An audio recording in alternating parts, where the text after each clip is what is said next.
Block 71 takes its name from its birthplace, the Block 71 building within the Ayer Rajah Industrial Estate in Singapore.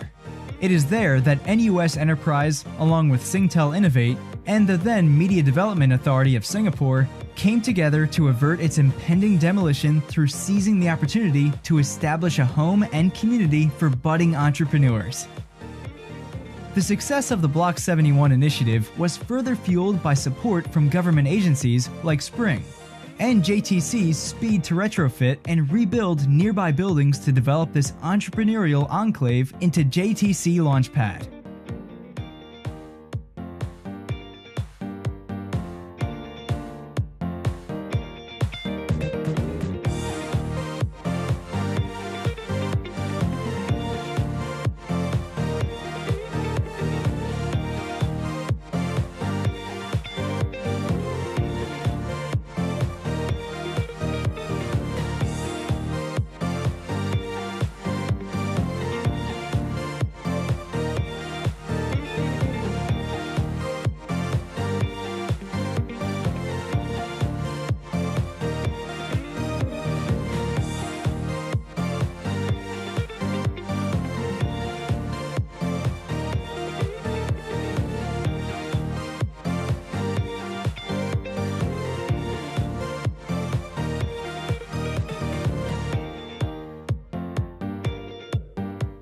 So, Block 71 has been instrumental in the growth of holistics since the first day we started.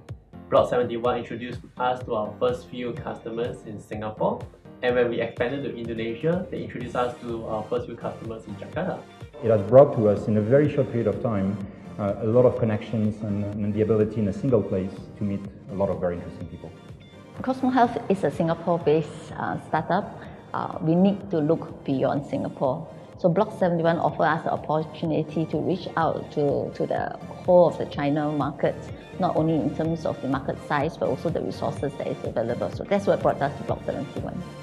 Block 71 is an initiative by NUS Enterprise in collaborative and strategic partnerships with established corporations and government agencies.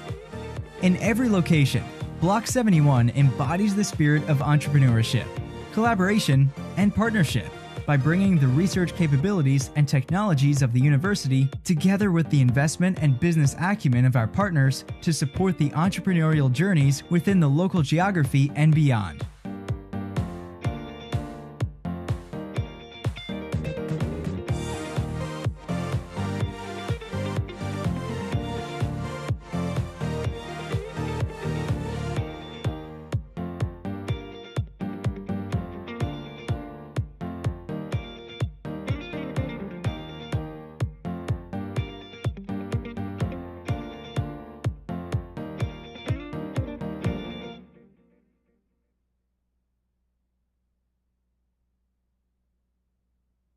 Good morning, everyone. Welcome. My name is Maria Spies. I'm the co-CEO of HolonIQ, and today, along with my co-CEO Patrick Brothers, we are very, very excited to be here in Jakarta.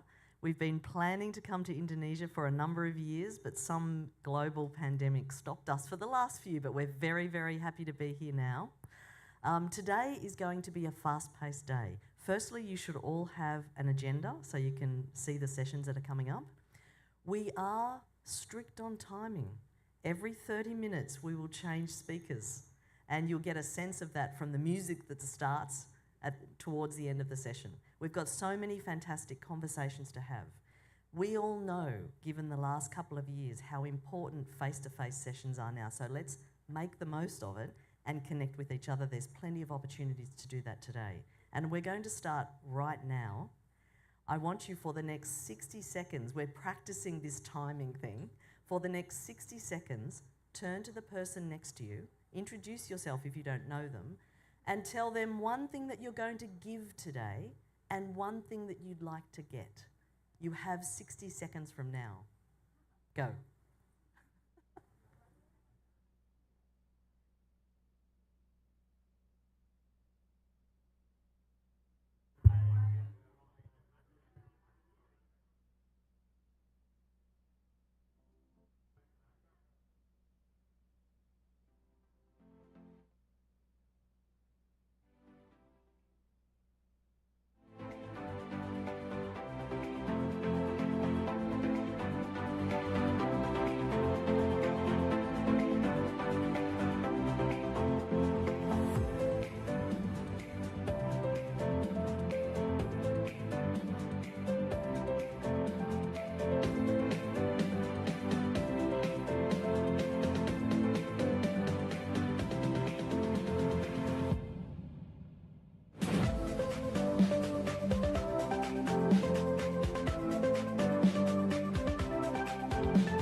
Hi everyone, we're back again.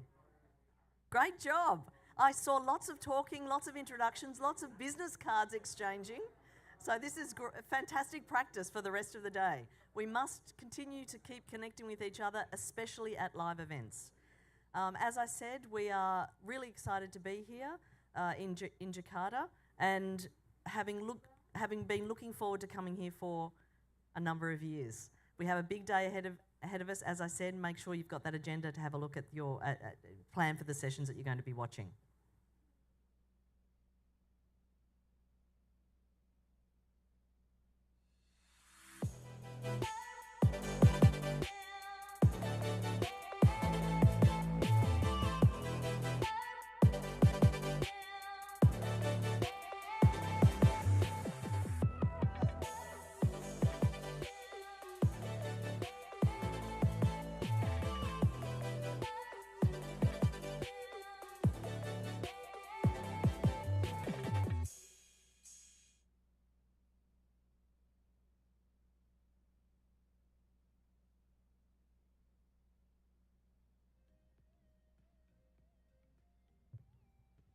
Okay, welcome everybody. We are about to jump into our starting presentation. We're just bringing it up on screen now. You're going to need your mobile phone in a few minutes. And so make sure you've got that at the ready. For this class, you will need your mobile phone. It's allowed in this class. We're just sorting out the presentations.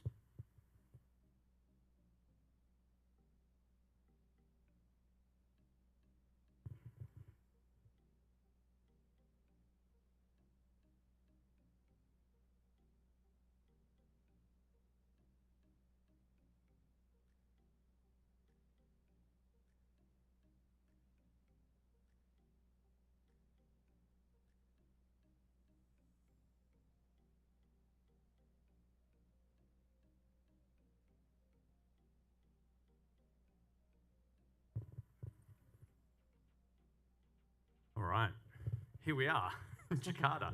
Let me explain where we are in respect to our 100 days of impact that we are leading around the world and why it's so special that we're here in Indonesia today. So September 22, week of the UN General Assembly in New York, we started our 100 days of impact. In New York, we had about 800 leaders across climate, across education, and across healthcare together in one place to talk about the challenges and the opportunities and to learn from each other as well. The week after, we were in Mexico City. We had about 500 leaders from across Latin America, then virtually online in Africa, then in person in Bangalore, then in Melbourne in person, East Asia. Just on Tuesday, we're in Singapore. We're so lucky to be here today in Jakarta. Next week, we're at the UN meeting on climate change, and then in Cairo next Saturday, then through Europe, London, Paris, Berlin, and Stockholm, together 100 days. None of that would be possible without incredible partners like Google Cloud, again, another global organization who are leading from a technology perspective, organizations like Luminous Life Plus, another global organisation very passionate and ambitious about the future of education. Global Victoria, the Victorian government in Australia, who have teams working here in Jakarta, in Singapore, all throughout the world as well, actually in Paris as well. And then very special partnerships with teams like Block 71 and US Enterprise here in Jakarta, all throughout the region as well. We have over 500 leaders who have been very, very generous with their time and their insights, and you'll hear from many of them today. And there's over 5,000 of you who we've connected in person throughout the 100 days of impact together. But really today, what we're looking at here is two things. It's about people and it's about the planet. We take a very big top-down view. We assess information, we look at data all around the world, and we'll bring some of that to you in a minute. But actually it's what people do on the ground. The decisions they make, the actions they take or don't take that actually make a difference in the world. And so we're going to be doing that bottom-up and top-down analysis today. People need frameworks. And when we're in New York at the UN General Assembly, of course these Sustainable Development Goals are a very important framework for people to start measuring action. For us, we focus on climate, education and health. They're our 3 areas of focus, and you'll hear more about that today through these presentations. And we have segmented these very, very important sectors into our open source taxonomies. And this helps us to map and track all the innovation that's occurring, how technology is being used, where capital is going throughout these very, very important sectors. And so we use our taxonomy to track the innovations that are occurring. This morning, as we get started and set the scene for our speakers, there's 6 thematics that we're going to look at. People and planet, as Maria mentioned, economy and capital, and finally technology and outcomes. But before we share some insights, we're going to hear from all of you. So now is the time to get your phone out, and we're going to share a poll. You're all very familiar with QR codes now. I know Indonesia's been ahead of the curve on QR codes, but now we're all familiar. If you scan that QR code or go to menti.com and enter in that code, you will see a poll and it will ask you to enter in a name. And you can see on the bottom right of the screen there how many people are joining in. So I'd love for all of you to join in, please, and share your thoughts as part of this Jakarta's first global impact quiz. So scan that QR code, enter in your name. I'll wait another 20 seconds. I can see a few people getting ready, deciding to join in. Thank you. Now, this is a competition. We're going to ask you 8 questions, and it's not just whether you answer them correctly, it's how quickly you answer the correct response. So you need to be fast and you need to be accurate. So if we can move to the next slide, we'll get to see all of our players for today.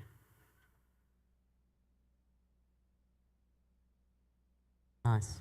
Very interesting. Okay, are you ready to get started? Let's move to the next slide.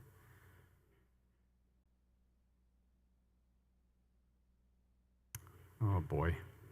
Go back one. Yeah. Technology is not our friend today.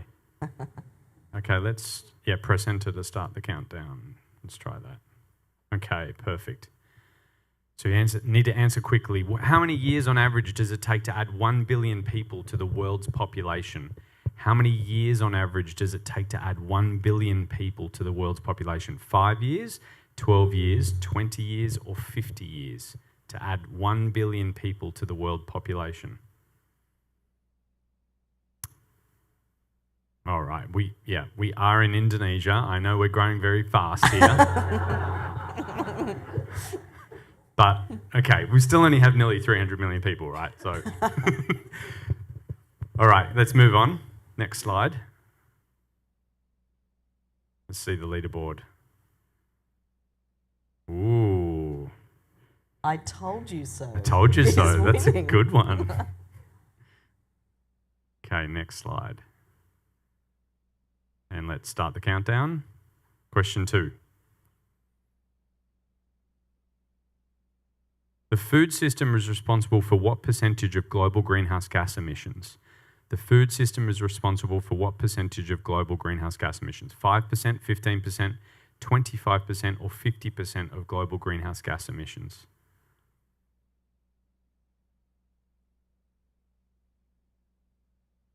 $25, very Wow. good. Very impressive. A learned crowd. Okay, next slide. Let's see how the leaderboard goes. Oh, Holly's on the move. Eric. Oh, that's close. Nice. Maria. Okay, 3rd question coming up.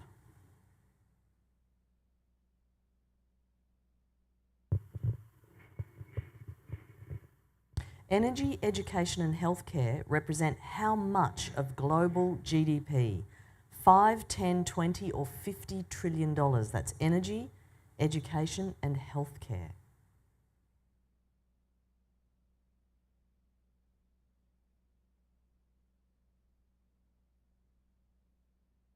$20 trillion. Good job.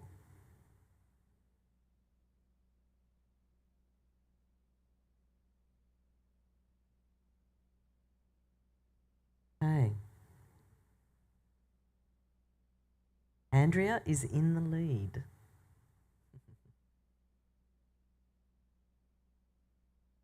All right, question 4, halfway through now.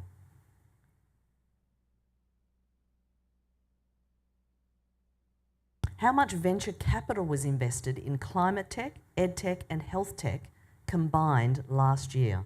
20 billion, 50 billion, 100 billion or 250 billion? That's edtech, climate tech and health tech, venture capital.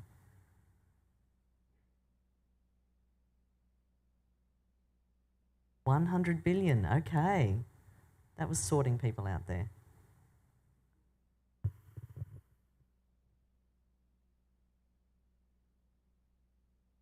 I told you so. I was making a comeback. Andrea's still in the lead. Question 5.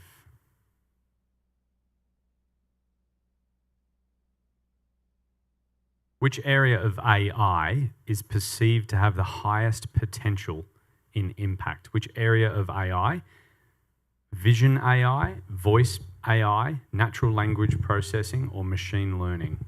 Vision, voice, natural language processing, or machine learning? Very good. A lot of Vision AI fans here as well. I told you so really is making a comeback, so is Holly. Holly. Andrea's still in the lead. Okay, we can still catch Andrea, everybody. Next question. Question 6. Let's start that countdown.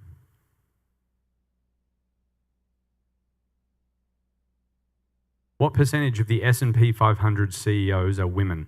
What percentage of S&P 500 CEOs are women? That's the top 500 stocks in the US. What percentage of S&P? 1%, 6%, 11%, or 21% of S&P 500 CEOs?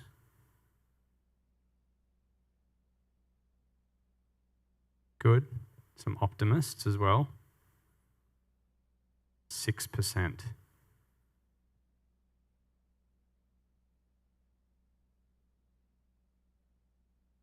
Well, that was a close one.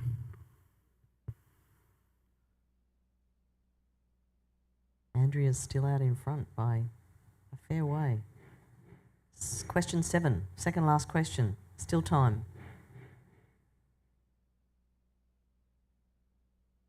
Which region of the world topped HolonIQ's Global Impact Index?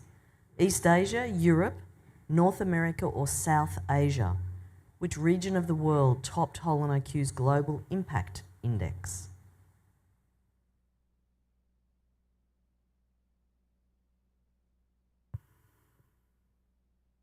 Europe is the correct answer.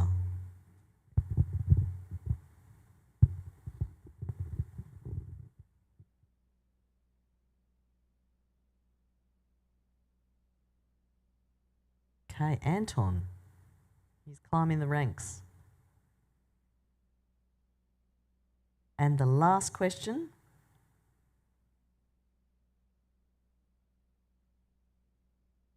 Which region is expected to have the fastest growing population in the second half of this century?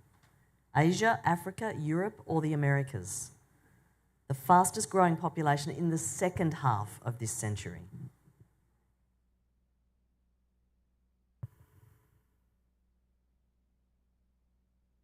Oh, that was a trick question. That's why I said second half. Second half. Asia, it's Africa is the winner there. Okay, that'll sort out a few. Let's see who the winner of the quiz is.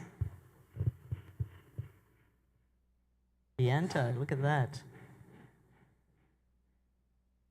Holly! Congratulations, Holly.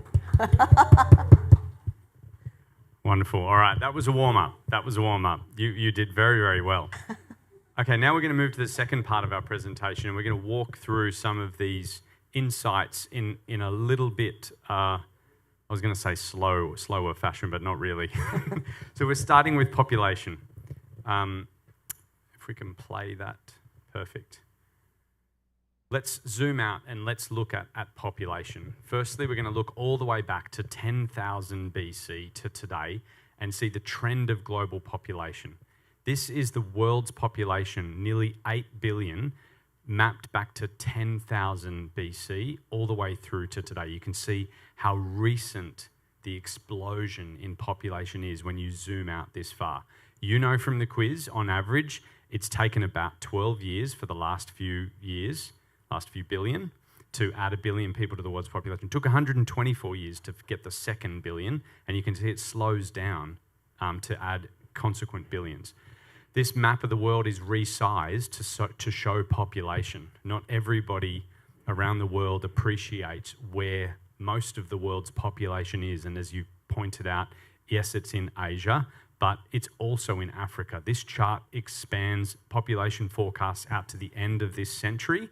You can see Asia as a whole starts to taper and actually starts to shrink over the back end of this century. And Africa takes over as a global leader in terms of population growth in the second half of this century. And of course, Asia and Africa dwarf the rest of the world in terms of population through the second half of this century.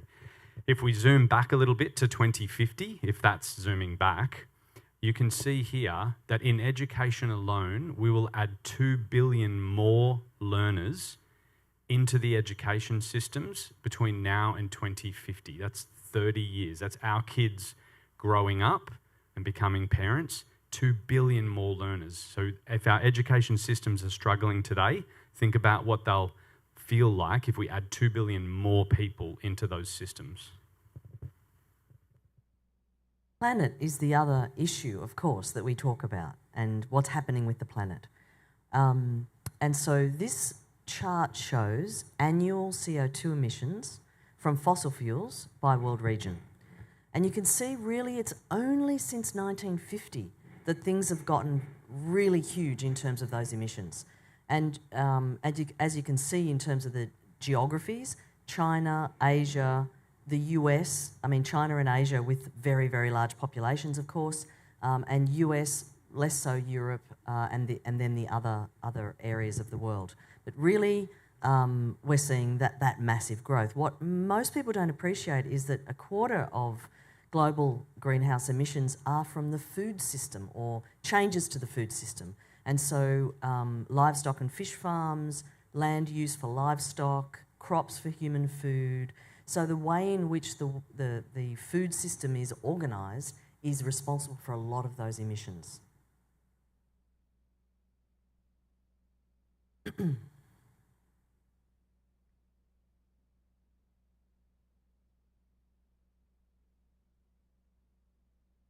This chart shows the deforestation, essentially, of the world. So 20% of the world forests have been lost. Half of that has occurred just this century. And so you can see they're connected to the last chart. Grazing and crops take up, and fish, urban and wild and fresh water take up a large chunk. Again, this is food system. But what's happening at the same time, as those forests are shrinking, we're losing those carbon sinks, which take all the carbon out of the environment. This chart shows, we all talk about global warming, of course, but this chart visualises the way in which the Earth has been warming over the last couple of 100 years. And so this is average temperature each month from 18-something right through to now. And you can see how that temperature change is happening right out to the 1% marker every month globally, and it's getting hotter and hotter, and we're going out beyond the 1% by the looks of that. And then when you tip it on its side, it's sort of easier to see the changes in global warming since 1880. So let's zoom out. We've looked at people and we've looked at planet. Let's look at the economy overall and quickly recap on the size of the economy. This will be difficult to see, but on the left-hand side, if you added up the value of all of the real estate in the world, the residential real estate, that's 250 trillion. All of the debt securities, 120 trillion. Global GDP is nearly 100 trillion. Healthcare is 10 trillion of expenditure, energy 8 trillion, and education 7 trillion. That hopefully puts things into perspective about how large these systems are and how significant they are in the context of the global economy. In Singapore, on Tuesday, we announced the Southeast Asia Climate Tech 50, Edtech 50, and Health Tech 50. And this is part of our Global Impact 1000, 1,000 top most promising climate tech companies, health tech companies, and Edtech companies around the world, focusing in on Southeast Asia specifically today and in Singapore. This is our platform, our technology mapping last year's Impact 3000, and they're coloured according to their place in our open source taxonomy: green for climate, blue for education, red for health. They're joined together if they share common business models, common focus areas, common underlying technologies. And by looking at innovation and mapping it this way, we get to look for patterns. We get to look for gaps, we get to look for concentrations, we get to look for bridges and connections. We get to look at how Southeast Asia compares to, say, other parts of the world as well. You can see here we've highlighted the top 10 what we call subsectors around this map of innovation globally as well. And when we zoom into those, you can see the food system, it's very spread out. It spans into healthcare, it spans into education. We look at education management systems, we see a little bit more concentration, but still some spread into health. Medical research is very spread out, and of course it is. It's connected to the food system, it's connected to education as well. And really, the other thing to think about, of course, is that innovation is very difficult without capital. You do need capital to innovate. And so what this chart shows is that $100 billion of venture capital that's gone in last year to focusing on climate, education and health. As you can see there, it's growing at a quite a fast pace since 2019, 2020 and 2021, up to that $104 billion. When you slice that down into education technology, which is about 17 to 20 billion this year it will be, climate technology, $40 billion of venture capital into climate, and almost $75 billion of venture capital into healthcare. According to our taxonomy, when you look at that capital and where it goes within each of those, here you can see climate tech funding from renewables on the left-hand side, resources, storage is quite large, so the larger the boxes, the more venture capital, according to this chart. Ag and food in the middle is circular economy, moving through to data and finance, supporting systems, built environment, and on the right-hand side, mobility. There's lots of venture capital going into mobility, vehicles, and so on. When you do the same sort of analysis for EdTech, what we see here is digital content on the left-hand side, and then management systems, that infrastructure for learning. There's big chunks of venture capital going there, and then moving across to new models, boot camps, OPMs, that sort of online learning, robotics and experiencing learning, STEM and coding in the middle, right through to support, like tutoring. Again, this last couple of years has been huge. Working through into the very right-hand side, which is skills and jobs. Again, lots of venture capital going into that space because of what's happening in the labour market globally. And then same thing for health tech. We see prevention, diagnosis and treatment, those first three columns, through to care, the workforce. Systems, again, infrastructure for innovating in healthcare, hardware, whether it be medical devices or medical robotics, for example, right through into the very right-hand side, which is research. Clinical insights, discovery, genomics, lots of venture capital going there as well. Of course, no conversation about capital would be complete without looking at the capital markets. We've mapped here the top 50 stocks as they're valued around the world. Apple is on the left at $2.5 trillion. And we've coloured it green if it has a positive or negative impact on climate. Saudi Aramco is the largest there. Obviously, that's a negative impact. Healthcare in red. And you can see there some pharma companies, insurance companies as well. There are no education companies. You have to go about 1,000 companies down, 2,000 companies down. We've also started to look at government procurement and supply chains. This here is green contracts. 2 trillion of green contracts issued in Europe and North America since 2010. You can see the trend of the value of contracts on the left and the volume of contracts on the right, and the rightmost is only up until September. So we are seeing increasing growth in government, and for the most part, these are all public sectors as well. The other driver, of course, is technology. So advances in technology can make a big difference in terms of innovating inside for outcomes or for process. Here, impact tech, which is health tech, climate tech, and edtech, represents a market size of about $1 trillion. So annual expenditure in each of these areas, about $1 trillion. So these are the areas that are innovating important and traditional systems. Advanced technology like AI is making its way into core processes, not just around the edges of industries anymore. And once that really takes off, we will see significant changes. This is an example. It's a company out of Germany. It's, as you can see, vision-based AI for selling. This is sales training. And so when you're selling to somebody, you can see their reactions, and the artificial intelligence helps you to see what's happening in terms of what their face is telling you. And as a salesperson, you can also be trained, and your supervisor can tell you where you can improve. And so this sort of technology is being used not just in sales, but in many different places. As you saw in the quiz, we've updated our research on artificial intelligence in impact. We looked and asked our global audience where they saw the potential for the highest impact. In vision-based AI, it was in healthcare. In voice, it was in education and health, less so climate. All in natural language processing, but the largest was machine learning, where we saw, or our global audience saw, the greatest potential for impact across those spaces. When we looked across our open source taxonomy, in climate, it was renewables, the biosphere, and the food system, where our global audience saw the greatest impact. Language learning and testing and assessment for education. And in health, it was in diagnostics, health tech systems, and of course, biotechnology, where there was the greatest impact. We asked what the reason for adopting artificial intelligence was. In climate, it was to reduce emissions. In education, it was to improve learner outcomes. And in health, it was to improve patient outcomes, all very similar. And the second reason consistently across them all was cost savings due to automation arising from the use of AI. But what's innovation unless you can actually measure the outcome of innovation? And so measuring outcomes is incredibly important, and becoming more important as more governments around the world seek to put capital into edtech, climate tech, and health tech.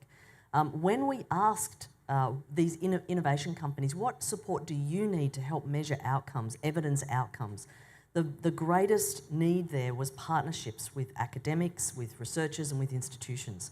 So these people who are on the cutting edge of innovation really do want to draw on the expertise of universities and researchers to help them measure the impact of their innovations. It's actually not really straightforward to measure these impacts, because it can be a long way off.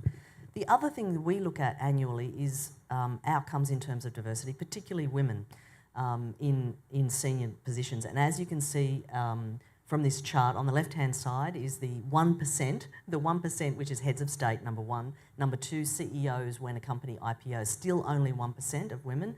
As we move forward to unicorns and so on, our health tech, ed tech, and climate tech 1000, we're looking at 6 to 9% female-led. And as we move through healthcare, US startups 14%, and right through to even in general jobs in these areas, professors, tenured academics, there's a lot more women in the workforce not making it through to those leadership positions. The last area HolonIQ has looked at is, over the course of this 100 days, we're launching our Global Impact Index, where we're scoring and ranking countries on how they are looking after their people and their part of the planet. There's 5 key areas that we scored countries on: climate and sustainability, education and workforce, health and wellbeing, equity and governance, and technology and economic conditions. We selected 5 indicators for each of those areas as we broke them out into 2. You can see emissions per capita, forest area change, years of schooling, unemployment, suicide rates, prison populations, hospital beds per 1,000, life expectancy, political stability, cellular access, government debt, just some of the indicators that we used. And we were not trying to achieve a specific outcome. We were just trying to find indicators that measured these areas. Once we've completed all of our summits, we will be launching these impact index ratings, and here is a very quick preview. The Nordic, Baltic countries dominate the index. European countries in general dominate the index as well. Of course, I will share with people later in the day where Indonesia is scored. There are some areas where Indonesia is scoring very well and very strong, and there are others where Indonesia has much work to do to catch up with other countries in terms of those rankings as well. Okay, that was a very quick tour, just a primer really for the in-depth conversations that we're going to have today. We're going to take just a 30-second break right now because our first session of the day is just about to start. Thank you so much. We look forward to connecting during the day.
Good morning again.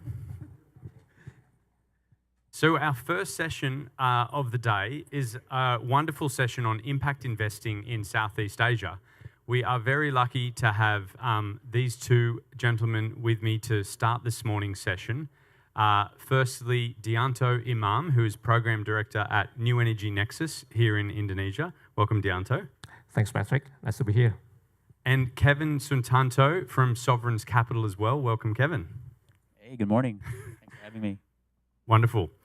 So we're going to get started and just hear from Dianto and from Kevin and learn a little bit more about New Energy Nexus and Sovereign's Capital. I might start with you, Dianto. Can you share a little bit about New Energy Nexus overall and what you do here in Indonesia? Sure, yeah. Thanks again for the opportunity. So New Energy Nexus Indonesia is part of New Energy Nexus Global. We started back in California in 2005 with focus on supporting clean energy startups in the US. And then we expanded into Asia in 2017, and then here we are in Indonesia in 2019, doing basically the same thing. What makes us different, especially in Indonesia, is that we focused on early stage clean energy startups in Indonesia. Basically, what we do here, we do two things in Indonesia. One is we do capacity building for those startups, and also second thing is we provide funding for those startups. I guess, yeah. Wonderful. Kevin, Sovereign's Capital? Yeah, no, it's really great to be here. And we are not an impact investor per the traditional sense. So I'm really, really happy to be invited here. I think impact investing in the traditional sense equals ESG plus lower expected return in today's market. And I actually think that's complete rubbish. Right? Because I think if you align incentives, you can achieve those. So we're a normal, straight, early stage venture capital, but we believe that every investment has an impact. Yeah, so sovereign capital, we're early stage, usually around a seed investor, $500,000 ticket size, and yeah, we've been doing this since 2010 in the US and Southeast Asia. So, thank you. Wonderful. I'm definitely going to dig into that point later on. Absolutely. We've talked about that actually around the world, about whether impact investing equals lower returns, and some maybe surprising or not so surprising insights from New York to Latin America and here in Southeast Asia. Down to, from a new energy nexus perspective, you have this unique network globally to compare. What are the challenges and the opportunities that you see specific to Indonesia and maybe the region as well when you're comparing notes with your peers around the world? Yeah, definitely we see a lot of differences. Well, maybe not a lot of differences, but certainly differences between what we see in the US and Europe with what we see in Southeast Asia, especially Indonesia. When it comes to startups, clean energy startups in the US and Europe, for example, you talk mainly about technology, high-tech technology, groundbreaking technologies. Not so in Indonesia. We don't really talk about technologies in Indonesia. I guess we all know that Indonesia is not really known as a birthplace of groundbreaking, earth-shattering technologies. So we don't focus on technologies per se. We focus on business model. We focus on how to bring those technologies into the market, how we focus on founders, startup founders, with the ability to reach out to the target markets in the most efficient way. So in a way, startup founders that can use technologies, but not in a way that they sell technologies per se, but how to adopt those technologies into the markets in Indonesia. What are some examples where you see Indonesian climate tech or clean tech or new business model? Is it in mobility? Is it in energy? Where are the hotspots? Right now, or at least in the last 3 years, what we see is there's a lot of movement in the solar PV sector. Obviously, EPC solar PVs are all the rage in Indonesia for obvious reasons. We've been doing it for the last 5 or 10 years, and it's just recently that EPC solar PV solar sectors are increasing in prominence. So that's one. And the other sector is electric mobility. And I'm not talking about electric cars or electric motorcycles, but we also see growth in the ecosystem of electric mobility, the storage system, the IoT systems, the infrastructures that allow those cars, those electric cars and those electric motorcycles to do what they're supposed to do. And the third one is on marine and agriculture. So Edtech, for example. Hundreds of thousands of fishermen in Indonesia using electric boats. Those are the opportunities. Hundreds of thousands, maybe millions of agricultural equipment using combustion engines. Those are the opportunities. So those are the things that we see as, I could say, low-hanging fruits for us in Indonesia. That's really interesting. I'm hearing there's a huge electrification of Indonesia, if you like, across, like you said, marine. I mean, I can't imagine crossing the street in Jakarta with electric bikes, though. That would be not the same buzz. No, probably you don't want to do that. But that's super interesting. Is the government supporting? I mean, especially we're in, Jakarta. Indonesia's hosting the G20. Are you hearing, noises from government who are keen to accelerate the electrification of Indonesia? Certainly, yes. From the Ministry of Transportation, for example, they have a whole set of regulations supporting conversion from combustion engines to electric motors. The thing is, no one has picked up this opportunity. So that doesn't mean that when you go out, you see, people doing a conversion left and right. No, not yet. So that's unfortunate because the government has, to some extent, has provided support to this sector. I think it's just up to us, the startups, entrepreneurs, to know where the opportunities are and how to make sure that we can utilize those opportunities. And in a way, that's what us at New Energy Nexus Indonesia are currently doing. Wonderful.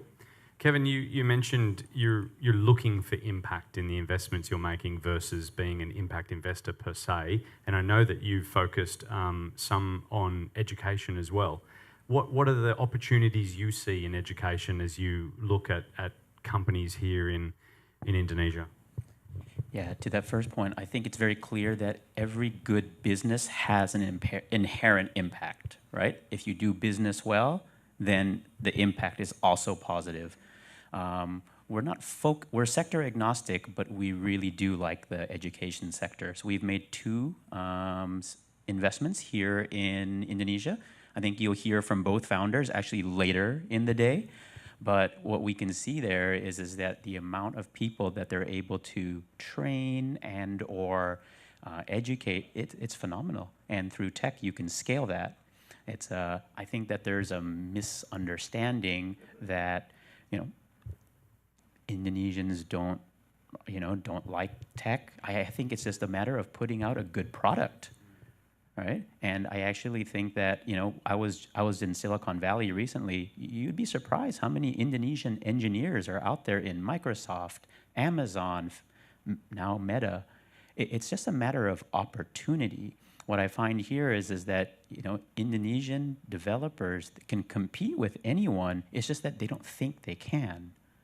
But then once they say, you know what, you can do it, they actually do really, really well.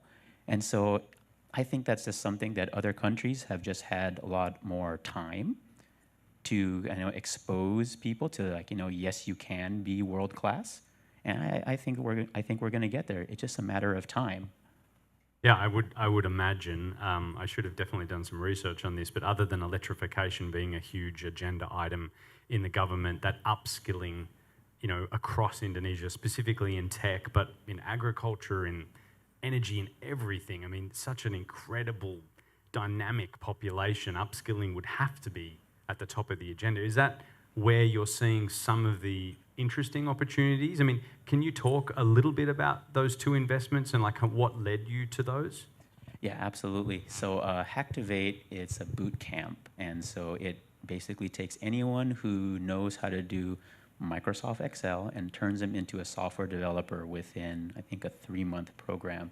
And so you've seen people go through it and basically triple, quadruple their salaries and just change their lives and the lives of their entire families. And they're the building blocks of the local technology development for every startup here now. And so I think that, given time, there's just less and less of a need to sort of offshore. Super interesting. So Hacktivate, and what's the other one? Thanks, Patrick. Yeah, so the other one, the other one's called Go Campus. And what's interesting about that one is that it started off as helping people go into universities. And since then, they've also added on the product, which is very similar to Coursera in a sense of providing excellent content and allowing the user to get a proper certificate from top local and international universities. So you can take a course on Go Campus, and if you want their certificate from BINUS, from Tarumanagara, or whatever university, NUS is on there. I believe they're a sponsor here, right? Shout out to NUS. You can get a certificate, from NUS saying that you completed this course. And I actually think that's still important for people here. Yeah, that's huge.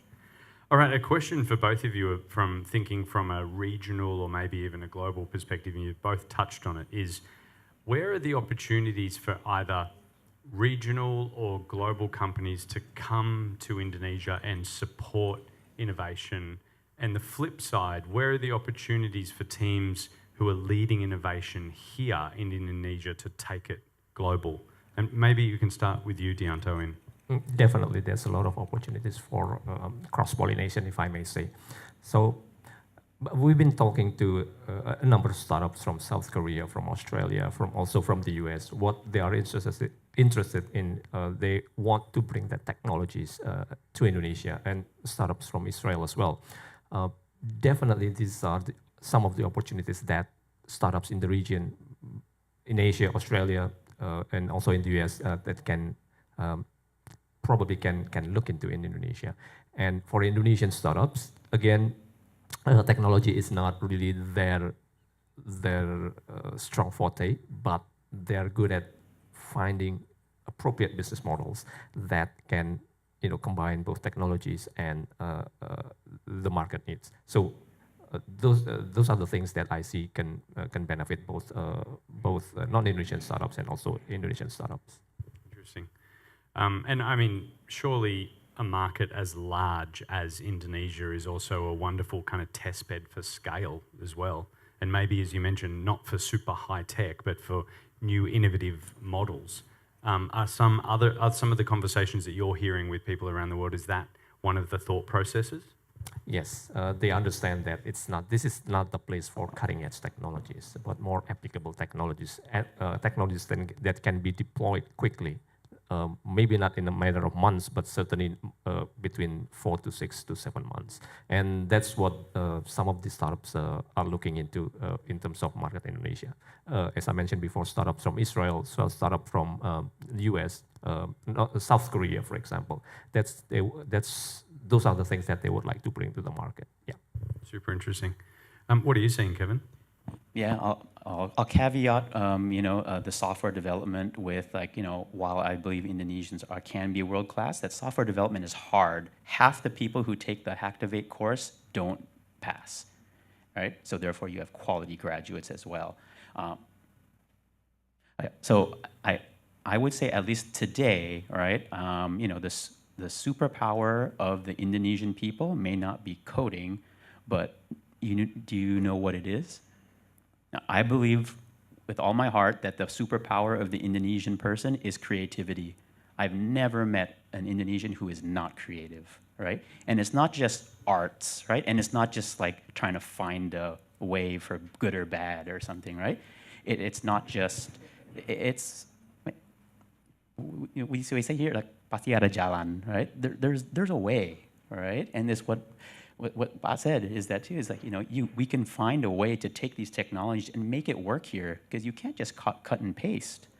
But I think that this is something that can easily get exported, right? Like some of the best animators, you just don't know. They're actually outsourced to Indonesians.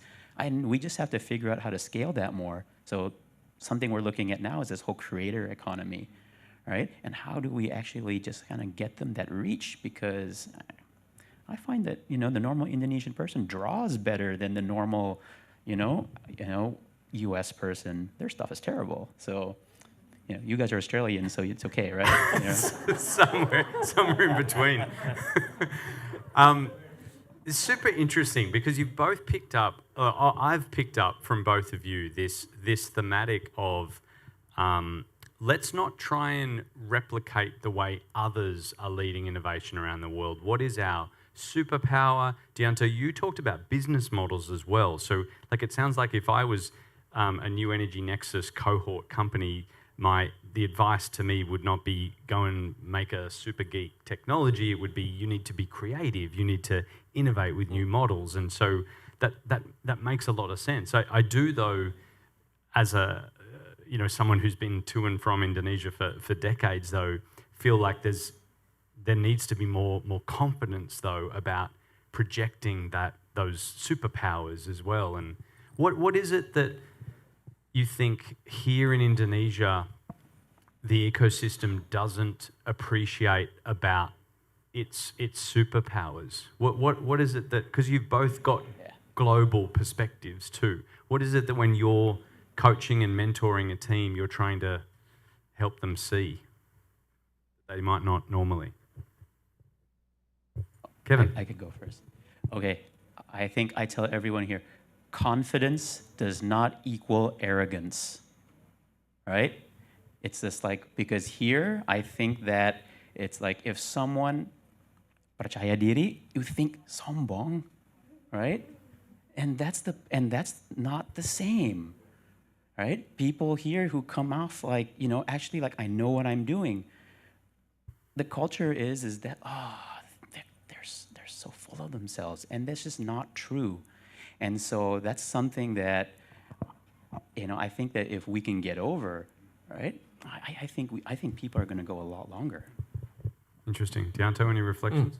Yeah, based on our interaction with clean energy startups, climate startups in Indonesia in the last 3 years, and bear in mind that when we talk about clean energy startups and climate startups, we basically 9 out of 10 talk about hardware. So hardware is hard, hardware is difficult.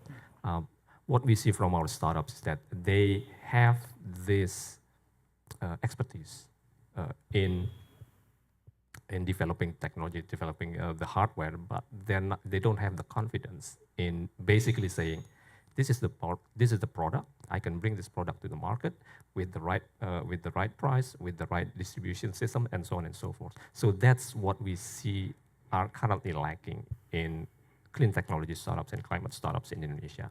And the other thing is gender. We are currently working on a project called Bali Women Climate Entrepreneurs Project. So the goal is to support the development of women climate entrepreneurs in Bali. And what we see, at least in the beginning, is that there is this cultural barrier for women. I'm sure it's not just in Bali, but probably all over Indonesia, that hinder them to step up. And it's not just in Indonesia, by the way. Probably, but I can only speak from my experience dealing with local startups. So there is this either cultural barrier or non-cultural barriers that hinder the development of women climate startups. So those are the things that we see as some of the challenges that our clean energy startups and climate startups are currently facing. That's wonderful to hear that you're working and investing in that direction. I've got two more thematics to cover as we wind out. Firstly, I want to talk about the other direction of what people underappreciate about Indonesia who are from outside Indonesia.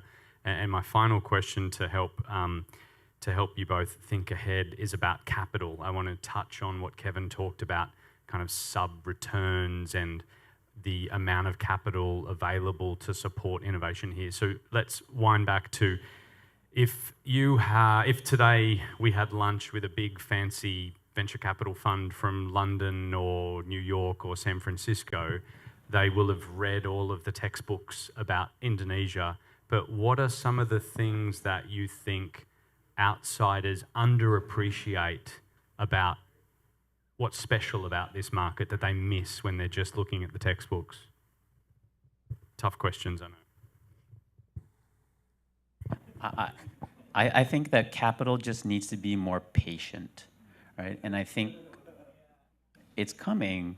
It's so clear. Look at Jakarta 5 years ago. Look at Indonesia just like 5 years ago. It's coming. It's just that sometimes the structures don't align, right? The 7-year venture fund just sometimes it doesn't work, right? It's like deploy in 2 years, harvest.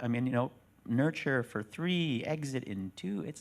It's a bit much. I think we're very lucky that we're a 10-year fund, but even some of the best companies like Sequoia have turned their fund into there's an evergreen model attached to it.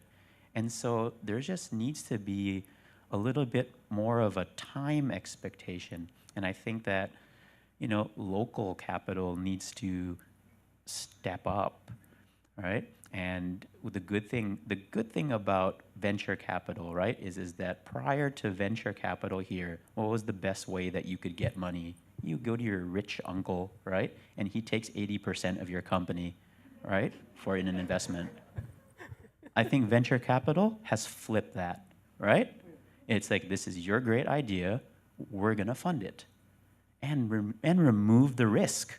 That's what real venture capital is supposed to do.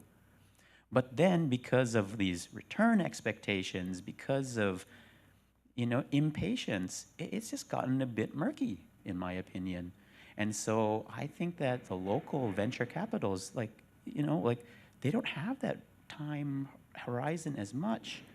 You can invest for results just maybe 11 years from now. Interesting. Deante? Yeah, I think what I would say to investors coming into Indonesia or looking at the Indonesian market is that, especially in clean energy and climate sectors, they should go early. They should go early. They should be, again, patient. 270 million people. Huge opportunity. Decarbonization, net zero, all those things. huge commercial opportunities. Electrification of all sectors, huge opportunities. Energy management, energy efficiency, huge opportunities. What they need to do is to understand that this is not going to be a short and sweet journey. This is going to be, well, a relatively long journey. I think people with experience in Indonesia know exactly that Indonesia is not a place where you do sprint. This is a place where you do marathon, right? Those with endurance usually cash out in the end. And that's what happened with with us. We deliberately set up our fund as an impact investment fund. Not that we don't want high return, but we understand that the ecosystem doesn't support us to actually do that. So we balance it out with impact, return on impact as well. We still do expect return, but probably at much more subdued returns rather than what I would say traditional VCs would expect. It's really interesting. We're running out of time, but I've picked up as well, and if I'm pitching Indonesia right now, I think the world is a little tired of the fast flip model, and we're kind of really, carrying the consequences of that right now, of a long period of time of, specifically in venture capital, crazy valuations, crazy expectations. And what I'm hearing for those investors who see the long-term opportunities is it's a marathon, it's not a sprint. This is not necessarily a high-tech market, but don't underestimate the creativity and the new models that you will see. So patience is key. What else? What's the last couple of tips for someone who sees the same opportunity that you both do, if you could, as that meeting is winding up? Have faith in the market. It pays out. Always has for Indonesia. I love that. Align incentives, and Indonesians will rise to the challenge. Very cool. All right, please join me in thanking Dianto and Kevin for a wonderful session.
Okay, thank you everyone.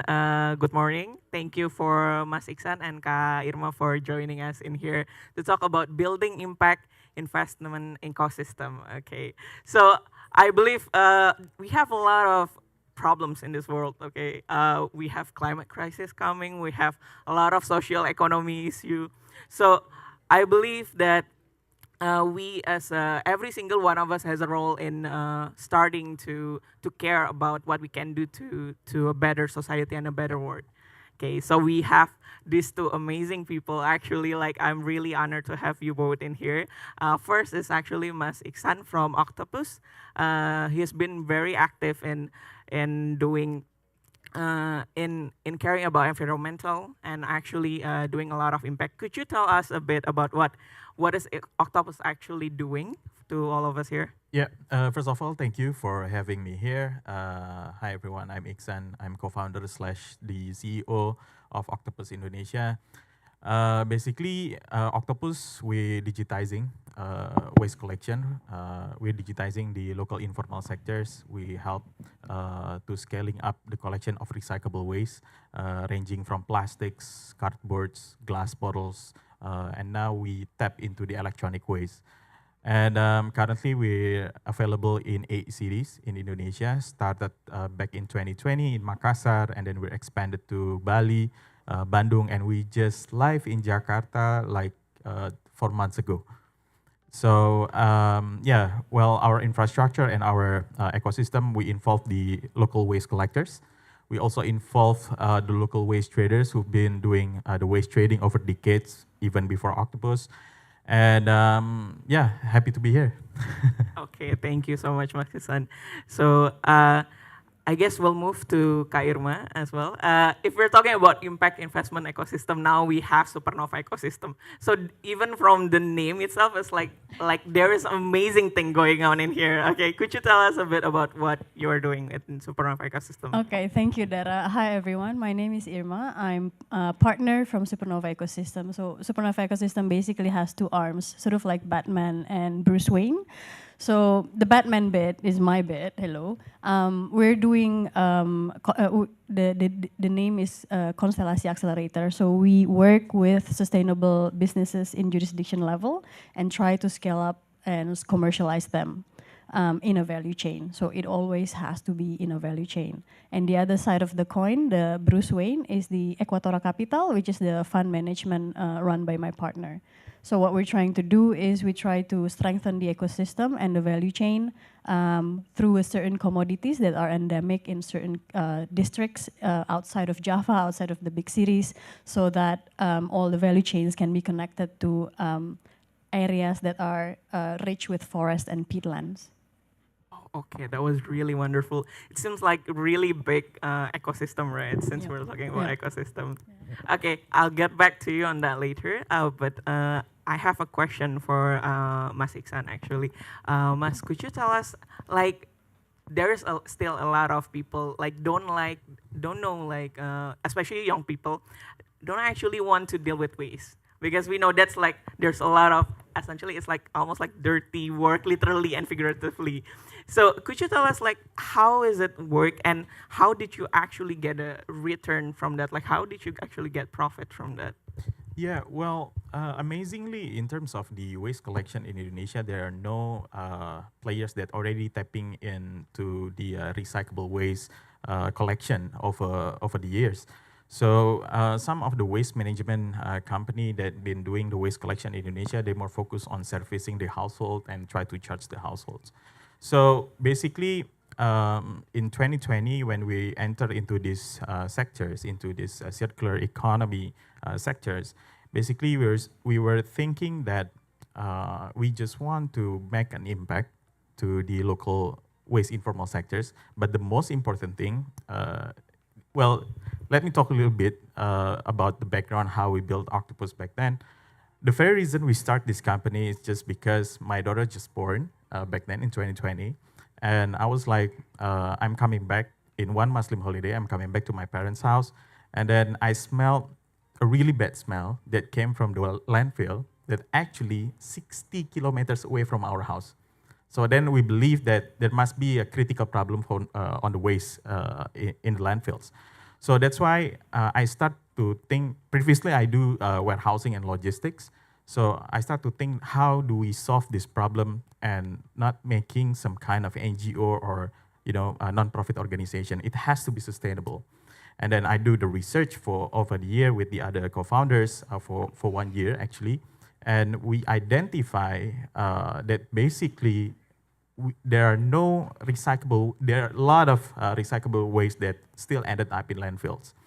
And then we're seeing this as an opportunity. So that's why we start by doing the manual waste trading. We try to find the loophole in the supply chain, in the traditional supply chain. And then actually we don't have to cutting off the existing mafia on the waste collection, especially for the recyclable waste. We try to integrate them into our ecosystem, and we encourage them by standardizing the price, standardizing the quality to the recycling industry. Actually, one of our off-takers is actually here. At the end of the day, our goals is to decrease the rejection rate for the recycling industry, right? So that's why by digitizing this and improving the quality itself, and also improve the volume that we can supply to the recycling industry, we actually can make a very good business out of this. So right now,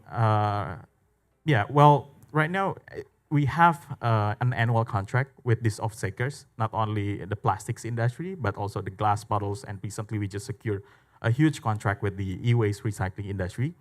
So with the positive unit economics, we believe that our business can be sustainable. So that's why our business is still here until now, and we're even growing very fast, not only in tier 1 city, but also in tier 2 and tier 3 cities. Okay, that's very interesting. And I guess that means that you are working in every single stakeholders that was involved in the waste collection, from upstream to downstream to exactly even to the corporates. Upstaker you mentioned, yes. Correct. Oh, okay. That was really cool actually.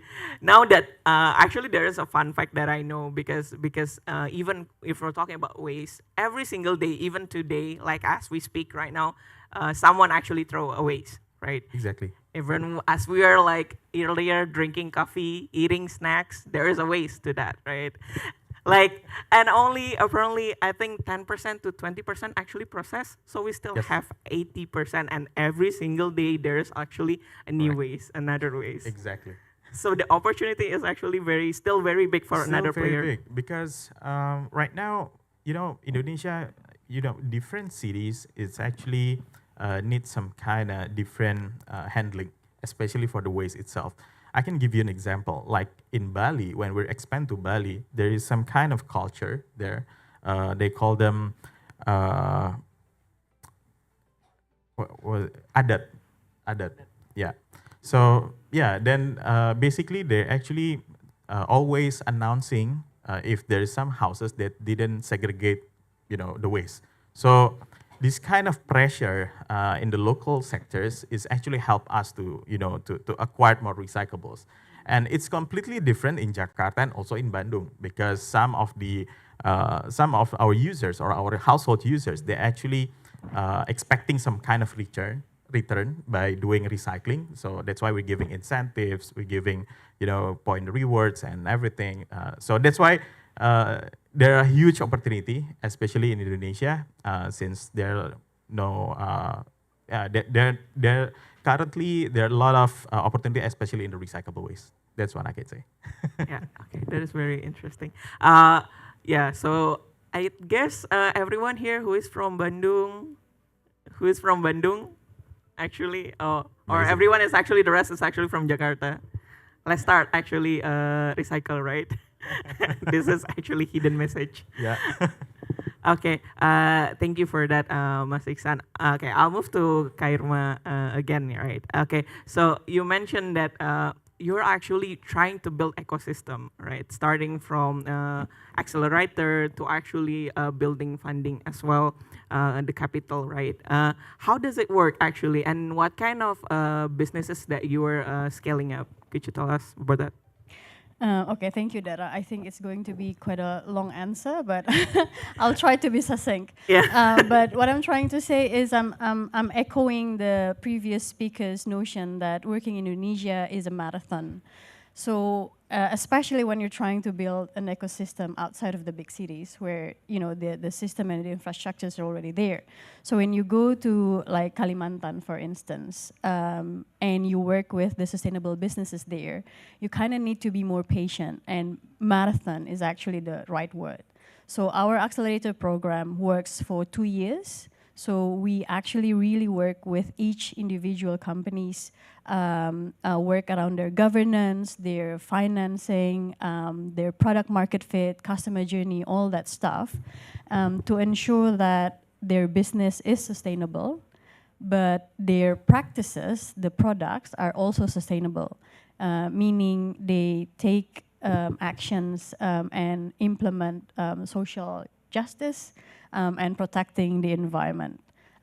So that's what we're doing in the 2 years programs. But I think what's really makes us probably slightly different is because we always pair each individual company, sustainable companies, with different roles in one value chain. So we cannot and we will not grow one individual companies because they need to work in a value chain. So we call it value chain collaboration canvas. It's very simple, VC3, but that's basically a framework we're working in our accelerator. So we found companies that working in downstream. We found companies that works in the middle or processing or R&D or whatever what have you. And then we find companies that work in upstream. And then we say, look, you can actually work together. So if one companies grow, then the other will grow. Obviously, with this kind of model, with this kind of approach, there will be different challenges for different areas. Like upstreams companies would have different challenges with downstream companies. So our sort of syllabus and supports are going to be very highly tailored towards their needs to grow as an individual and as a value chain. So it's like a boutique accelerator. And it's a marathon. It's not going to be easy, we know, but as we like to say internally, if there's a difficult way, why do we find the easy way? Okay, that sounds like a very Indonesian way, actually. We're very Indonesian. I mean, we understand that in terms of working with local businesses, if you have incubators from big cities, it's not going to work 100%. Because people from big cities, we have biases, we have different perspective, and it's not going to be fully work in jurisdiction approach. That's why I'm really happy to work with local incubators, because they know the cultural landscape, the social nuances, and they should be able to work with the local businesses in the sort of early stage, in the incubator stage, and then when they grow, then they can work with us as an accelerator. So that's the collective action that we want to work in Supernova ecosystem. We understand that we cannot work alone, and because as a boutique accelerator, we cannot grow in scale. We cannot grow 1,000 sustainable businesses in 1 year. No, we don't look for quantities, we look for quality. So that's why working with other incubators or accelerators or other enablers organizations are very important in our work. Oh, okay, yeah. So it's very hyper-localized, actually, the solutions and the incubation itself. Localized and also national, because we're also part of Koalisi Ekonomi Membumi, or the Grounded Economy Coalition. It consists of around 20 different organizations from, Angin, Instellar, LTKL, the district associations, ASIC, Swadaya, all these people who actually have the same value and vision to create a sustainable impact investment in Indonesia. We actually work together and we start to collaborate in that sense. How can I add value to your organization? How can we both, or 3 of us or 4 of us, the more the merrier, creates critical connections to strengthen the whole ecosystem? So that's the idea. That's really a good vision, actually, and hopefully, I believe we talked previously, right, that you're still actually accelerating those businesses. Yes. Yes. How long it takes? How long the plan is? No, because Supernova is only established during the pandemic, right, on 2020. So even and our first sort of programs for the accelerator was only launched in 2021. So we have yet to see the result of our own experiment. So 2 years program is basically come out of nowhere, because we were like, okay, so if we work with startups or sustainable businesses in big cities, how long should usually it takes? Like 6 months, a year? Okay, we're going to jurisdictions, we're going to areas outside of Jakarta or big cities. How long would it be? 2 years. Okay, maybe 2 years. Yeah, let's start 2 years. So we have yet to see the result, but we're very optimistic. And if it doesn't work, we can iterate and do better next time. Yeah, very makes sense. Because actually, how long actually for Octopus to be as big as now? Like how long? Because you mentioned earlier the research itself actually took 1 year. Exactly. And then how about starting and everything? Yeah, we do the research in 2019, and we start to build the platform in 2020, and we just launched the product in 2021. So because we don't want to build the products that the users will not use it. So that's why we try to find the exact pain points or pain problems in each stakeholders that involved in our ecosystem. So that's why it took us like 1.5 years for the research itself until we launched the products. So yeah. Still take a long way to go. A long way to go. It's a long way to go, correct. Yeah, and I also agree that we need to reiterate, because even by interacting with the informal sectors is completely different, especially in Indonesia, right? And actually, the informal sectors for that doing the waste collection is not only in Indonesia but also across Southeast Asian market. Even in Singapore, they have this karungguni. Karungguni basically is pemulung. So they also collecting the recyclables, including the electronic waste, because some of the countries in Indonesia, in Southeast Asia, they currently try to implement this kind of new type of regulation called the EPR, or Extended Producer Responsibility. So they try to push the big multinational companies, not only plastics but also electronic brands, to take back their products, to not end up in landfills. So that's why we try to build the most local solution for each city to collect the recyclables to help these big companies. So we built the solution from bottoms, and we try to give solution for the big companies. So that's exactly what we do. Okay, yeah. That's very interesting. Yeah. So 2 years is still actually a short amount of time. Yeah. So guys, if you're watching this, maybe we need to iterate. Okay, I believe Supernova people are actually watching right now. Exactly, my team are watching. They are worried now. Okay, are we going to do a meeting after guys, this? Probably 4 years. Yeah. Speaking of, we're going to our topic actually, building impact ecosystem. We talk a lot about the people actually on every single city has actually different ways, or basically we could even say that we have Indonesian ways. Regarding that, I know that Octopus has been receiving fundings and dealing with a lot of investors, I believe, as well. How do you actually, what kind of investor that you are actually dealing with, and is it different? Do you receive different treatment from the local investor and than the international investors?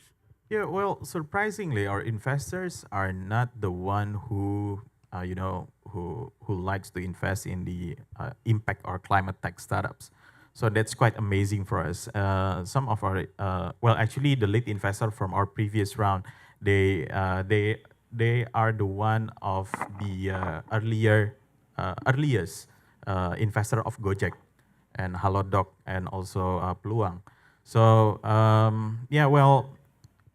seeing, I'd like to echoing the previous speakers regarding any business is actually creating impacts. That I agree 100%.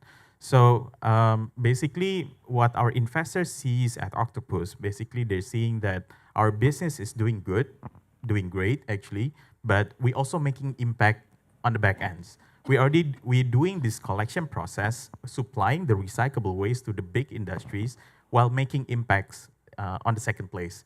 So, of course, creating, if we want to create the impacts, we need to create a sustainable business. That's our hypothesis. So that's why our investor right now, they're being very helpful to us, try to accelerate and to try to keep our momentum, our growth momentum at the moment. And so yeah, if we're talking about the local versus the the international investors that currently invest in Octopus, basically we're looking the investors that having the same vision as us, the co-founders, because Octopus, as I always say, Octopus starts with good people that having good intention for making good impacts. So yeah, that's they're currently being very helpful to us. Okay, yeah, that's very wonderful actually, and it's really interesting that they actually see what Octopus is doing as actually profitable. Yes. And they're willing to invest because they're not actually looking for an impact. So which means that again, yeah, similar to what we've been talking before, that impact business, as long as I guess I remember this was being said by a founder that if the way you know that your business is making impact is that you imagine what will happen to the people if your business is gone. Exactly. Yeah. So that's a very good way to put it. Okay, speaking of investing as well, I think I wanna get your perspective, Kak Irma, regarding investor and see that that you're actually working with small businesses outside of Jakarta. How do you see the possibility of like, what do you feel that they need? What kind of difficulty that they get in order, like, why they cannot get investment? Okay, can I just show the slides? Of course. Please, guys.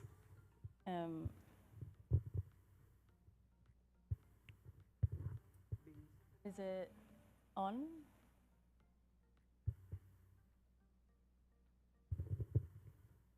Okay.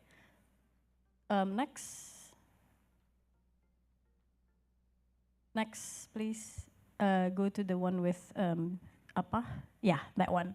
So basically, the backbone of Indonesia economy is the small, medium enterprises, or UMKM as we like to call it. And they have difficulties in accessing funds because of the mismatch size and instruments. Because, you know, the investors would go and, yeah, okay, I'll invest in like $20 million. Like, no small, medium enterprises can manage $20 million, but they need probably $500,000 maybe. And from the investors' point of view, they cannot find high quality pipelines, or they don't know where to find it, or they cannot find companies that are actually making impact and profitable. So that's why we're trying to do Konstelasi Accelerator and Equatora Capital. So in Konstelasi Accelerator, we're actually working side by side really, really closely. As I said, it's a boutique accelerator. We work with each individual's organizations or businesses, and basically their main problems or challenges are governance and financial governance. That's their key challenge. So it can look very nitty-gritty what we do. We basically say, look, where's your organization structure? And with the organization structure, then we talk about decision-making, roles and responsibilities, as simple as that. Because if you don't have that governance basic, then everything will fall into crumble, and you cannot be a sustainable company in terms of, you know, being profitable and going long-term. And I also always say to our cohorts that we don't want to create unicorns. We want to create zebras, because zebras are, you know, they don't expect 100 times scale or grow, but they are steadily growing and more, hopefully more sustainable. Next slide, please. Again. Nah. So this is one of the examples of how we select and onboard our sustainable businesses. As I said, it has been a very challenging process, because not only we need to find a very interesting businesses, but that businesses also needs to match with the kind of commodities or value chain that we are working in. So we're currently focusing in Sintang.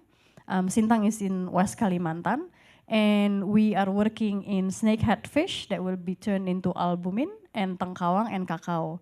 And on our second batch, we sent invitation to like 50 different businesses. 25 came back and applied. only 8 got selected, and then we did the due diligence, and then we only got 3.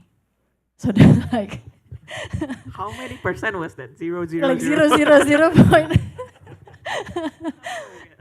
And for our current batch, we actually add a new process, which is the market research process, to ensure that the upstream and downstream needs and demands, supply and demands, are validated. So, additional process, but hopefully it could strengthen the value chain collaboration canvas that we're doing. Okay, that's very interesting. Can I know like why usually the business is not selected? Usually they're not selected because one, their business stage is too early, because when working with the collaboration canvas, we cannot work with businesses that have very much gap in their business stage. They need to be around the same stage of business. Second of all, usually they don't work with the commodities that we're working on. So maybe they're working in cacao, but the cacao they use is for food and beverages. Whereas for us, we use cacao for skincare, beauty, and wellness. So slight different like that, and I'm sorry, we cannot work with you, but this is the collective action bit, but we actually have partners, networks that could work with you. So let us introduce you to them. So that's the whole idea.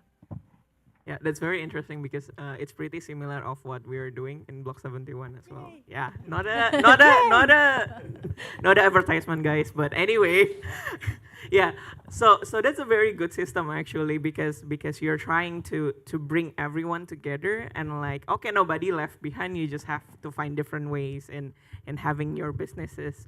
And speaking of again, we're talking about ecosystem means that you guys need support. What kind of support have you been receiving? Mas Iksan probably want to answer. Yeah, well, Octopus, as I always say before, that Octopus, we're not a single app. We're not a super app. We're actually an ecosystem. So our ecosystem consists of the local informal sectors, the local waste collectors, local waste traders, our off-takers, our big industries, even the multinationals, and even the government itself. So we're getting a lot of intention from the government itself. So that's why we're having some kind of push, and also we're having certain type of collaboration with the local government. I can give you an example. Like in Bandung, we work with West Java government. We actually integrate the local informal sectors, the one that who doesn't have any mobile phone, the government will give it to them. So this pilot project started in November last year, and we start with 100 local waste collectors that didn't have mobile phones. So the government gave it to them, 100 mobile phones. Turns out, actually 94 people, 94 waste collectors, they came back and became active in our ecosystem as our pelestari. So that's pretty amazing. So that's why with this kind of collaboration, of course, we're seeing this as the previous speakers also told us that we as Indonesian, we actually try to make the solution as creative as possible. So that's why the collaborative economy, or we call it the circular economy, it's actually work for, especially for the recyclable waste. Yeah, okay, that's very good. Probably because our time is almost closing, actually. I want to know what kind of support actually needed by Supernova ecosystem, and like what kind of people that you are looking to work with, because probably there are tons of people actually watching right now. Hi, from all over the world. Yeah, you probably want to. I think the main component that we need is an openness to collaborate in making that important critical connections happen to strengthen the ecosystem. So, but openness is the key word here, because some of us might still have that sort of like in Indonesia we call it ego sectoral, Okay, that's actually like still this makes is sense. mine, like you cannot work on this because this is mine. Like I think what's more important is the openness to collaborate in any way. And luckily, Supernova has been working with warm, welcoming, open people and organizations to make that critical connections happen along the way. We work with amazing organizations under the Koalisi Ekonomi Membumi. We work with ministries as well. So it's there, but come join us to create bigger and collective impact. That's a very good one. So basically the key is actually collaboration, because then the sky is the limit for changes, right? Once we are collaborating. Okay, thank you for Mas Iksan and Kak Irma. Thank you. Thank you. Everyone.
Welcome back.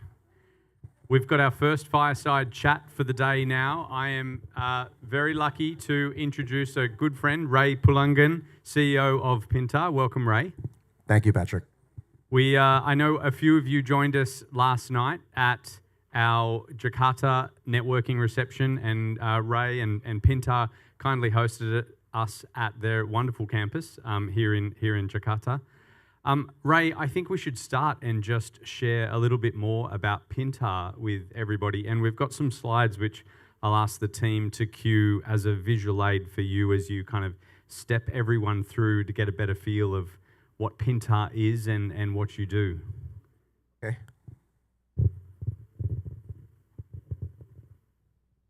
All right. Well, first off, thank you for hosting at our campus last night, Patrick. It was a fun event. It was good to see people, meet new people. Hopefully we can do this again during your next visit and with your partners as well.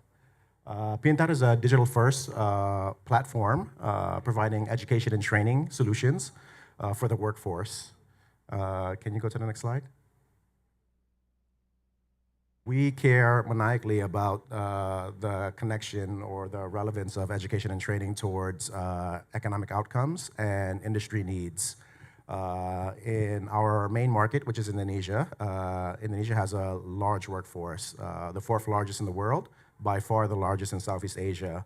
And in the next 15 years, you'll probably have a net gain of 40 to 50 million potential workers in Indonesia.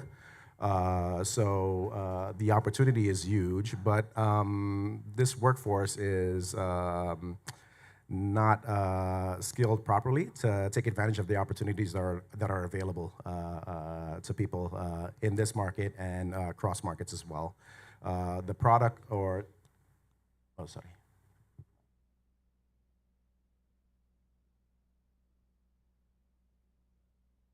The product, the education system in Indonesia has been divorced from industry for quite some time. And this is reflected in terms of the uptake of people who are participating in the tertiary education system. So there's about less than 10% of the workforce that actually has a tertiary degree in Indonesia. This is being fixed, rightly so, with the government leading the way. this administration in particular are doing a lot of important initiatives to actually jailbreak the learning experience from the campus to get students to come down from the ivory tower and recognize that learning experiences come from anywhere, through work experiences, apprenticeships, mentorships, even independent study, humanitarian or social projects, and get that recognized and made equivalent to learning experience that you would get elsewhere, and enable the learners to actually offset the requirements of a degree, complete their program studies faster, more efficiently, with more choice, and actually enter the workforce sooner. Against the context, I guess more broadly speaking, this is an important issue because you have basically a global talent pool now, right? So competition is fierce for talent. Businesses in this market can actually source talent from outside of this market, right? Leaving less opportunity for workers in this market. You have the risks, there's not really a threat, but it is a risk if workers are not trained properly, of having a substitution effect of labor by technology, again, leaving less opportunities for workers in this market. And then you have, I guess, broader macro conditions that businesses are more sensitive to, just a lot of volatility, macroeconomy-wise, that leads to more boom and bust cycles, in the normal course of a business, which means that there's a lot more need for a more flexible and fluid labor market, and workers that can actually enter and exit those markets efficiently. So this is what we're focused on, and in our market, we feel that government is doing a great job. I think corporates or the private sector needs to step up. You see what we're doing, the mission that we're on, which is to empower labor through lifelong learning in other markets, but corporates are leading the way, which is not necessarily the case here in our market. So the way we operate is basically we work as a platform, a multi-sided platform. On one side, you have what we call our learning partners or content suppliers. These could be universities, these could be training centers, individual instructors, publishers, anyone who wants to provide quality learning experience for our users, which is the learner, right? We're very learner-centric. On the other side are enterprises. So again, like I mentioned, we're very maniacally focused on, why are you learning, right? There has to be some sort of intrinsic motivation to learn, and in an emerging market like ours, that socioeconomic outcome is a big internal push. So we work with enterprise partners, not only for their internal stakeholders, which is their employees, their talent, but also their external stakeholders, which could be their suppliers or the communities that live near and around their area of operations. And then on the other side of our platform are everyone else who has a stake in those successful socioeconomic outcomes. These could be financing partners, recruitment partners, learner success partners. Our job is to basically curate these experiences, make sure that they're aligned to credentialing bodies, and help, again, the learner make the optimum choice as to what program best fits their needs for work, career, or entrepreneurship, or what have you. Our products are basically, could be categorized as three. Our legacy product is basically long-form formal education that leads to a bachelor's, a master's degree. We're moving upstream to provide something in other markets would be the equivalent of an associate's degree, a high school diploma, or a general equivalency diploma. Because when you define the workforce, in our market, the legal starting point is basically 15 years of age. So we look at 15 years of age and up, right? Retirement age could be different depending on the industry. So when you look at our offerings, our portfolio could be, how do you think about college? How do you prepare for college? How do you take courses at the secondary level that can offset credits when you enter university? All the way up to like pre-retirement training. How do I run a business? How do I invest responsibly? How do I maintain a routine so I can maintain my physical and mental wellness? So that's the legacy product for universities, or what we call Pintar degrees. The second product is shorter form, lower ticket learning experiences called Pintar skills, which could be anywhere from a few hours all the way up to a year of skills-based training. And then lastly, which is what we've been going hard at this year and into next year as well, is Pintar Enterprise, which is where we work with our enterprise partners to design programs for their talent or their external constituents, to achieve learning objectives that they have in mind. In terms of users, in terms of users, we have 2 million plus users. If you map it to our product offerings, more than 25,000 is attributed to our degrees program.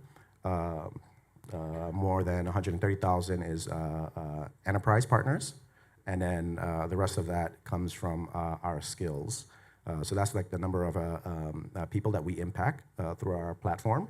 If you notice here, it skews young, and interestingly enough, it's mostly people who are not in work. So people come to our platform to look for jobs who were displaced and need to get reskilled or upskilled, or are early in their careers and are looking to start working.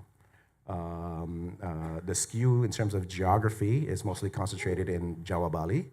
We look to correct this going forward and serving communities outside of these two main islands through some of the partnerships that we have in place. I think this is it. Super interesting.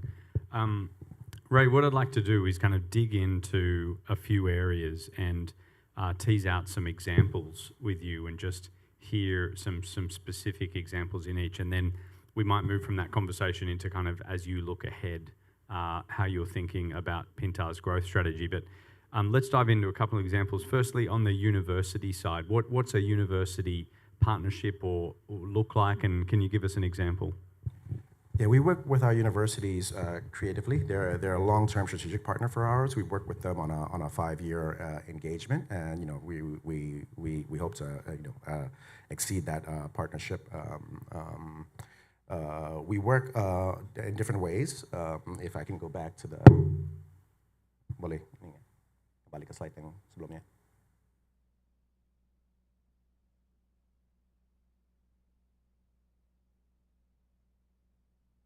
Right, so if you look at this, we work with them. We help design, launch, run online programs that leads to degrees, mostly in business management, technology, digital skills, and some social sciences such as law, communications, international affairs. Those are our main product offerings. We also work with them with non-degree programs such as micro-credentials, executive education, corporate training, if they are a learning partner of ours. And then we have online as well as hybrid offerings. So we help do the matchmaking between students and their schedules for offline in-class learning. What are some examples of universities that you're working with? We work, one of our earliest university partners is London School of Public Relations. They're a phenomenal and strong supporter of ours. They provide both hybrid as well as fully online. So they can actually have a national reach, which in terms of scaling for impact is important for us.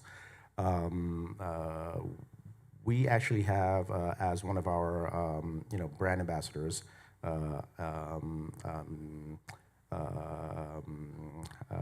someone who's low mobility, who is confined to a wheelchair, and we've helped this person actually complete her degree at London School of Public Relations, and then actually help her placed in a job afterwards. So, working with partners like that to try to solve some of the challenges, of actually being physically present on a campus.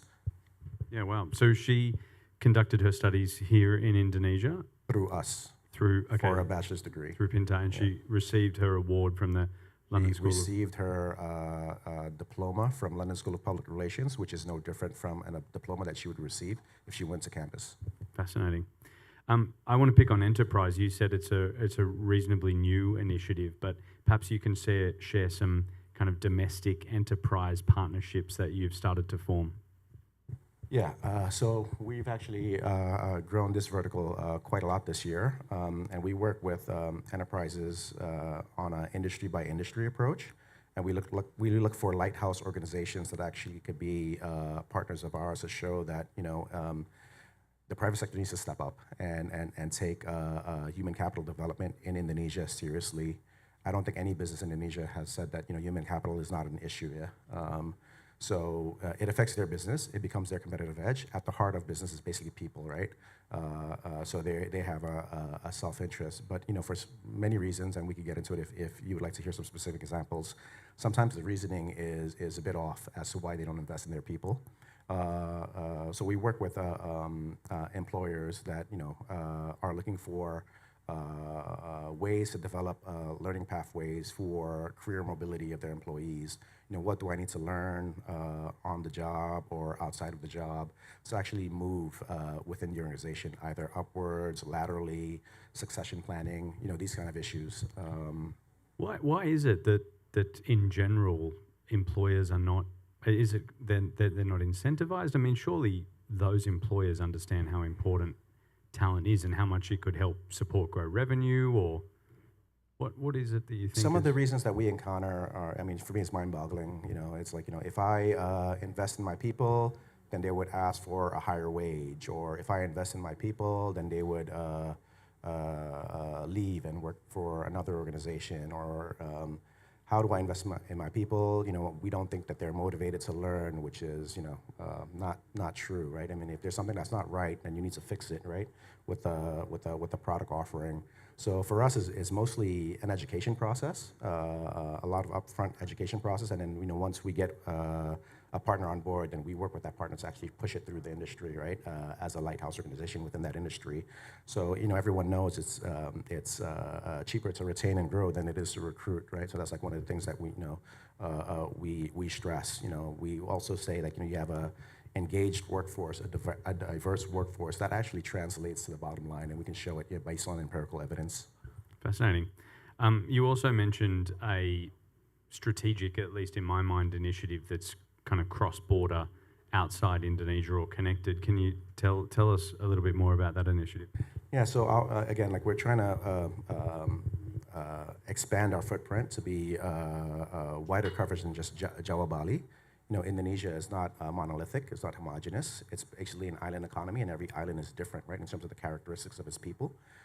So, writ large, taking that on a cross-border example, we have a partnership with Catalyst, which is the implementing body or appointed by the Industry National Planning Ministry, Bappenas, and Australia's Ministry of Foreign Affairs and Trade, DFAT. They are tasked with operationalizing a bilateral investment and trade agreement between the two countries. We're the first education and training platform that has been tasked with actually upskilling the Indonesian labor force to make the Indonesian businesses at the firm level more productive. So the way we work with Catalyst is Catalyst sponsors Australian institutions of higher education to create programs, content, curriculum that would be distributed through Pintar's platform. Pintar recruits users, learners, enterprise partners to actually deliver that learning to the end user with the idea that, or the objective that these businesses will be better off, and from our side, from Pintar's side, we actually see an opportunity to actually export goods and services to Australia. If you look at the numbers, it's bonkers to me that Indonesia doesn't do more business with Australia, and Australia doesn't invest more in Indonesia, given that physical distance, we're so close, we're neighbors. We've been tasked with looking at 5 sectors: healthcare, sustainable agriculture, manufacturing, hospitality and tourism, and then technology. And then looking at these areas, and then where are there complementaries between the two economies. It's really interesting, super interesting. I agree. In terms of collaboration, it just seems pretty obvious, and that's such a great strategic example.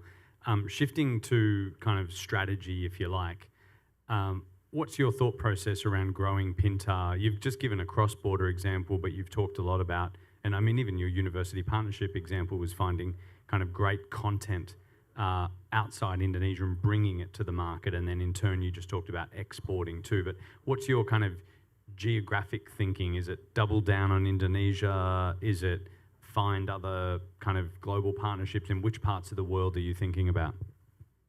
So on the supply side, we're already global, and we want to continue those partnerships. Australia is one geography where we have partnerships for content programs and curriculum. We also have partnerships in place in Singapore with SMU, Malaysia with Taylor's, the US with Arizona State University. We want to grow those partnerships within those markets as well as other markets that provide high quality education and training. Education, information wants to be free, right? So I think the barriers actually forming those partnerships are low.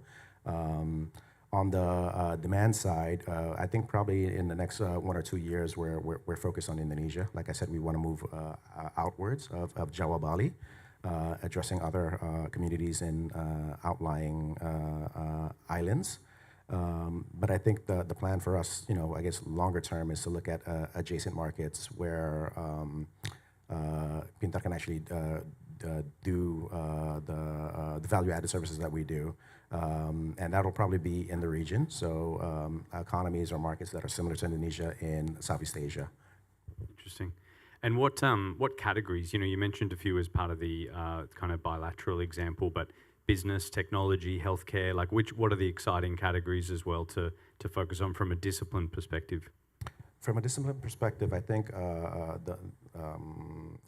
it's mostly business, entrepreneurship, management, finance.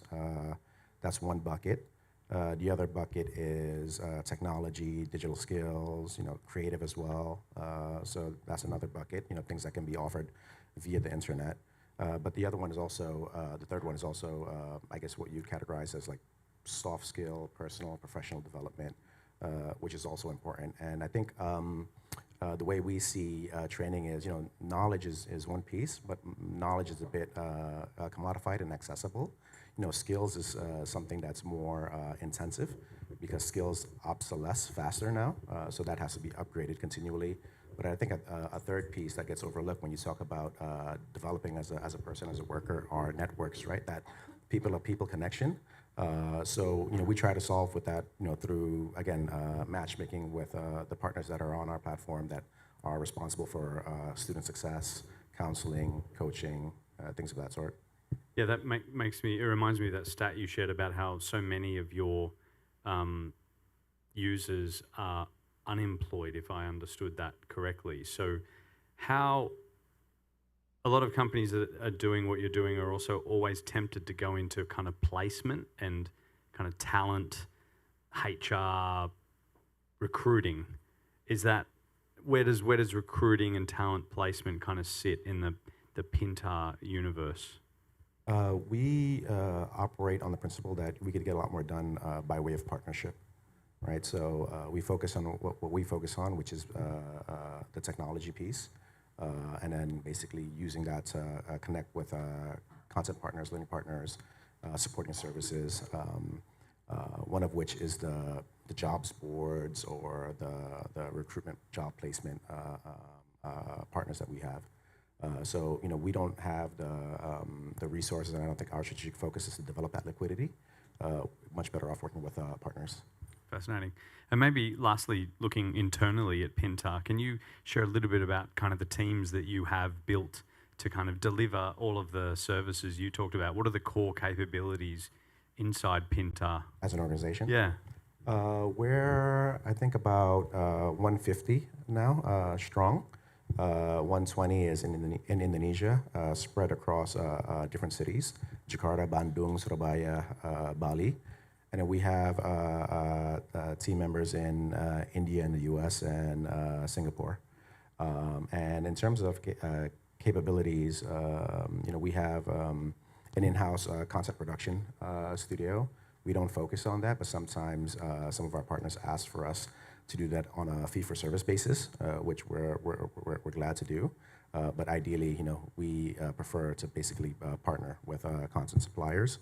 The technology, the delivery piece, the matchmaking piece, the discovery piece is what we focus on. So we focus a lot on product and technology.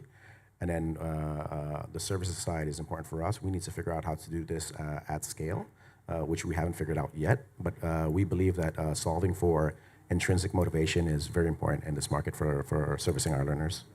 Fascinating. Maybe last question from me. You know, Pintar has been very successful, and you're really just getting started. I mean, Yes. even seeing the brand push lately, you've really started to find new products and services. But what's your advice to a young team who's trying to kind of follow in the footsteps of a Pintar about getting started as an entrepreneur here in Indonesia? Like, what would be the few things that you would say as pieces of advice? Doing a startup is hard. It's very, very hard. I mean, probably more so now given the climate, yeah. But I think making sure that there's alignment, you know, at every level is very important, and not to discount that, yeah.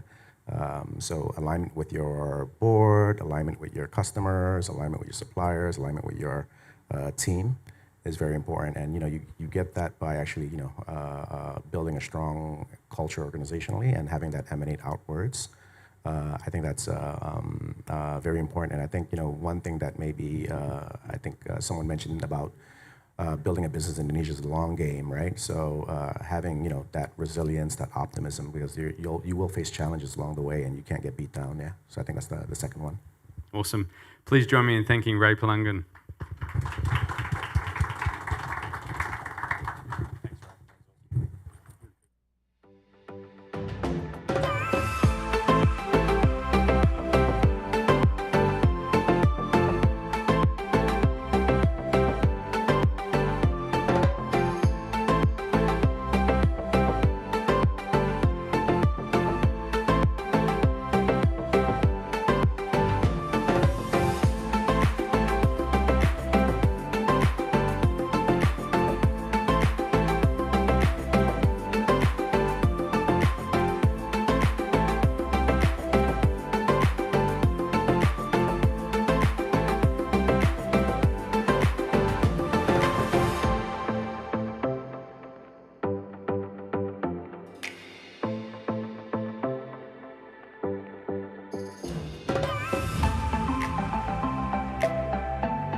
Hi, everyone. A real pleasure to be here.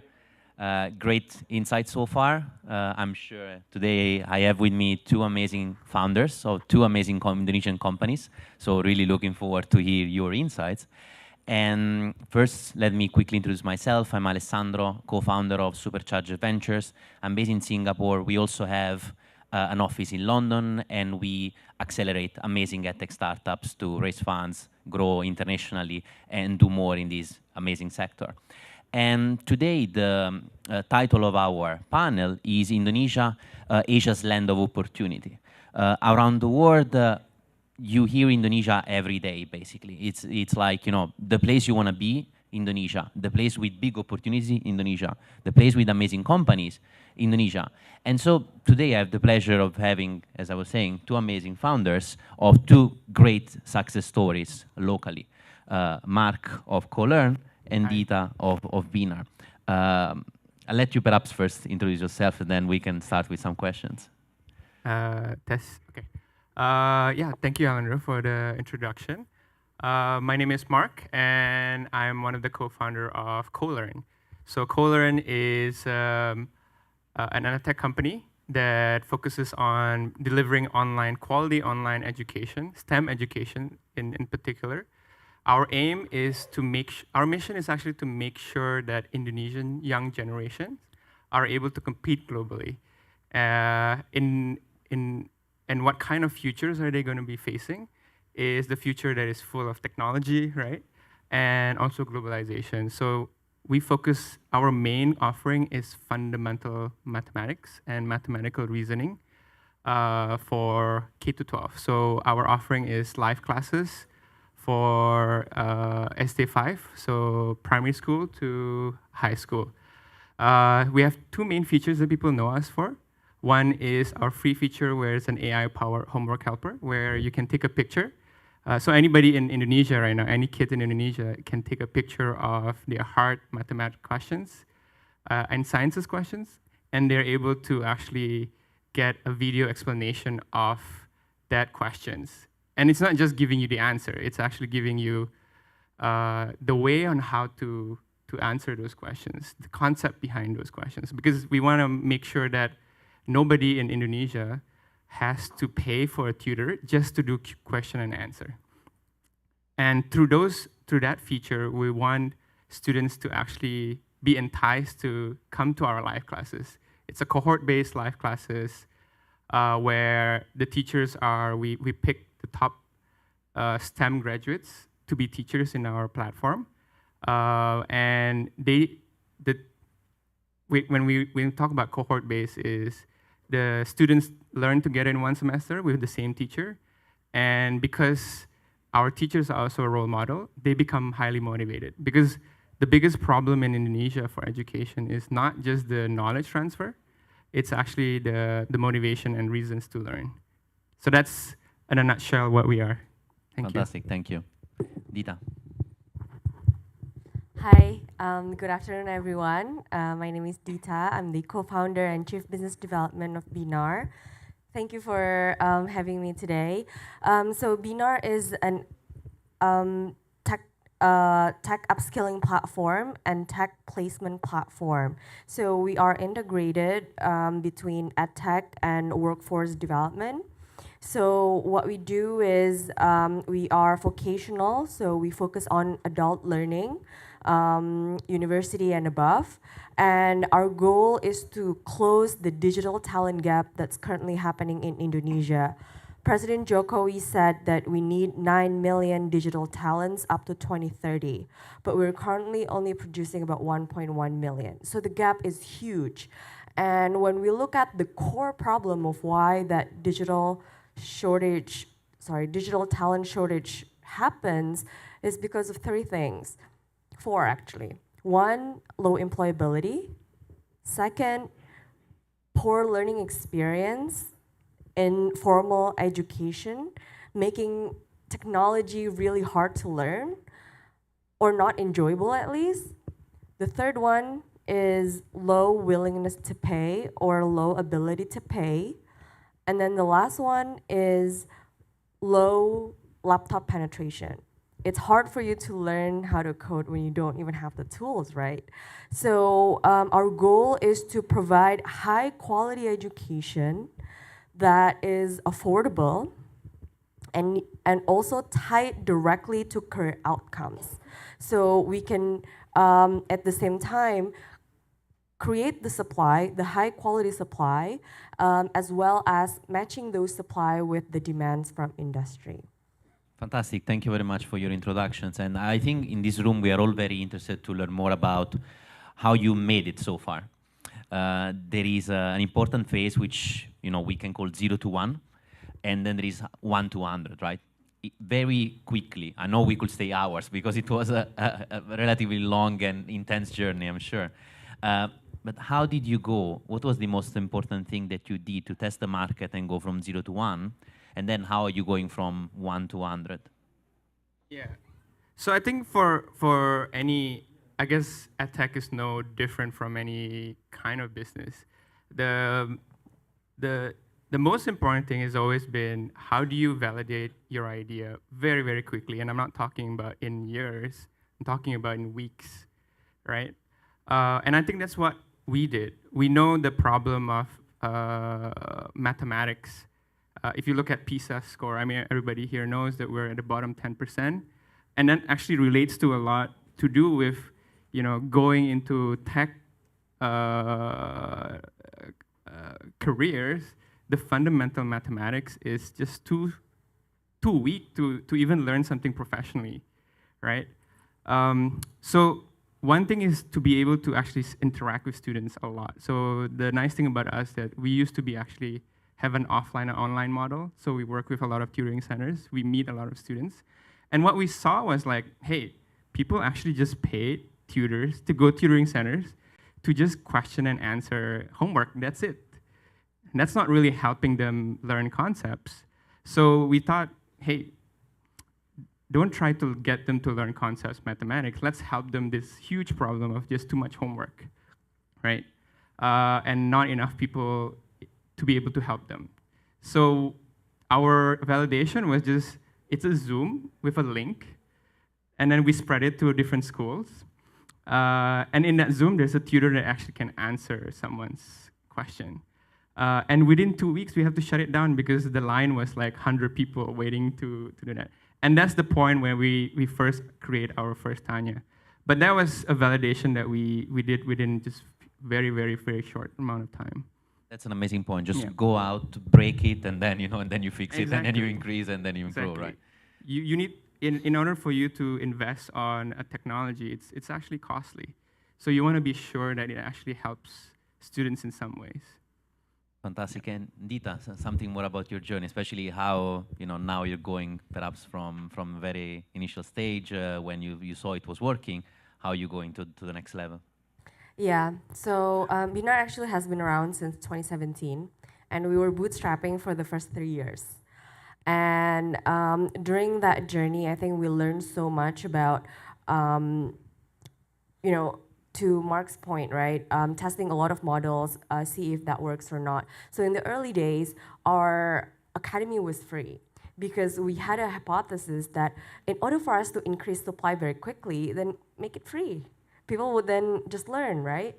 And then we actually monetize from the Job Connect piece, the recruitment, and then we also have digital transformation consulting, because back then digital transformation was still very nascent and companies didn't know what to do, and we thought this could be a great way to create demand for our talent.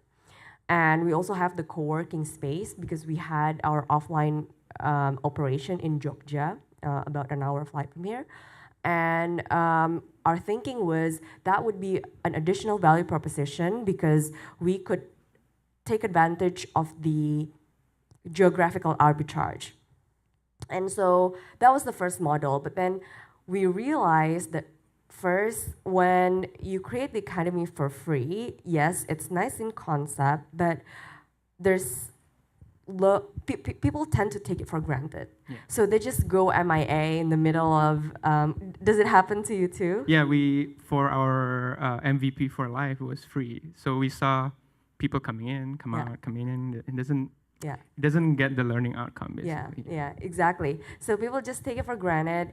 And after that, we also realized that the number of students that we can take in was based on how much profit that we get from the Job Connect and the consulting piece and the co-working space. And so we thought, this is not a way to scale.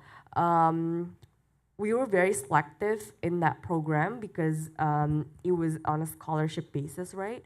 But then we decided to charge. So we start selling it to the market. And since then, growth was like crazy. I didn't expect that. Because what we found out was that with making it free and making a selection, a filtering process that's rigorous, that actually limits a lot of people who had the interest to learn and they couldn't because they couldn't pass the test. And so that was I guess, the first learning from scaling, open the access. The second piece is, I guess, similar to Mark, which is technology. As I said, only 19% people have laptops. So we thought, you know what? Smartphone penetration is higher, about 90%. So how could we leverage this technology instead? So that's why we create coding on the go. You can learn from our mobile app, and that has helped us scale. Right now we have close to 1 million users. Wow, that's really impressive. Thank you very much. And now let's talk more about the ecosystem, the Indonesian ecosystem. Of course, we have, in a way, for sure, we have multiple sides. But let's say we have two sides, right? On one side, we have the ecosystem players. So we can say perhaps investors, we can say accelerators, we can say even universities in a way, schools. But then also, of course, you have the users on the other side, right? And I'm talking really the end users, so the students, be kids or adults and more, right? And teachers in a way as well. And let's engage a bit the audience as well. In your opinion, from 1 to 10, how much Indonesians today are interested and excited about Edtech solutions? Are really users in a way? Perhaps you can start from 1 to 10. I want a number, and then we can discuss. I mean, it's just looking at numbers, right? It's accurately is 8.5 to even 9, right? Very accurate. There's some reports. HSBC put a report like before pandemic, right, where actually 85% of Indonesian students have used some kind of tutoring after school. There's a lot of demands. And even if you talk to people who are on a lower economic, it's not that they don't want Edtech, they don't want education. But there needs to be a connection where, hey, education actually do help my kid's future to be the word sejahtera, which is to be economically fulfilled. I'm able to potentially buy a house, get married, and have a good family, right? That's how Indonesians see education. It has to be linking to that. And I think there's a lot of times where that doesn't get translated. How is learning math, how is learning coding actually get me to be, not the word prosperous here, because sometimes prosperous is a different connotation, but sejahtera here. A good life, basically, right? That's the way I see it. Very good points. Dita, if you can say a number from 1 to 10 in terms of how, at the moment, excited people are interested about Edtech solutions in general. And I know it's a billion-dollar question in a way, but... Well, I think if you ask me, my answer would be very biased. I would say 10. And if we look at our business growth in the past couple of years, that number would validate that. Although on the business market, I think now that pandemic restrictions have started to be lifted, a lot of them are tempted to go back to the way it was, and prioritizing offline learning. So I guess the question would be, how do we provide, potentially hybrid? Because I think the business market is also in dilemma, right? Especially when we're talking about enterprises who have a lot of employees across the country. They would tell us, online learning has been very helpful in closing the gap between the skills across the regions. So if you have a team, somewhere in the remote area, say like a bank teller in some branches, outside in some island, their skill would have been very, very different to what we have here in Jakarta. And by offering online learning, they could see that the skill gap kind of closed down a little bit, but yet they still want to go back to, at least they're tempted. So I think, yeah, that's what's happening. Yeah. I have a little bit different view to people. It seems people are wanting to go back offline, but I've met mothers, fathers, and kids who says, if online is giving me a good experience, learning experience that I can learn, I can understand, they will always prefer online, right? Because to go to anywhere, like if any of you are parents here, if I ask any of you who are parents, what is the most annoying thing about sending your kids to tutoring centers?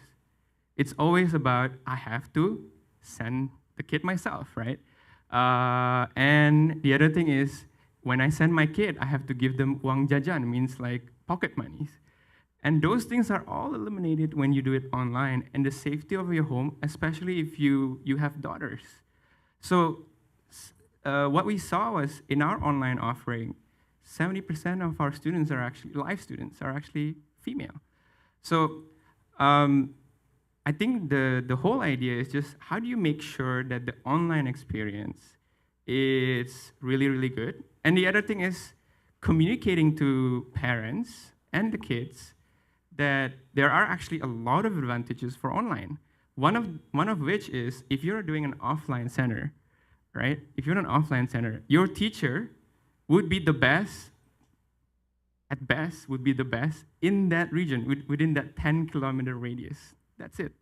When you do online, you could probably get the best teacher throughout Indonesia, right? If not globally. If not globally, exactly. So, and the research just shows that class size, there's a lot of factors on what makes a good education. But the most important thing has always been, who is the teacher in front of you? And are they teaching it well, right? So for us, I think we need to start communicating that super, super well. Because then at the end of the day, I mean, for us in Colon, we're not going hybrid. We're fully committed to online, because the benefit is just too much to be ignored. I think it's also talking about Edtech as an ecosystem, and as different players in the market. It's also about being able to create and improve the story of Edtech, because of course sometimes it's online versus offline, but sometimes it's a combination of both. Sometimes one doesn't exclude the other. Sometimes it's together. Sometimes it's different, but in different ways. It's really about, the way I like to see it, for example, is, Edtech is not just a subsector of education. It kind of reminds me, I come from fintech area. And it kind of reminds me, at the beginning, we were just talking about, yeah, fintech is something very small. It's against the banks and whatever. You guys are not any player in the education system. You're just trying to do better and to create a better ecosystem and better learning outcomes, right? It's not a battle. It's about creating better education and better life for people. Yeah, and exactly. I mean, at the end of the day, it's measuring what matters, right? And for us, what matters a lot is not just the Mao Dao Wow, right? It's also retention, right? Are they coming back to you? Are they buying for the next semester? Just like any traditional business, right? But if you keep having to market yourself and then lose that customer, then that the CAC becomes a problem to your business. Yeah. And talking about another very important player of the ecosystem, investors.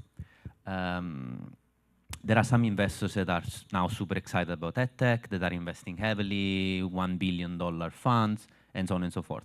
There are other players in the market that are like saying Edtech is a difficult market, Edtech is low multiples, people are going back to school and whatever, right? In your view, what is the perception and status of Edtech for investors in Indonesia? How do they see the Edtech market? What's your experience with investors here? Yeah, I think you're right. It's 50-50. Some investors are very excited, some are less excited. But I think it goes back to the business fundamentals. It really is not about the sector per se, it's really about your unit economics, right? If you have a healthy revenue growth, a healthy user growth, low CAC, high LTV, you can be in whatever business and you can get funding. Yeah. Yeah, I mean, I agree. I mean, a lot of investors, especially if investors from abroad, they look at macroeconomics and looking at the macro environment. But if you look at any good business or any even, you know, if you think about Tesla, is the EV market when Tesla was around good? It's not, right? So, so for us is actually building those relationships with investors who are aligned with us. I think Kevin was saying, you know, Kevin here, some sovereign was like, hey, long term, the capital has to be patient. I think education is it's definitely something that's a long game, right? And if you look, is there good education brands and businesses here? Yes, there are. There are actually a number, and they're very successful. But it took some time for them to gain the trust of the people, right? So for me, if you know whoever if they're investors here, I would try to get all of you to see not the game but the players. Check out what they're measuring and are they making improvements on those measurements. Fantastic. I hope investors in the room are very clear on this. Also, the ones that we will look at this after. That's a very important thing. That's really a very important thing. And talking about, I mean, I think this was mentioned at least 3 or 4 times already in the previous panel. Being a founder is super difficult. Being an Edtech founder perhaps is even more difficult.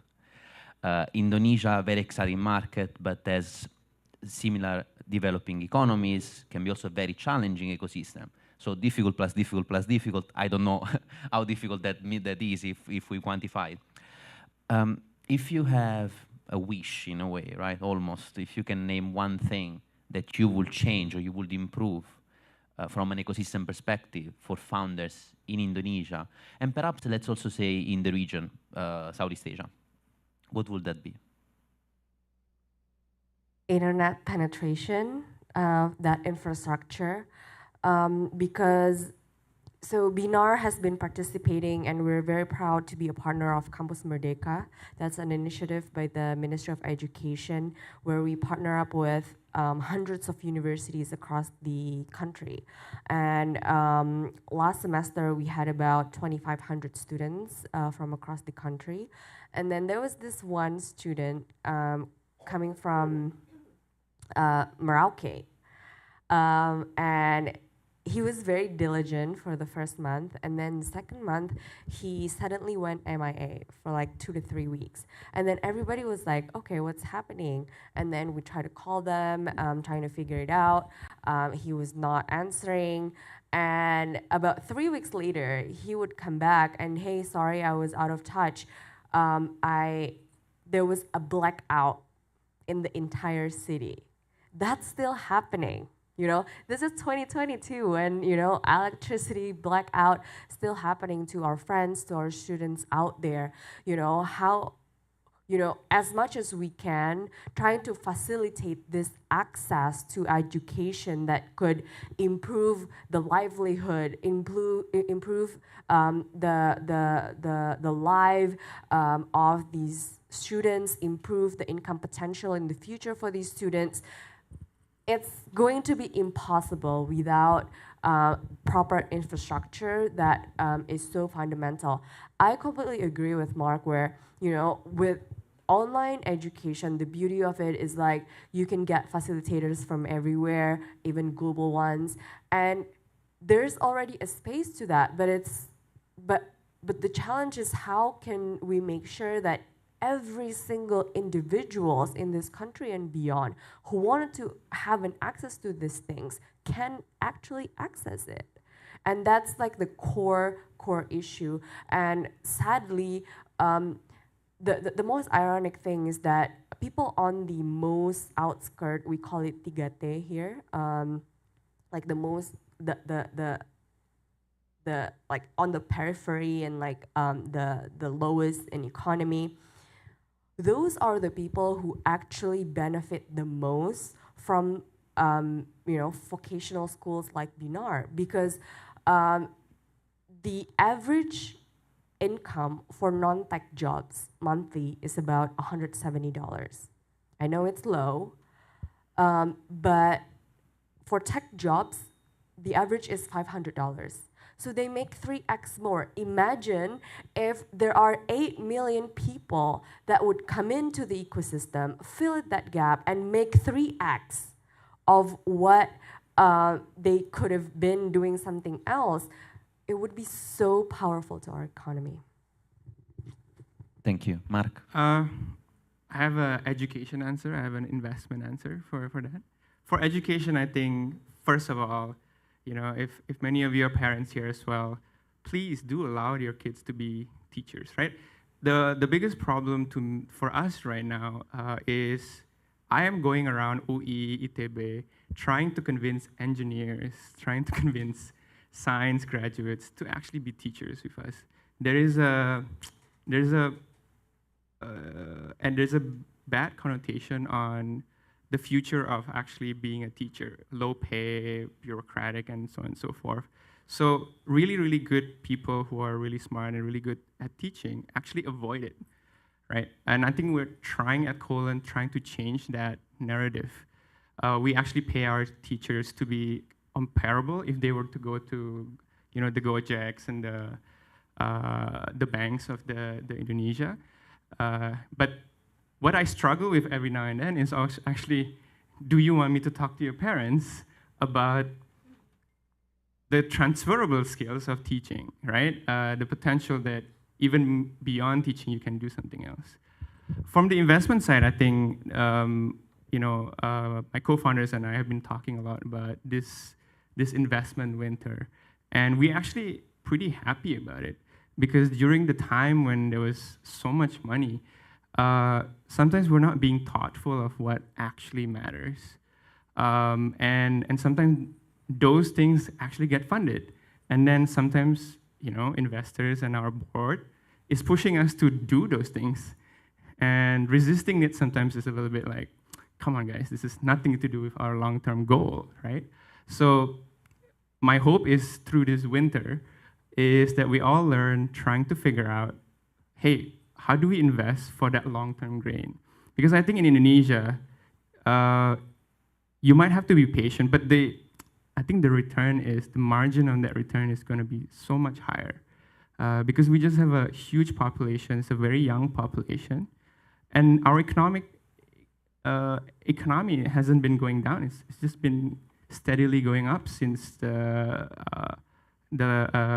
since we become democracy, right?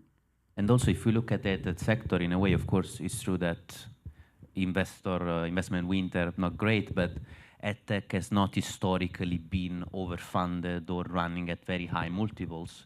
So perhaps now it's even a better time to look at very sustainable and healthy businesses that are here in the long term, yes. And you don't need to also, as an investor, overpay because whatever the multiples there were before. And encountering great countries like Indonesia where the future is surely bright. Yep. yeah, Indonesians want education and want quality education, and that's not a question that people within Indonesia or even outside Indonesia should really doubt, right? Fantastic. So on this very positive note, we conclude the panel. Thank you very much both for your insights. Thank you all for attending. I hope it was very interesting. For me, surely it was. So please join me in a round of applause for these two amazing founders.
Block 71 takes its name from its birthplace, the Block 71 building within the Rajar Industrial Estate in Singapore.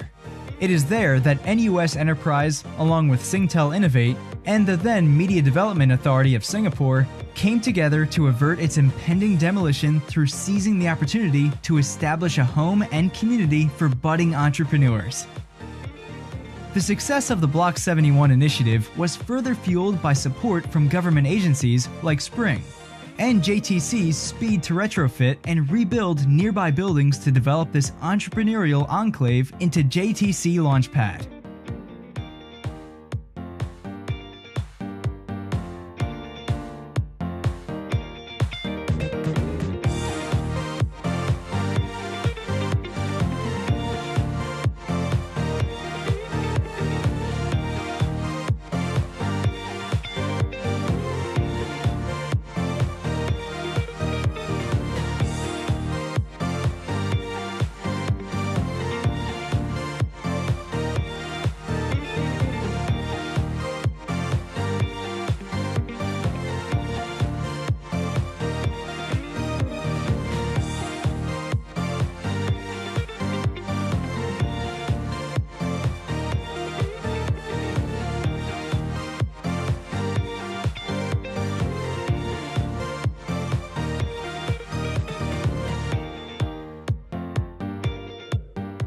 So Block 71 has been instrumental in the growth of holistics since the first day we started. Block 71 introduced us to our first few customers in Singapore, and when we expanded to Indonesia, they introduced us to our first few customers in Jakarta. It has brought to us in a very short period of time a lot of connections and the ability in a single place to meet a lot of very interesting people. Cosmo Health is a Singapore-based startup. We need to look beyond Singapore. So Block 71 offers us the opportunity to reach out to the whole of the China market, not only in terms of the market size, but also the resources that is available. So that's what brought us to Block 71. Block 71 is an initiative by NUS Enterprise in collaborative and strategic partnerships with established corporations and government agencies. In every location, Block 71 embodies the spirit of entrepreneurship, collaboration, and partnership by bringing the research capabilities and technologies of the university together with the investment and business acumen of our partners to support the entrepreneurial journeys within the local geography and beyond.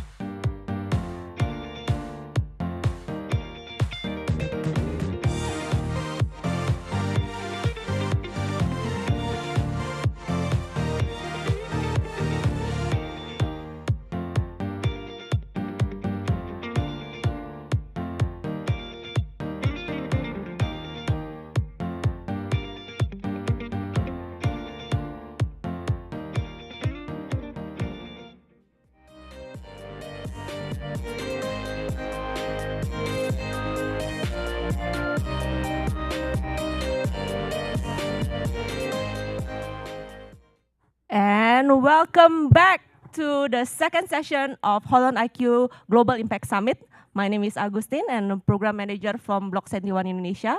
And today I have with me Rangga from govtech.edu and also Andre from LingoTalk.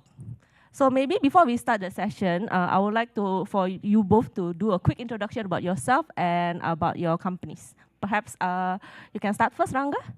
Sure, thanks, Agustin. Am I audible? Yeah. Cool. Hi, everyone. My name is Rangga. I'm currently leading govtech.edu, which is an organization curated to help the Indonesia's government technology proliferation in terms of, now we start with education. Today, we work very closely with the Ministry of Education. And then we build platforms to help the ministry's main agenda, especially related to teachers' transformation, school transformation, and higher education as well. Happy to be here. Thank you. Andre? Yeah, thank you, Augustine. I'm happy to be back here because LingoTalk was part of Block 71 as well last year. So thank you so much for inviting us. I'm Andre. My company is called LingoTalk. We're personalized language learning solutions. We've been around for a little more than 2 years as of now. We have 3 product lines with schools, with corporates, and also retails. But our main focus now are working together with schools in building the entire curriculums for kids, for K-12 kids, focusing more on primary schools, from the materials, contents, and also the teachers at the same time. Maybe before I start on the questions on Edtech, perhaps I would like to find out more personally about your journey to be with GovTech and to be with LingoTalk. Could you explain a bit more about your entrepreneurship journey or your careers in Edtech? Yeah, I hope this is not gonna bore everyone, but maybe a little bit of backstory. I started my my career in consulting and then moved to product management. Mostly, I've been working in technology companies. Was very fortunate to be part of Uber launch team in Jakarta. Then moved on to Grab as well to help out with Grab Financial. So name like Ovo, for example, for their local products. More recently, I was with Cargo, the logistics tech company.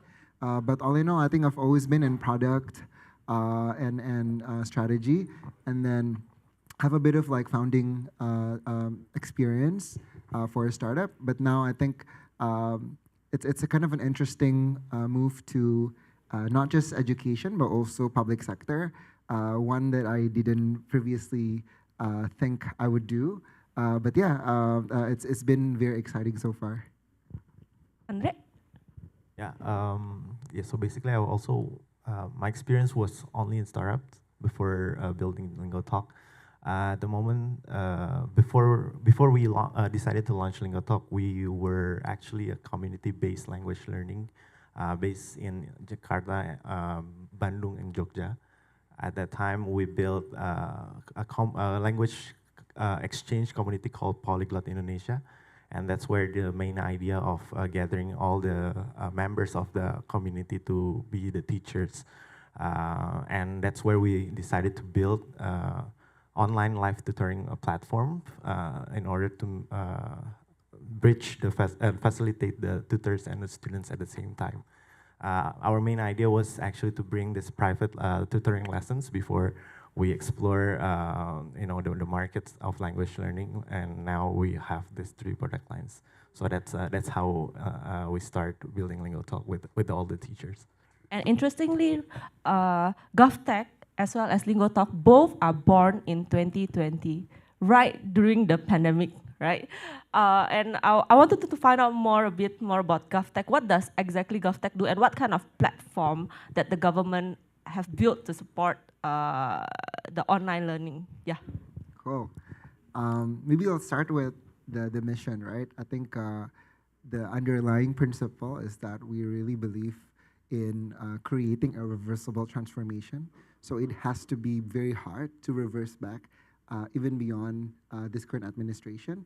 And second of all, we really care more about improving student learning outcomes. So I think based on these 2 underlying principles, we then build technologies around it.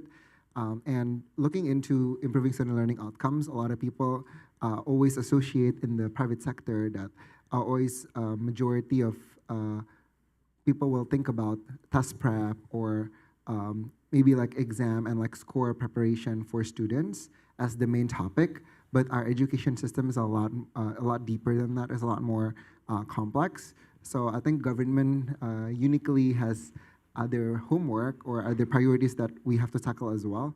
And not everything could immediately improve student learning outcomes simply by helping them excel at their test scores, right? There are also other aspects such as teachers' quality, such as like the availability of data, understanding of their assessment, and for higher education, for example, whether or not they have like real life experience that could really prepare them for world after college and really get employable. So all in all, based off of those aspects that support the idea of improving student learning outcomes, we build platforms around it. Maybe I'll just share a few. We have platform Merdeka Mengajar, which is a teacher app. Now it's being used with almost 2 million teachers in Indonesia. A bit of context, there are 4 million teachers, so fingers crossed we're like very close to 50% adoption.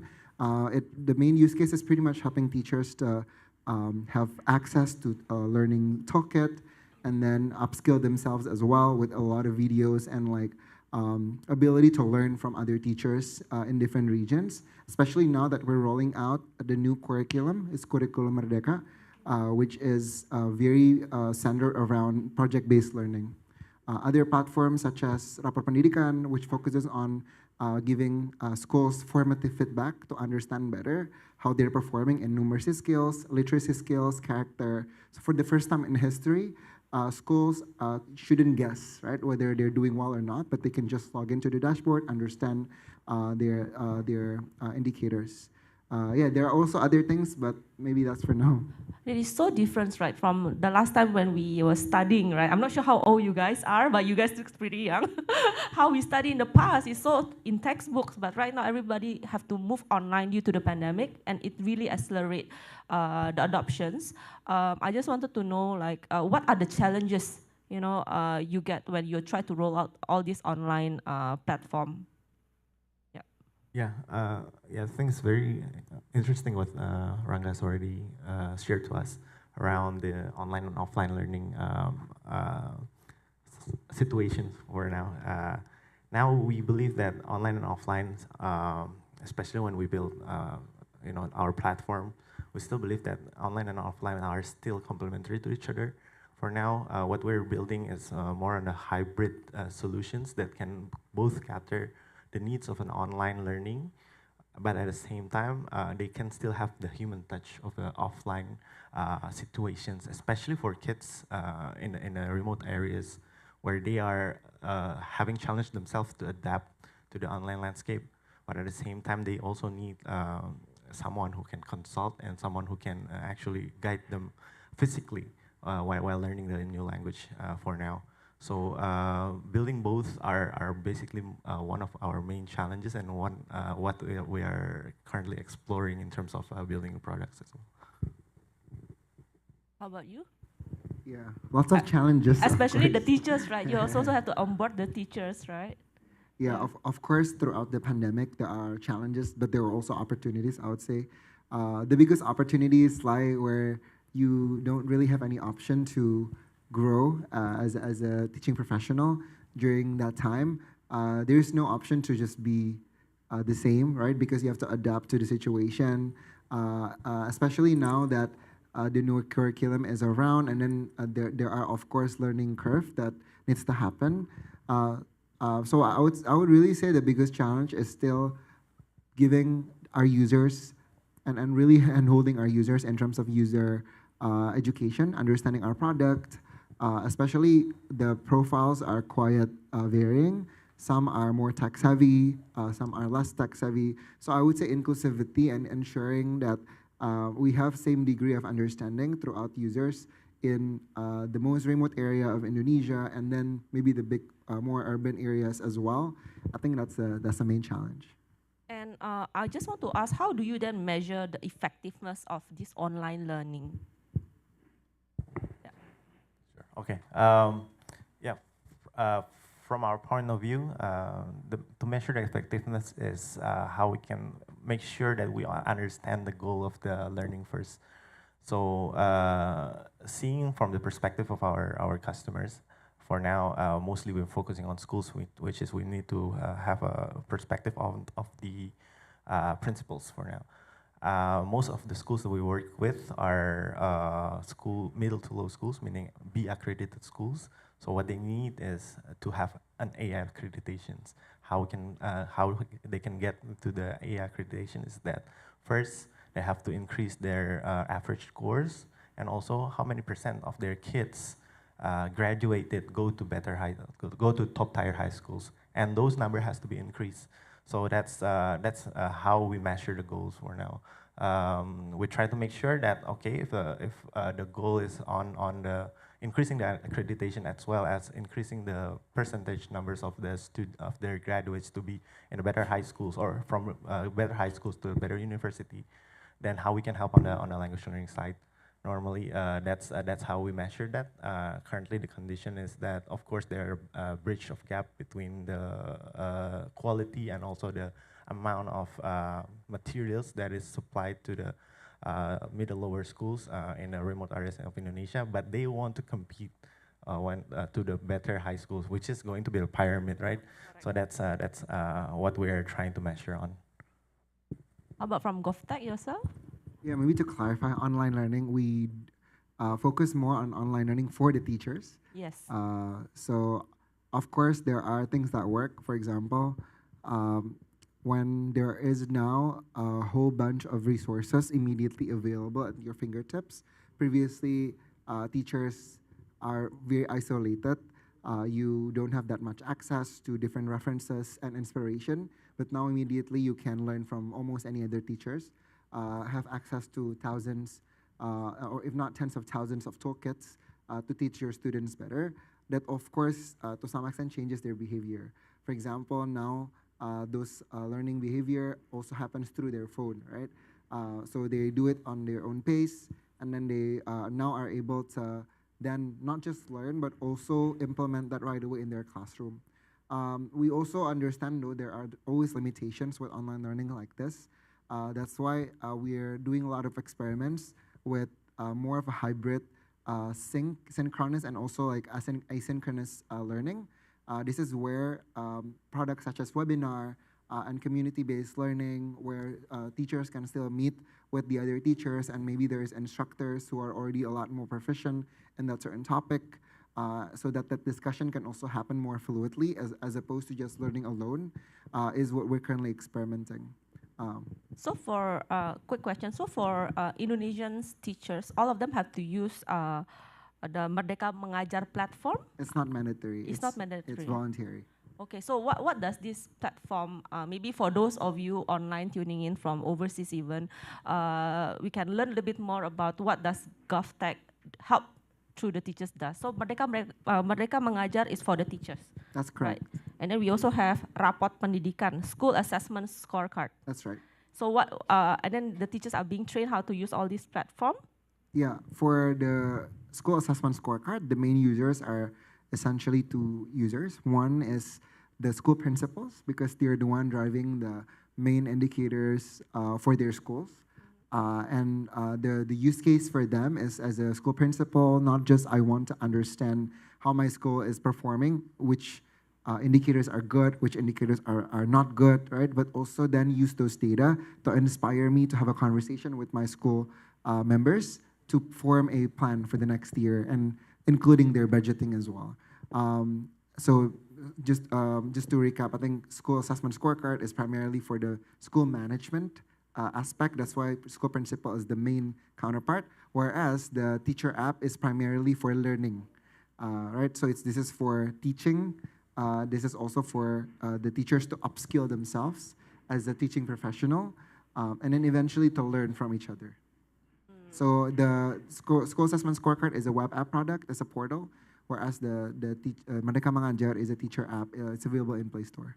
And then do you also, like for GovTech, do you work together with maybe the private sectors in developing all these platform, or everything is in-house built by the government? Yeah, for engineering team, I mean, if you're talking from the resource standpoint, we mostly our team is in-house. And then for the technology integration, we of course partner with some of the partners out there. For example, in the case of helping identify potential plagiarism for content, we work with one of the partners as well. So yeah. Potential collaboration with Lingotalk? Yeah, why not? Yeah, maybe for Lingotalk, I just wanted to ask, right, what do you think is the future of online edtech after the pandemic is over? How would you then need to pivot, you know? Before pandemic, you pivot to online. After pandemic, then how? Are you gonna pivot again? Have a physical space? Right. What we see from like trying to introduce ourselves as an e-learning, the E stands for efficient rather than the efficient learning, not the just E. In terms of online. And it's very interesting of what Ranga just said around the platform of the teachers, because I think no matter how hard it is to teach the kids, still the teachers is still like a much bigger problems that we're currently facing for. And the parents also, don't forget the parents. Yeah, Now we can also imagine, for example, we've been working with a lot of schools in the remote areas, like 2 hours from Bandung, for example. And when we speak to the English teachers, they cannot speak English. English teacher can't speak English. So that's the problem. Is that severe? What's happening right now, and those kind of platform is definitely what they need. Like they need to train the teachers, talk to another teachers at the same time, learning about what the schools want. Because for now, schools of course aware about the problems, and then they just want to have like a quick solutions out of it, which is okay. Just use another platform. Just do end to end, rather than trying to help the schools, help the teachers to grow. So yeah, for answering your questions, of course, in terms of pivoting or where to focus on after all the pandemics that happened, we really need to see like what is actually happening first after the pandemic, and then let's see like how we can actually jump into this conditions and give a right solution from there, rather than already setting up many things, but at the end of the day you cannot use it. Right? How about from the GovTech point of view, like do you think the teachers will then continue? Is it mandatory, from the MOE standpoint, like even though the pandemic is over, you're still gonna have to use all these platforms they've already made? Yeah, we are very lucky that our platforms are not or never created to impose a certain type of learning per se. It is, if anything, focusing more on the teacher side, not on the student side. So on the K-12, to clarify, we don't have any product on K-12 side that is a student interface. Okay. Yeah, so I think that's also then, we really believe with the principle that the teacher knows best about the context of their student, the environment of their student. So for one teacher in a certain area, maybe hybrid learning might work, and for teachers in certain other area, then maybe full in-person learning is better. That's why I think for Teacher App, it is not about imposing a certain online or offline learning. Okay. My next question is, how do you then integrate parents into their digital learning, ecosystem effectively to support their children's? Because if you're talking about K-12, right? I mean, I have a cousin who has 3 kids. She have to be a teacher themselves, right? At home. Yeah. How do you then help to integrate the parents into this conversation? I think for now, most of the parents think that they don't want to have like an additional job for them to teach their kids because of inconsistency, or it's not complete of what is schools has already given, especially on the online landscape. Parents has to work on the kids to adapt to the new online learning, but at the same time they also learn, right? At the same time they also haven't had this experience before. So what we're trying to build in our platform is we have the specific parent feature called Single Parent, where everything is reported under their own device.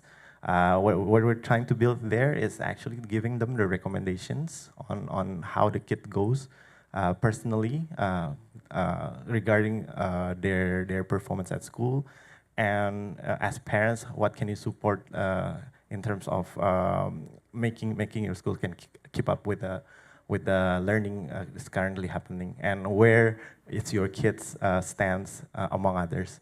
I think that's what we're trying to.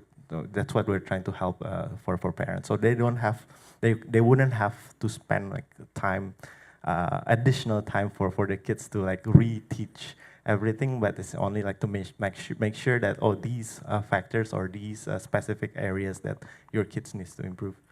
Yeah. From the GovTech point of view, but do you deal with that on the parent side, or not as of now, right? Yeah. I got one more question. Let me see. What do you think the future of online what is your most excited about for the future of the company or your next projects in the next few years? Yeah. Okay.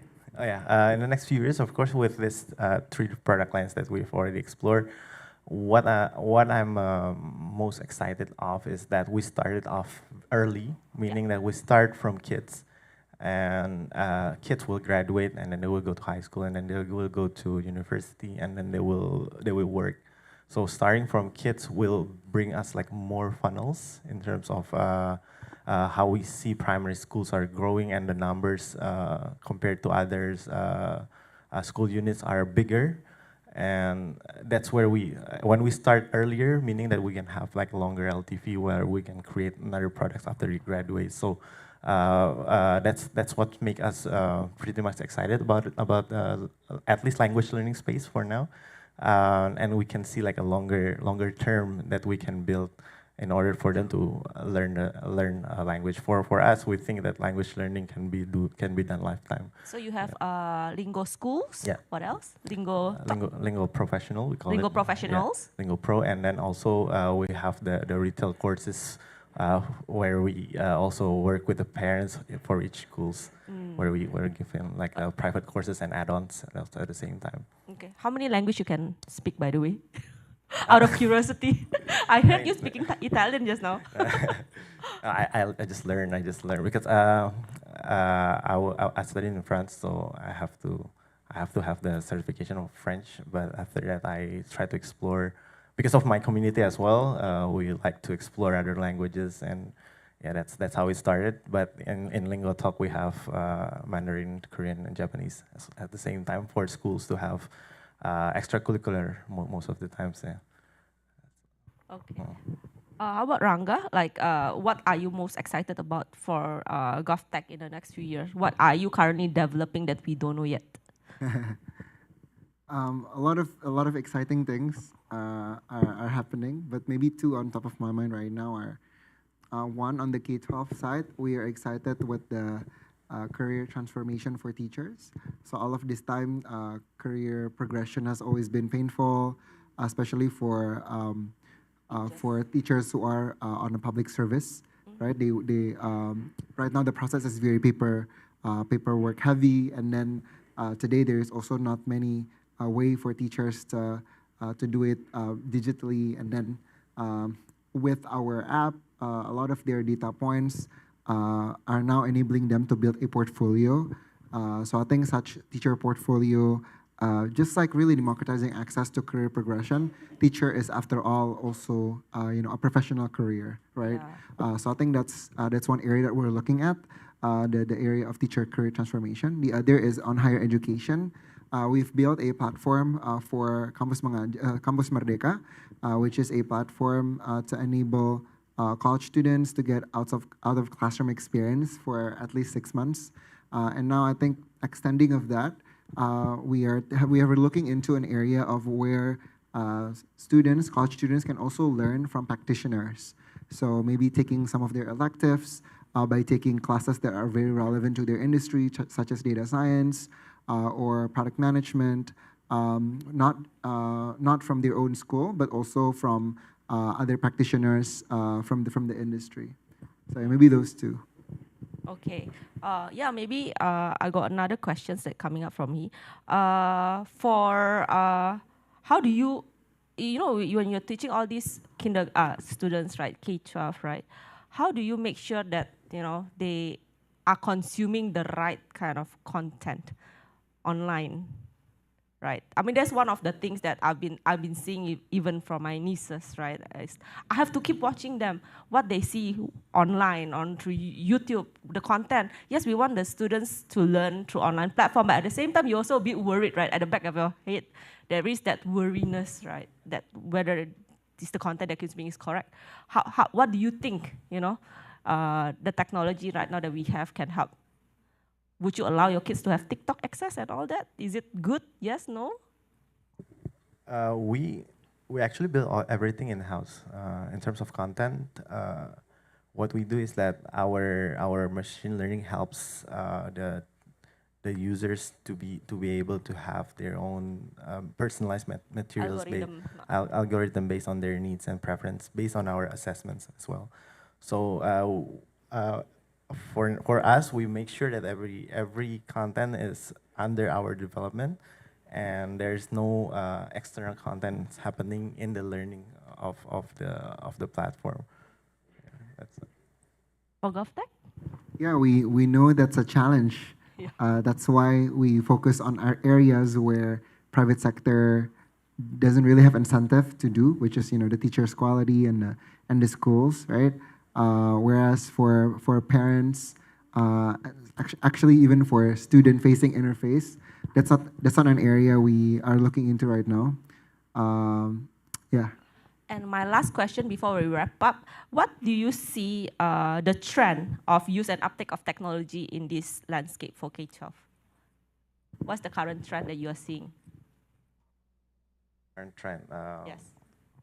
Can you have like elaborate the question again? Like examples, like in terms of technology or platform, like what's the current trend that you see? Are they gonna use more online atau more physical, or what is the current the kids are learning gitu loh? Maybe I'll start. Yes. Maybe a few things on my mind. Number one, the rise of gaming as a means to learn, especially for preschool and early childhood education, is very underserved in this country. So that's an area where there's a lot of opportunity. Number two, I would say that many thoughts about replacing teacher has been around, but I personally don't think that would be the case for education. Teacher will always be there, and technology will never replace teacher. It will, if anything, amplify the impact of that teacher. And the third one, I would say, is there's the trend or the shift from MOOC, or Massive Online Open Course, to cohort-based courses. Because the completion rate for MOOC globally, based on a Harvard study, is like close to 6% now. It's like drops more and more. People want more engaging learning. People want to learn together. People want to learn with feedback. Thank you. Yeah, we see the topic-based learning as something that is now we've been focusing on in terms of building our content. We see attainment rate of our kids are pretty low compared to at least in Southeast Asia. Now we're trying to increase by 35% the attainment rate of the kids while they are learning. Mostly the attainment rate is low because of the materials that is boring. They only can last up until like 5 minutes, and if it finds it boring, and they will like go away. Especially when it's online, they will just run away from the screen, And or skip on the screen. I know. Yes, of course. So what we're building is like we're creating topics, basically topics that can get them excited first. Topics around what they see, like for example, games or movies, music, folklore, anything about it, and we try to make sure that we have a good animation on it. So we make a learning journey more into like some kind of a movies where they can follow the main the person while they're explaining. So and the teacher will only facilitate. So that's pretty much what we see, and it's increased the attainment rate by 35%. Okay, thank you, Andre, for wrapping it up. Please join me in thanking the speakers for today, and have a nice day, and we'll go on for the next session, yeah? Thank you so much. Thank you, Rangga. Thank you. Thank you, Andre.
Hello everyone, good afternoon. I hope you had a lovely lunch. I saw lots and lots of people connecting together, which is wonderful.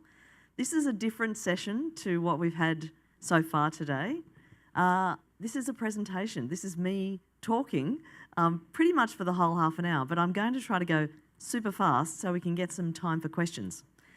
Essentially what I wanted to do this afternoon was walk you through the global education innovation landscape, some of the trends we're seeing, not only in investment, but definitely investment, and how that differs in different geographies. So I'm going to jump in. There's quite a lot of content in here.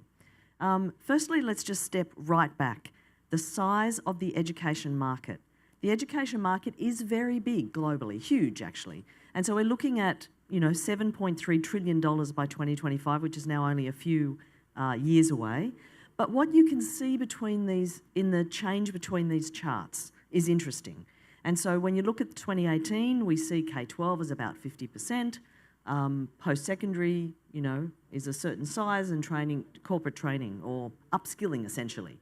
But then by 2025, actually that corporate training segment, the blue segment, the upskilling segment has increased significantly, and post-secondary has shrunk a little bit. And so what we're seeing here is evidence of the trend that everybody's already talking about, and that is that informal upskilling, training, and ongoing learning is becoming much bigger. Even in terms of market size, it's becoming bigger. The question, of course, is the boundaries between formal education and informal learning are blurring. And so what is formal education anymore when micro-credentials is a thing? That sort of becomes relatively formal. And so we're seeing some changes, some boundary changes here in education.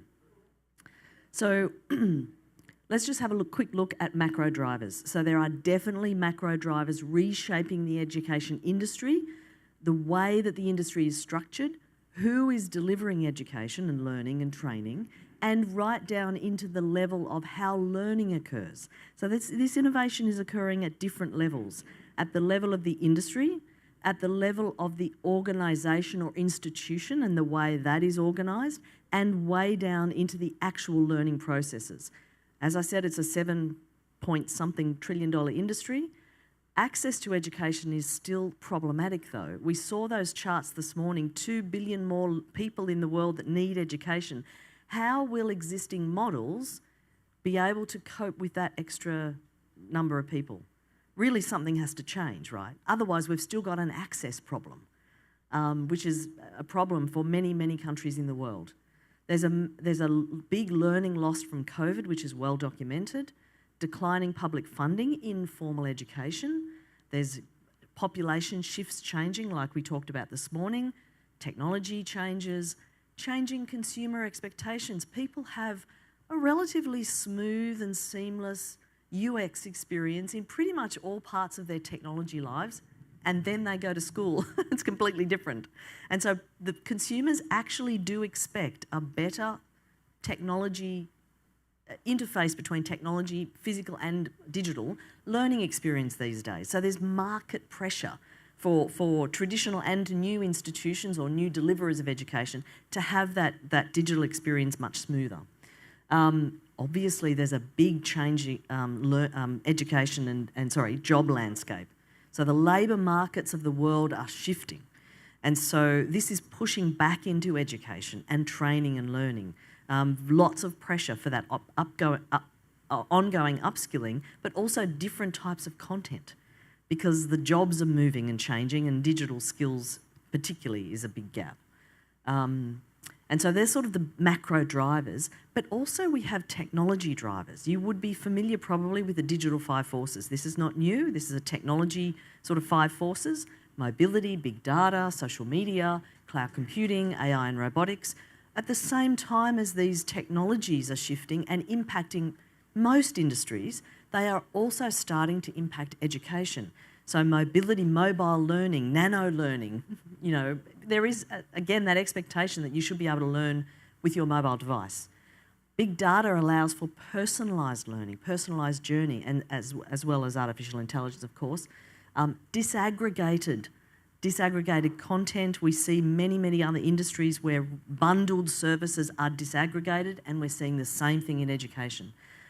The rise of social media has allowed, and the advancements in technology have allowed for a much more social ability to learn in a social situation than in the past.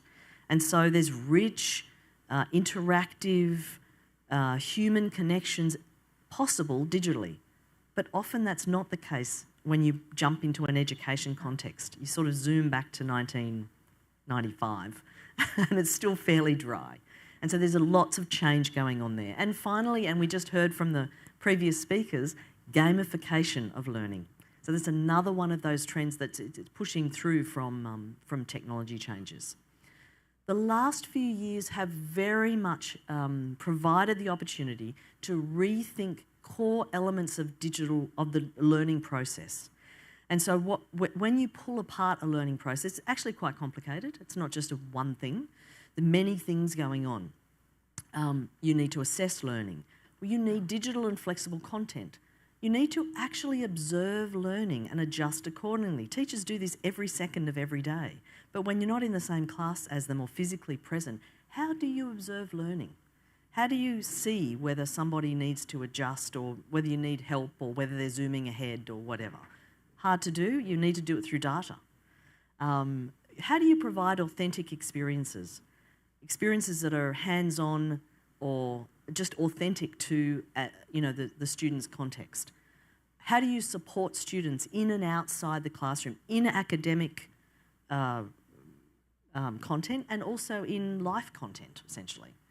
And how do you provide a social learning context? So COVID through 2020 and 2021 really challenged pretty much every single element of the learning process when you unpack it. And what we're seeing here is, and what we started to see, I don't want to say things have shifted 100% because they haven't, but what we've started to see are solutions that are in the market, that have been in the market for a while, struggling sometimes to gain traction from demand, but through 2020 and 2021, all of a sudden, pretty much every school, university and corporate in the world needed to really rethink core elements of learning. And so they looked to artificial intelligence, data to observe learning. You need data points into, how long is someone in an activity? What are they doing exactly? How long are they working on something or not? Or are they interacting with people, etc.? So data helps you to observe learning. How do you assess learning? And so again, the types of assessment, the types of advanced technology solutions that are helping to provide solutions to these elements of learning have seen massive growth over the last couple of years because the demand has been there. It is yet to be seen what that is going to look like in 3 or 4 years' time. What we hear from both suppliers and solutions providers all around the world is that demand has slowed for technology solutions in education, but nowhere near as slow as it was before the pandemic. So it's accelerated a trend, but it hasn't accelerated at the same rate, essentially. And so, but you can have all these elements of learning, of course, but at the end of the day, actually, that all sits within an infrastructure. And often, in many, many parts of the world, that infrastructure has been completely lacking. You can't have great adaptive learning if you don't have a secure environment or an environment for a start. So what we've seen is a huge rush, especially from governments all around the world, to build what we call learning infrastructure for learning environments, identity and authentication, security and device management, interoperability, managing data. That's the Edtech that has really, really taken off, or the tech, because it's a bit sort of deep down in the stack, that's really taken off in the last couple of years, and that has not slowed down. Actually, this is a beginning of a very long-term sort of transition in terms of digital infrastructure for learning, and this is our sizing of Edtech globally. And so what we see here is that in 2019, the digital spend in education was around 3.3%. So of all the money that's spent on education, 3% was digital. This is very tiny percentage. In other, what you might call content industries, the spend is more like 30% or 35%. but education 3%, moving to around 5.5. We did this sizing pre-COVID, so we think it will be bigger than 5.5, but we're waiting probably until the end of next year or mid-next year until we do that resizing.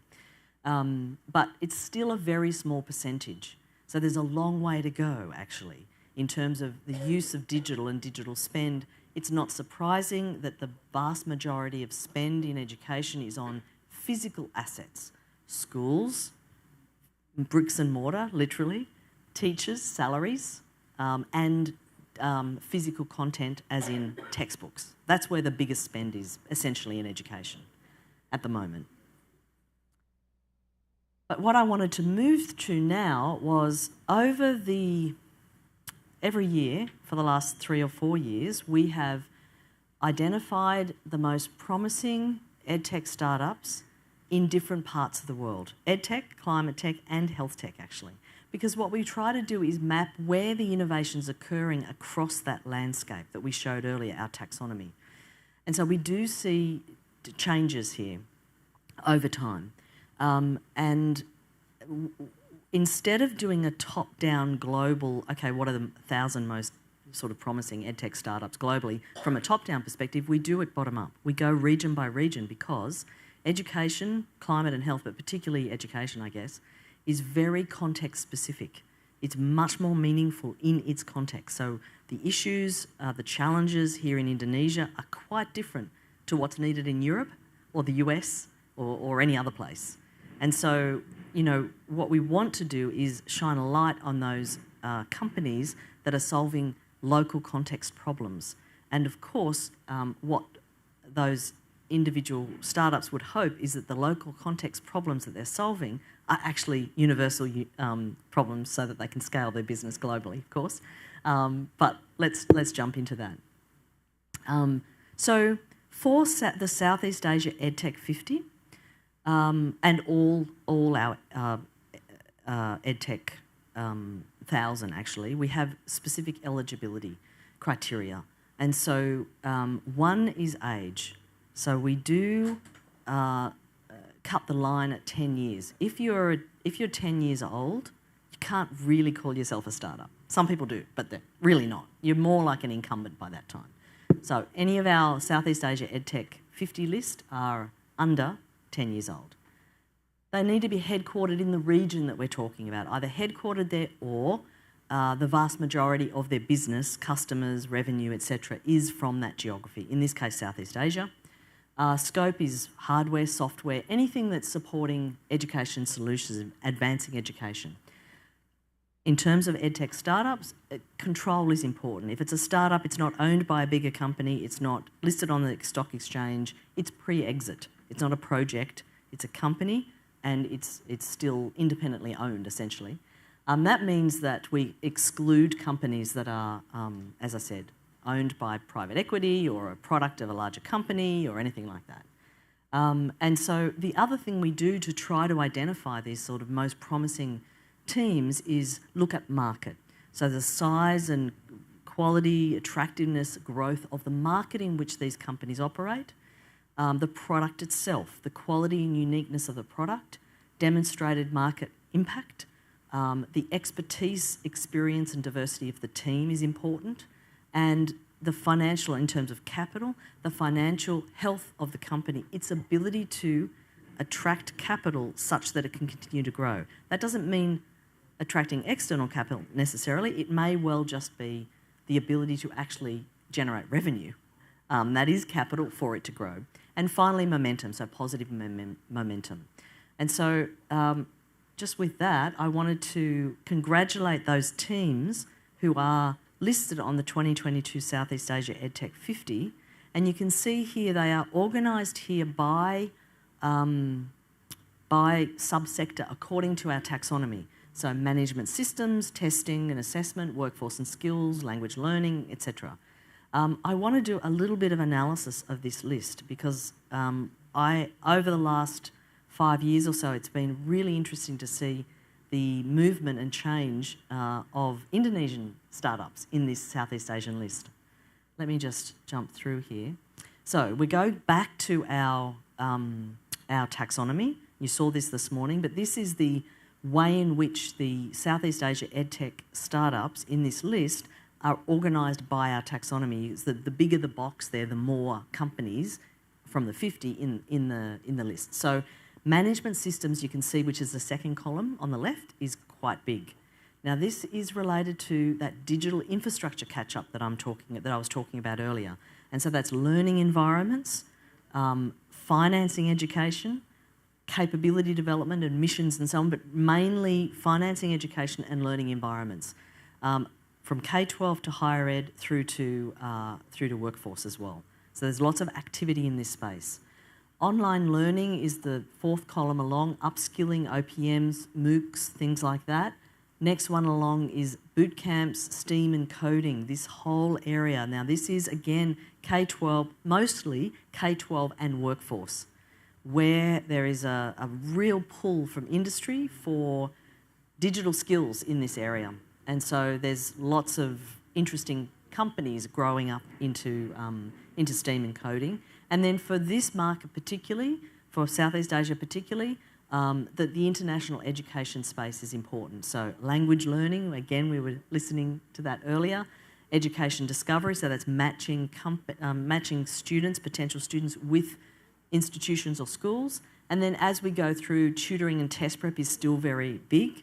Tutoring, test prep, voice and chat, skills verification, credentialing, those sorts of areas, but mainly tutoring and test prep, and then workforce and skills. And so this is the sort of makeup of the Southeast Asia EdTech 50. And then if we jump into a bit of analysis, what we see here is that 2/3 of this list are direct-to-consumer models, and that is quite sort of common in these types of markets. So for example, in India and South Asia, 73% of all these startups in that list were direct-to-consumer models, whereas, for example, in other markets like Europe, Australia, US, much more on business to business. So they sell into universities and schools and things, compared with a direct-to-consumer. It's quite an opposite sort of effect. And that has remained steady over the last couple of years. It is a pretty big direct-to-consumer market here, not only in K-12, but lots in K-12. Again, given those population stats that we were looking at earlier, it's a big youth population, so a lot of work into K-12, direct-to-consumer there. And then when we look at the split of geography, Indonesia makes up a quarter of this list. And so it's remained steady at a third or a quarter over the last couple of years. That's not just companies who are headquartered here, but companies where Indonesia is their main market. So it's quite a strong showing for Indonesia. I would say over the next 5 years, we would expect that 26% to grow. Really, I would hope to see, and given the size of this market and the importance of this market, the growth of GDP rankings of this market, I would expect to see over the next 5 years that probably, it's possibly likely to get up to 50%. It should be, actually, in 5 years. So all you EdTech startups and incumbents who are working hard in the Indonesian market, this is actually the place to be, in my opinion, over the next few years. It's going to grow significantly. But we see, of course, Singapore is a hub for the region, a lot of headquartered there. Indonesia, 26%. Vietnam is the other market of growth. So 14% here, and again, we're likely to see that grow as time goes on. I think actually in 5 years' time, if we were sitting in this room or in the summit, we would probably be talking about the Southeast Asia EdTech 100, because it's going to be too hard to get just 50 in a few years' time. There's very strong teams here. And then finally, when we look at the age of these startups, because you can tell a lot about an ecosystem by the sort of the way in which the age of how new startups are coming through. So here we see 26% less than 3 years old. Now that's less than the last year and less than the year before. That is really very common across all the geographies so far, because starting a startup in the middle of COVID, super difficult, although we just saw 2 on stage a minute ago who started in 2020. And so we're likely to see that grow a little more over the next couple of years. But what's happened over the last couple of years is that startups who were founded just prior to COVID or a few years prior to COVID, they found their market fit, they had some customers, then COVID came along, and all of a sudden the demands for their products was huge. And so they've really shot up. And that's why we see a very strong 4 to 6 year old grouping. And that's common in many different geographies as we've done this. Over time, what we will expect to see is more in that early stage. You want to see a really strong, young, under 3 year old group who are innovating, finding traction, growing, and so on, because that's the sign of a very healthy ecosystem. The last couple of years has been a bit of a strange time for any startups, I guess. We would expect to see it go back to something like the 2020, up to 30, a third probably. That's what we'll see over the next period of time. But this is a very balanced ecosystem. So a quarter under 3 years old, 45% or so 4 to 6 years old, and then 7 to 9 years, 30%, which is quite high. But again, those incumbents, those companies who had already got good market traction and customers just got a lot of demand over the last couple of years.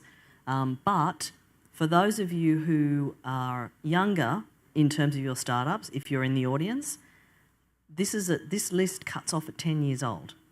So there's a bunch of those companies that are now 7 to 9 years old who will not make it in the list next year. And so we always try to refresh and you know, shine a light on the younger and newer companies. That's just a screenshot from our platform. If any of you are customers in the audience, what you can do is deep dive into this list and have a look at who are these companies, who's raising money, who's partnering with who, what are the market developments, etc. The other thing that we do is not just the Edtech 50, but also the Health Tech 50. So this is the list of health tech companies. It's a very vibrant market in Southeast Asia. So these are the Southeast Asia Health Tech 50, the most promising health tech companies, and moving forward into the climate tech. Again, same thing. There's a lot of activity going on in this market, focusing on the environment and sustainability, and you know, and we heard from some of those teams earlier today. So I think that's my last slide, and I hope I've got time for questions. I'm not sure what time it is. Let me just have a quick look. Oh, 3 minutes. Okay, I've got 3 minutes. I would really love for someone to ask a question or make a comment. If anyone's got anything to say, I'd be really happy to hear it. And I might just jump back to. Oh, okay, all right, that's finished. Is there any audience questions? Everyone's shy today. We only have 3 minutes, probably just time for one. Yes, up the front. So it's interesting from the previous speaker that talks that they are doing what the private companies are not doing. Mm. But actually, the other way around is that the government actually needs a lot of help figuring out a lot of things. Yes. I was seeing from your map there, I don't see like any private institutions that actually is helping out the government figure out things. You know, they are just direct to customers. Mm. But I mean, what is your take from other regions, more developed countries? Are the private companies actually getting in and helping out government figure out things like, I mean, in terms of education? I know that a lot of private institutions going in climate, for example, that helping out governments, providing data, tapping into their knowledge and providing that data to the government. Yeah. Because government is actually their customers as well, right? Mm. What's your take on that? Yeah, it's a great question as to who's responsible for innovating systems like education, climate and health. Many people would say governments are responsible in one way or another. It is very difficult for government to essentially disrupt themselves and their own processes. what we see in many markets is governments supporting innovation of all kinds with all sorts of schemes and programs and tax rebates and things like that, trying to encourage innovation. And at the same time, over COVID, I think a lot of governments made big policy changes very fast, faster than they ever have because they had to. Even in online learning, many markets in the world, you couldn't get an online degree. It wouldn't be issued by the government because it was not a thing. That's all changed. And so now we see governments modifying policy, although this is a big vehicle. These take a long time. And so you see movement there, but I don't think that governments, you need both. You need the top cover and support of government policy, of funding, of incentives, and you need bottom-up innovation, and that can only really happen through private activity. So you need both of these systems to work, and where you do have government incentives that are aligned with innovation, that's the best combination, really. Thank you so much, everyone. This is the end of this particular session, but we'll be back in a few minutes with a fireside chat. Thank you.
Hi everyone, welcome back. We've changed positions and I'm really happy to be on stage today with Michael Susanto. Michael? Likewise. Yes, thank you so much for joining me on stage. Michael is the Head of Strategic Partnerships and Strategic Planning for the Tanoto Foundation and you're based in Indonesia. I am. Yes. But the foundation itself is actually in Indonesia, which is our largest operation, but we're also in Singapore, China, and soon to be Brazil. Wow, okay. Let's start off, perhaps if you could provide the audience with just a little bit of context and background to the foundation, what it is, what it does, how it was formed, the sort of core elements of your work, your purpose. Sure thing. So the foundation is an independent philanthropy organization. The founder of the foundation, Mr. Sukanto Tanoto and Tina Bingge Tanoto, is actually also the founder of RGE. It's a global manufacturing company based on sustainable resources. So at the beginning, the philanthropic work of the founders were around their business areas with which is most typical with a lot of corporations, right? So it starts off by a corporate philanthropy, CSR /, right? But then we are now 41 years old, and education has always been the focus area. And this was an example of that was the very start, 1981 was the building of 2 schools, kindergarten and primary school, near their hometown. But the commitment to education sticks around until now, 41 years. But in 2017, we were traditionally a very traditional opportunistic philanthropy organization, doing charity, doing name building and stuff, right?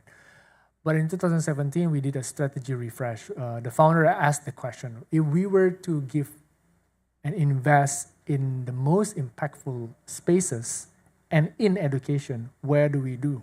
Where do we go? What do we do?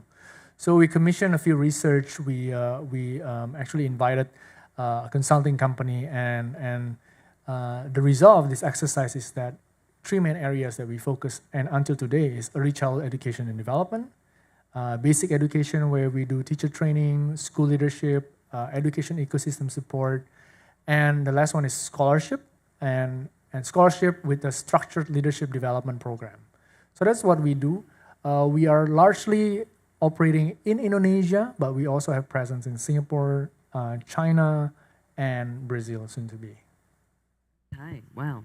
So 41 years young, and a bit of a pivot in 2017 to be less reactive and more proactive, I guess, in terms of the types of work that you wanted to focus on.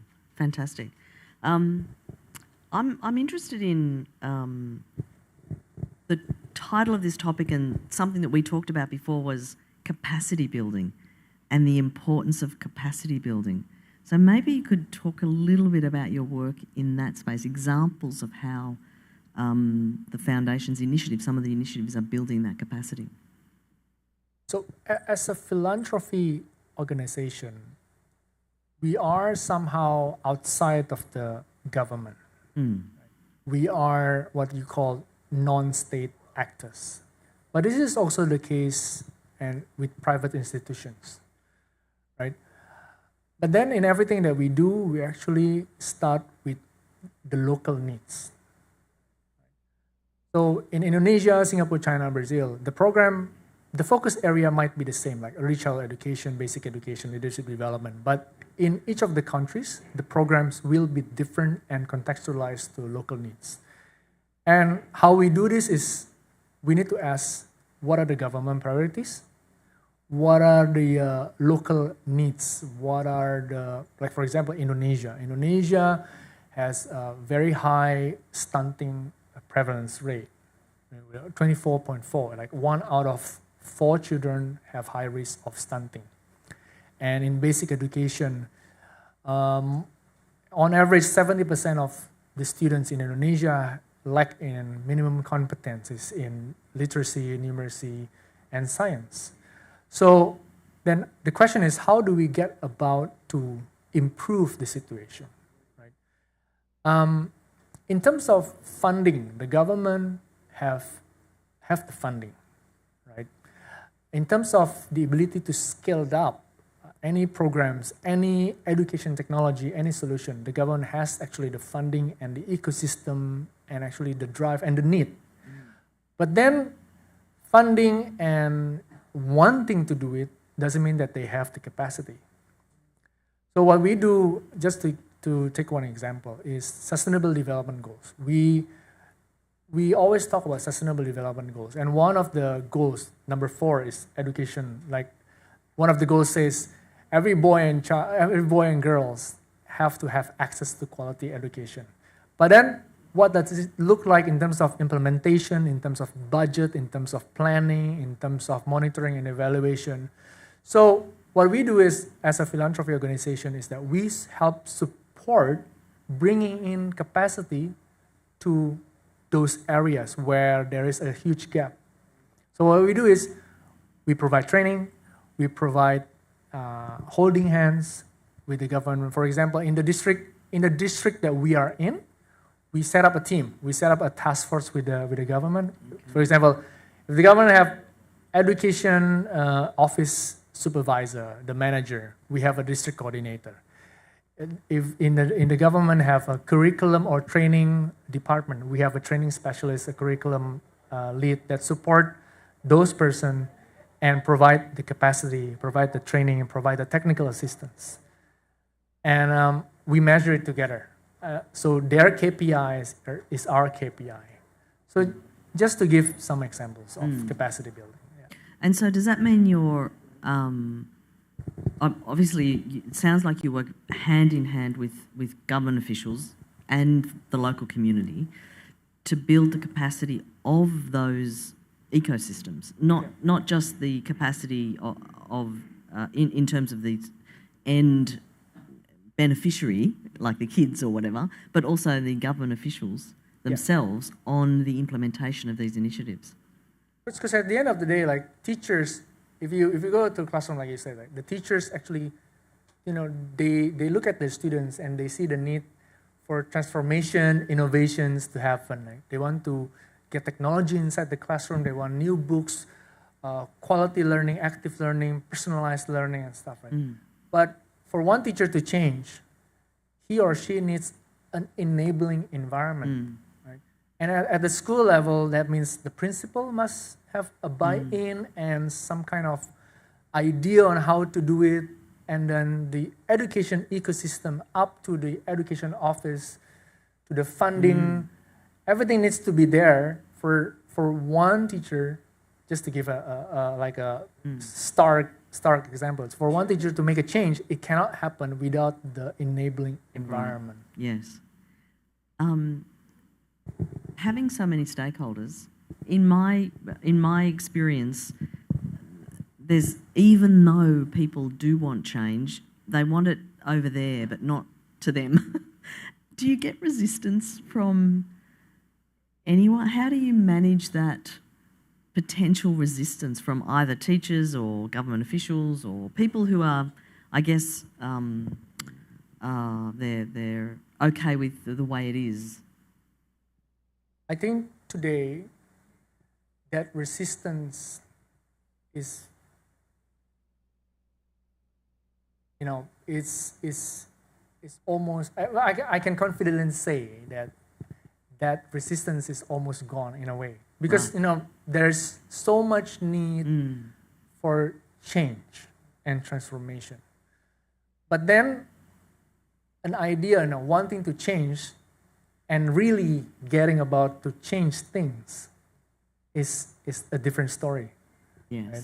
So what we do is, for example, our district partner in Central Java, teachers started to manifest change in their activities, in the way they teach and learn. Now, what they do is they post it on Facebook. Oh, okay. Right? Sharing. Now it's not Facebook anymore. Okay. So they share it on online platform. I'm sorry for mentioning names. That's okay. But then another teacher from Papua, 6 hours away, go to that online platform and sees that best practice. And this teacher, 6 hours away, began replicating what the teacher in Central Java is doing and post back on that social media. And then best practice sharing happens. Yeah. Right. So now we are seeing actually across Indonesia. I'm proud to say that teachers really, really want to change. For example, the platform Merdeka Mengajar that Rangga was just mentioning.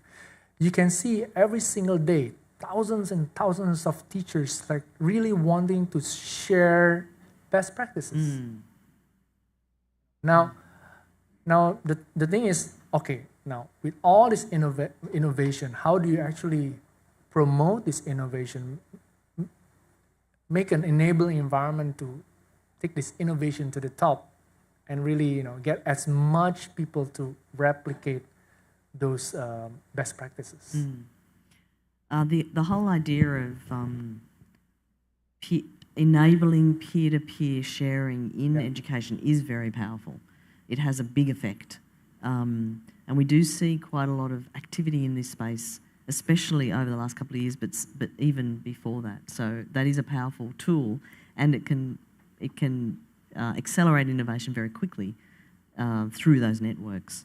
I want to ask you about, you mentioned that the work of the foundation is not only in Indonesia, but also in China and I think Brazil. How do you see those markets differently? Have they got different needs, or are there underlying similar needs?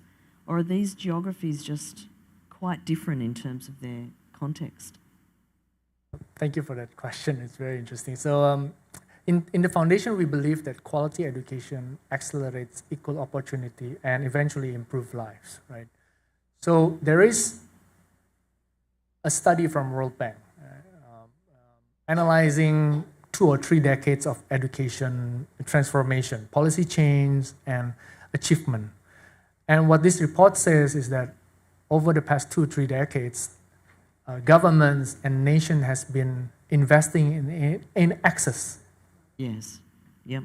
But then there is another report says that in a lot of countries, there's schooling, but there's no learning. So what it means is that across the countries that we are in, we are seeing that education attainment does not actually translate to education achievement. So for example, Indonesia and Brazil, for example, on paper, we look pretty much the same. Like the PISA score is very low, the literacy rate is very low. But then to go about to solve those problems, it needs a localized, contextualized solution.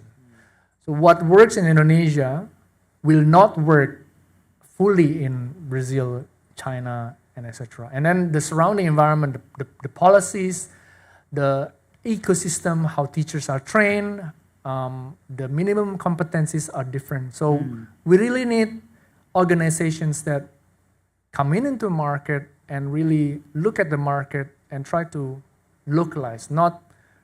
There is a saying in the philanthropy organization, right? For the past 3-4 decades, we have this global north of solution, and we try our best to bring it to the global south. And today, it has proved a lot of failures there. But then what do we learn from this failure is localization and contextualization is very important. Yeah, that's very true. Absolutely.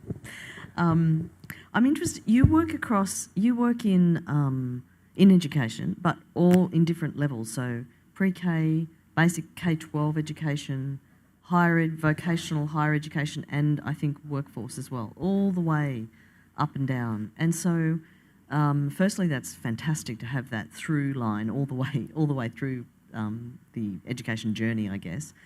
I'm interested in your what you're seeing where the needs are most in, for example, basic education, or even in, say, for a market like Indonesia. Even in a market like Indonesia, does it differ depending on region? Because this country is vast. Obviously, there's hundreds of millions of people. It's geographically very different.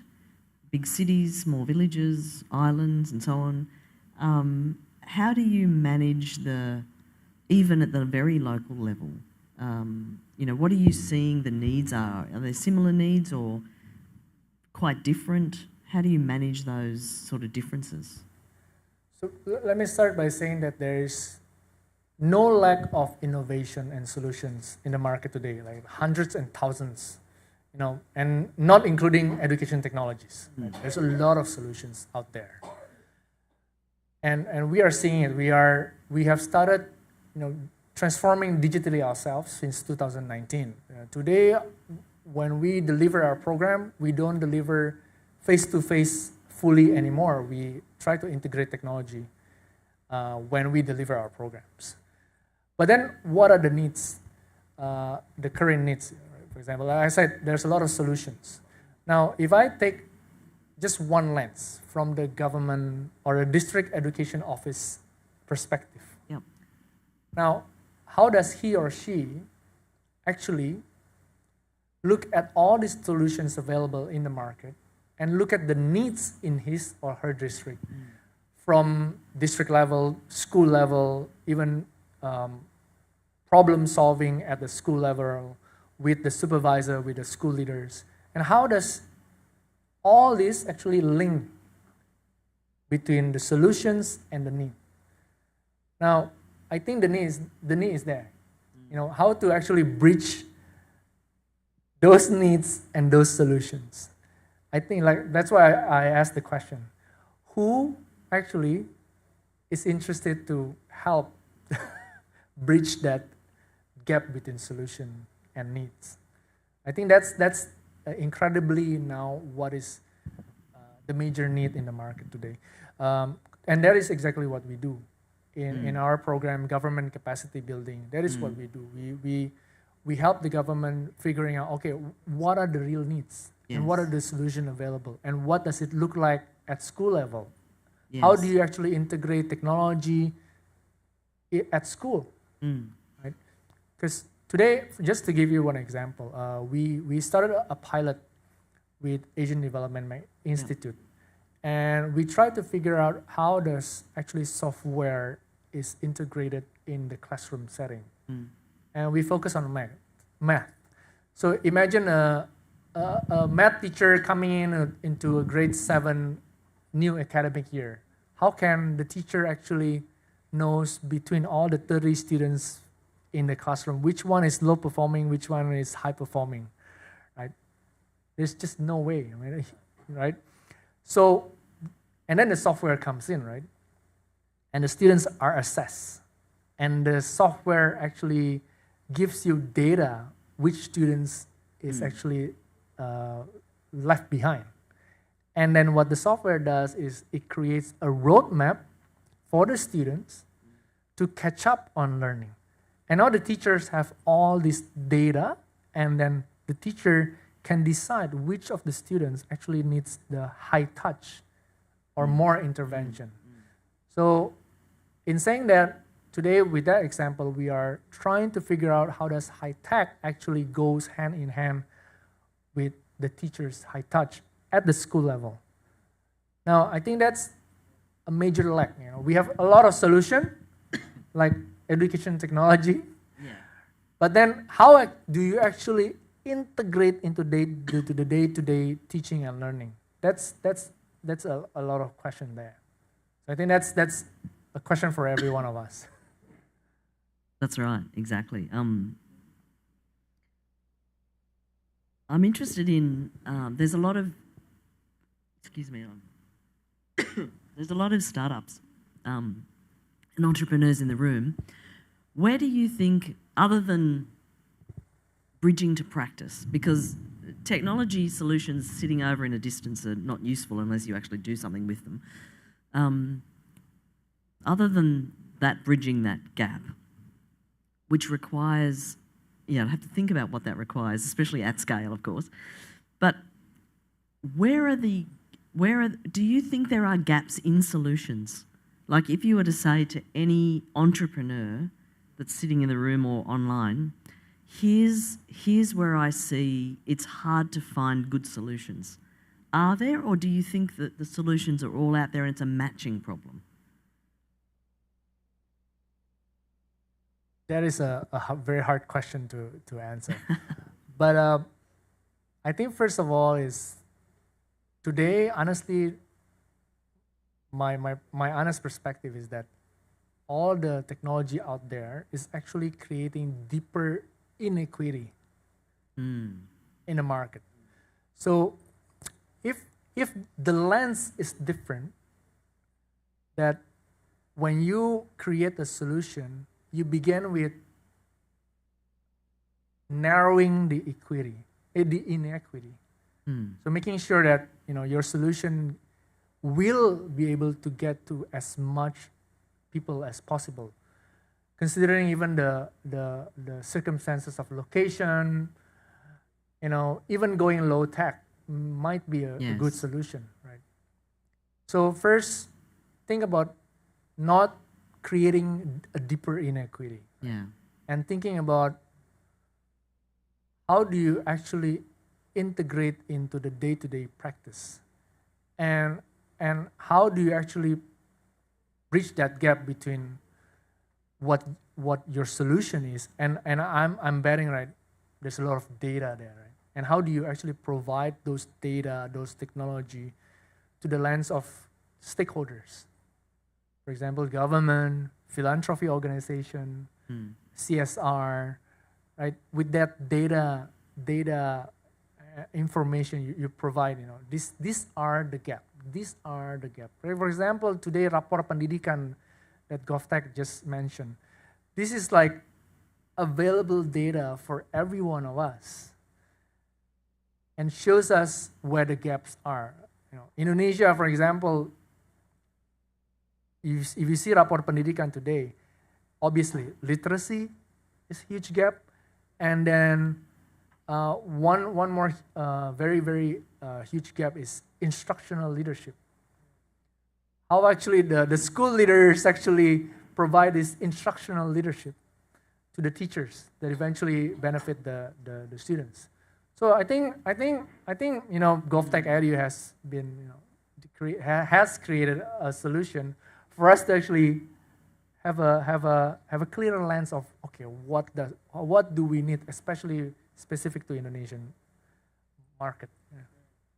That's super interesting. Actually, we see instructional leadership or working and capacity building of teachers in thinking differently and changing practice, which is actually very difficult to do if you've been doing the same thing for 20 years. We see that need in many parts of the world. And I think in 5 years ago or 6 years ago, nobody ever heard of the job instructional designer, and now it's the hottest ticket in town. And it's hard to get instructional designers because there's so much digital design going on. And so I think that is a big global need, perhaps, of course, here in Indonesia as well, but globally. And the other point you made, which was perhaps low tech is a solution. And again, in different parts of the world, like Africa, for example, it's in many of those countries, providing a very high-tech solution won't get you anywhere because the connectivity is not there. So you have to provide lower tech. Specific to Indonesia today, I mean, we've been, Indonesia have 98% of enrollment rate in primary education, right? But then when you get to secondary level, it just falls. Right, drops off. Drops off hugely. Right? And, Indonesia have been the hope for, how do you say it? The length of education, is 12 years. Yes. But data shows, on average, and it has not been increasing for like the past 1 decade, it's always at 7 or 8 years. So that means that people just snooze and drop off education after primary school, right? So maybe we are talking about quality education. Maybe a different perspective needs to be taken for us, solution provider here. Is that, and I watched this in a TED show just a few weeks back. The lens of students. We talk a lot about investing in education, but actually the students themselves are the investors. The students actually invest their human capital, their time, their energy, their brain power to invest in an investment instrument called education system. And the proposal is, if you invest 6 years, 8 years, 12 years, 14 years, 18 years in education, at the end of your education, you have this accelerated pathway to success. But unfortunately, today, it is not the case. So I think a major solution needs to be there to really transform education, so education looks more interesting. Education is more entertaining, if I can say that, for the lack of better words, so that the students actually, when they are investing their time, they actually learn something. So, like I said, maybe 5 years from now or 10 years from now, there is no more schooling, no learning, because really the students really love learning. I think that's, I mean, solutions out there. I think one of the question is, maybe what we need to do is bringing in that entertainment side, that fun side back to education. Yeah, engaging. What a wonderful note to end on. Michael, thank you so much. Thank you. Yeah, and please join My me pleasure. in thanking Michael My Suzento. pleasure. My pleasure.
Good afternoon, everyone, and welcome back to the afternoon session. My name is Agustin.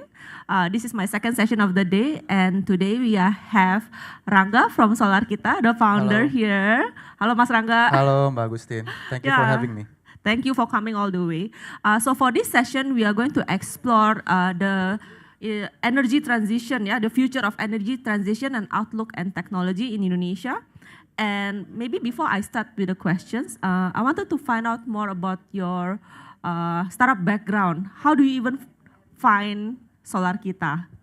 Okay, so Solar Kita was founded in 2018. Yeah. So one of the inspiration on doing that, we see that during that time, we see that there are like a trend of global transition in which many countries are trying to change their sources of electricity from fossil fuel to renewable energy. And we also saw that the government of Indonesia also aimed to do that. So we see that as a good opportunity to enter the market because the government already have a commitment to have around 23% of their sources of electricity are coming from renewable energy in 2025. So by that, the government also have set several regulations in which it's opened the market to develop, especially for the solar industry in Indonesia. So based on that, we do some research and we see that solar energy is one of the form of renewable energy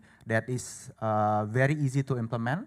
It can be implemented in a smaller scale for like residential, commercial, and also can be used for like a big scale for industry or power plant. So we see that solar energy have a big potential, and Indonesia as a tropical country have a very big potential of solar energy. So that's why we see that to do business in solar energy is a big opportunity for the Indonesian people, especially us.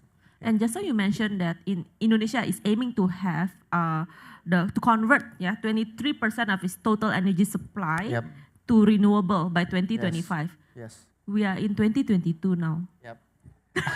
So currently, to be honest, the number is still. What's the current number? So right now the numbers is around 11%, I guess.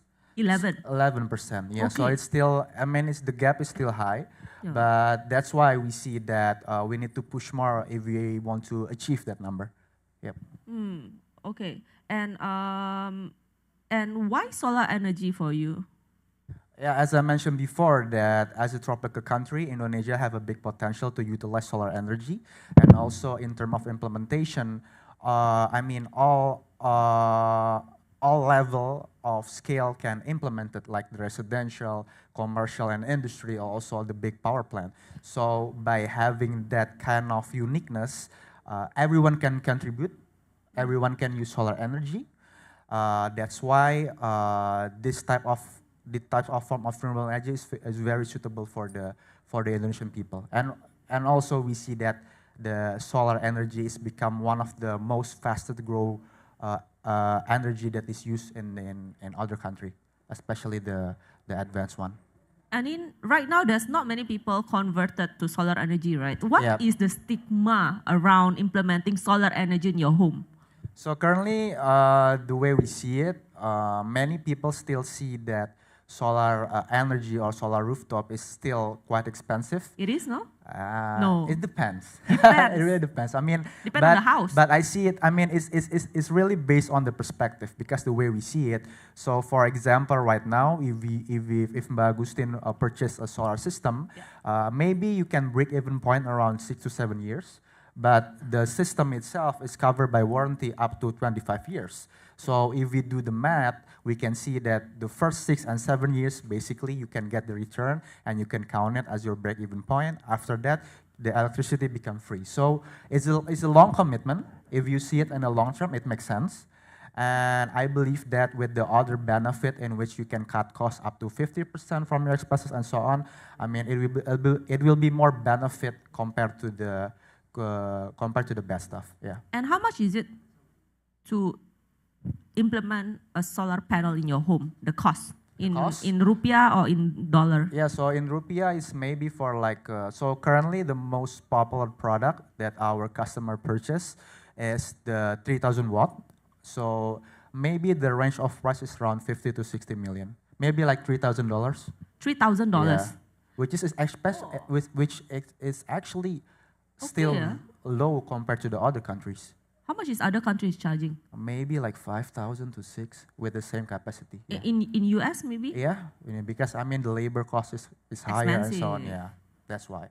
Right, so you're saying that if I install $3,000, I mean in a way around that price, right, and I can gain back that amount through within 6 to 7 years. Yeah, with our current electricity tariff that just increased several months ago. Yeah, you can get. So example, if my house electricity bill maybe is about 1-2 juta, 1 or 2 million. How much saving do you think I can get through this installation? Let me give you like a case study. So for say, let's say that a house with a 3,000 electricity power a house with a 3,000 electricity power usually consume electricity up to 1,000 kilowatt hour by average based on our data. So if that particular house is using a solar system with the same size, around 3,000 watt, maybe that system can produce around 400 kilowatt hour. So by using solar system, the customer can cut their electricity expenses up to 40%.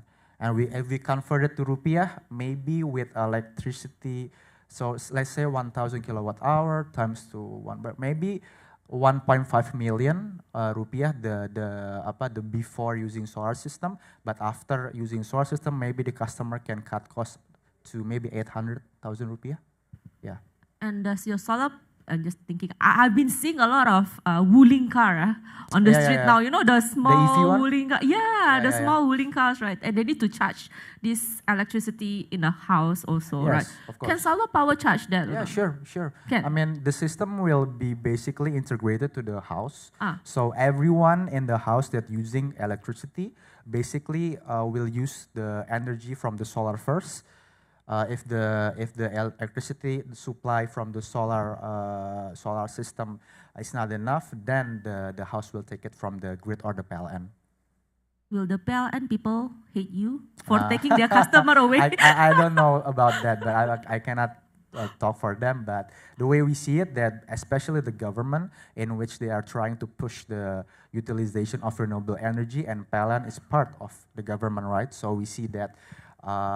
Basically everyone need to support the implementation. There is no tech incentive, right? Like example, if you buy an EV car now, there is a tech incentive, and then you don't need to have like even and odd numbers. You still can use it. For solar power, did the government give this kind of policies? So the policy, yes, we have a policy.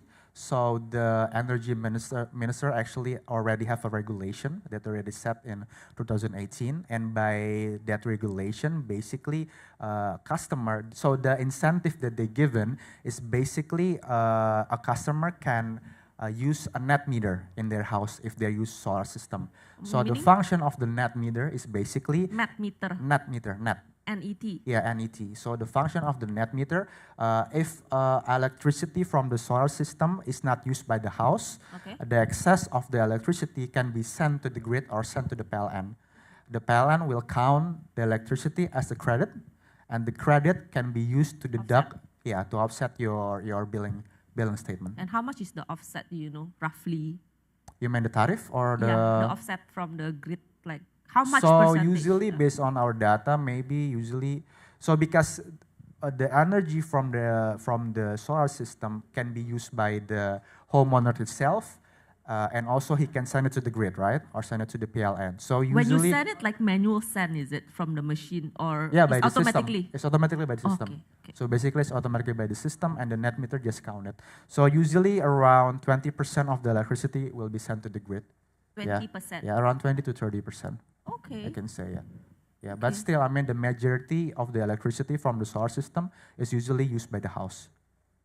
Yep. Okay. And from your company yourself, do you have like any partners, commercial partners that you are partnering with? Yeah. So we have several partners. So our model is actually, especially for the operation process, for the installer, we actually partner with installer partner, in which we call. So the installer partner is usually like a tukang, or you say labor. Yeah, like a labor. Usually they are a construction labor or like electricity labor. So we basically we partner with them. So every time we have project, those installer partner gonna do the installation and stuff. So basically they are our partners. So actually we see that by pushing the use of solar energy beside the environmental benefit, we see that it's also have a big impact on the social side, because it actually can open a lot of job for people, and people can also gain more income compared to their previous ones. For example, like my people, the solar partner, maybe they can have like 50% more income compared to their previous job, because we try to basically you train them up, yeah, of course. So we have like a training for them, and we have like an SOP that they need to do. So as long they do the job well, they can be our partners. There's some of our partners, yeah. And also, do you work also with banks? Because I know in America, right, the government themselves, they partner with banks also to credit for the your financing, solar right? panel, for the financing, yes. How do you do that? Yeah. So actually we have several partners, several financial institutions. So the role of our partners is basically every time our customer want to purchase a system, they can use the financing from our partners. So they can pay it in a more like installment process. So currently, our current partner is Mandiri Tunas Finance. It's a part of the Bank Mandiri Group. Yeah. Okay. And Bank Mandiri also finances other like renewable energy projects also? Or I'm not sure, but I think the Mandiri Tunas Finance is the first financial institution in Indonesia that literally make a financing product that is designed specifically for the solar system user. Yeah, because currently in the market, the way we see it, usually those financial institutions only use their like non-collateral loan, like a KTA, in which usually the period of contract is very short and the interest is also very high. So with our product, it's much better compared to what we have in the market right now. And honestly, how reliable is the solar panels? It's very reliable, to be honest, because never break down. Never. I cannot say never break down, but I mean because the system is quite. I mean the technology of solar system is already like many years ago, right? It's not like a real new thing, but the implementation is still new, especially for an Indonesian market. But the system is very reliable. So because it's more like an electrical component, so there's no mechanic component, so there's not like some stuff that you need to change every month. So it's very passive. I mean, you just need to put it on the roof, and basically as long we have sun, the panel can produce electricity, and the homeowner can use the electricity for their own purpose. So yeah, it's very reliable, from my opinion. And how about the maintenance itself? Because I guess that is one of the concerns, right?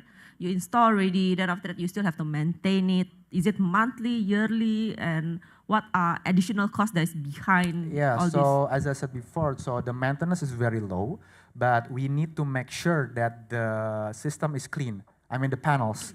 Yeah, so because the panels is basically need to catch the sunlight to be able to produce the electricity. So we need to make sure that the panels is always clean. But usually the maintenance, based on our program, we're offering like a maintenance program for once in 6 months. It's quite enough to make sure the performance can be optimal for the system. Maybe can you give like a quick overview of the solar energy market here, like in terms of the players? Who are the players in town? Yeah. So the players is actually, there's a lot of players. I mean, if I want to say like, by what I mean by a lot is like, there are players in every level. So for example, in Solar Kita, we try to give an end-to-end solution for our customer, in which we are helping our customer from the start of the process, like consultation, survey, installation, and administration to the pellet and government, and monitoring and maintenance. And for a company that offering those complete services and product, there are not many, to be honest. Maybe like several, like 1 or 2, 3. End-to-end, you mean? Yeah, I mean end-to-end solution. But if we say like a player that only selling a component or basically coming as an installer, there are many. Or distributor. Or distributor, yeah. But I mean to looking for like a company with a really good standard and end-to-end solution, I think right now there's not many. And what's the difference between Solar Kita and the rest, like those just installer? Yeah. So the way we see it, that we try, basically our purpose is to helping customer to switch to solar energy in the most easy and convenience way, right? So we doing that by giving like an end-to-end solution. And what differentiate more to compare to others is it's the commitment after we install the system. So because the journey of the customer is actually begin when the system installed on their houses or their property. So during that 25 years, 30 years, or how many does the system work, we committed to help them to make sure the system is working well. So that's why basically we have our own platform in which customer can monitor the system, and also we have like a customer touch point in which customer can access our customer service and so on. Yeah. So we try to basically giving the best services and help the customer to gain the most benefit while they're using solar system on their property. And how long it takes to set up this system in the house? It's quite fast. For one house, maybe a day. A day? Yeah, a day. Immediately use it? Yeah, of course. So usually we arrive at our customer house, let's say at 9 a.m., 8 a.m., and usually around 4 p.m. the installation is done. We already do the commissioning, and basically the next day the customer can already use the electricity from the solar system. And right now, how many customers do you have? So right now we have around above 100 customer. Yeah, around that number, yeah. And in total in Indonesia, how much do you think that has really used solar? So based on our data that we get from the government, up to July this year, there are only around 5,800 user. And it's already the mix of residential, commercial, and industry. So if we compare it, like I just researched actually, there are around 45 million houses in Indonesia. The number is still very, very low. Yeah, apart from us, right, which other country has the highest solar energy user? Right now in the country? I think the state. The state, yeah. Is it because US? of Elon Musk? I'm not sure, but the way I see it, that the state, the US has a really good program in which they're offering like a tax credit, low interest. So basically, the user are more encouraged to use solar system because they can leverage or gain benefit from other incentive beside the cut cost of their electricity expenses. Yeah. Okay, maybe this is for the government people, maybe who is watching. What is the policy changes do you want to see to support solar and renewable energy? So I think in terms of the changes, I'm not sure about the changes, but I think as long the government can commit to have like consistent regulation from time to times, I think that's good enough for us. Because consistent regulation. Yeah, because from our changing. Yeah, it to be honest, it keeps changing. In which it make the user insecure, the investor insecure, because I understand that energy needs to be heavily regulated in every country, but to be able to scale the market of users of solar system, we need to have like more consistent regulation. So every activity on using solar system, there are no like barrier or no challenges to get the to get all that stuff that needs to be done. Right now, what is the current policy that really like hinder you from moving this forward?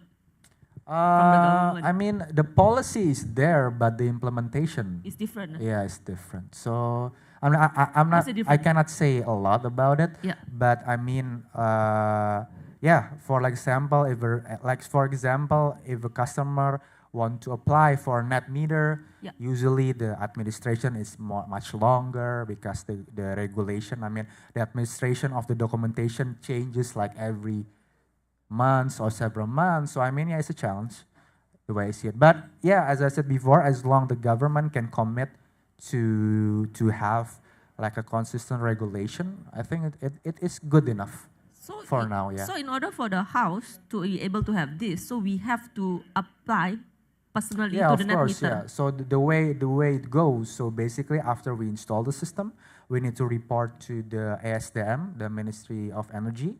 And then we also need to report to the PLN to basically get the net meter. Yeah. Okay. Yeah.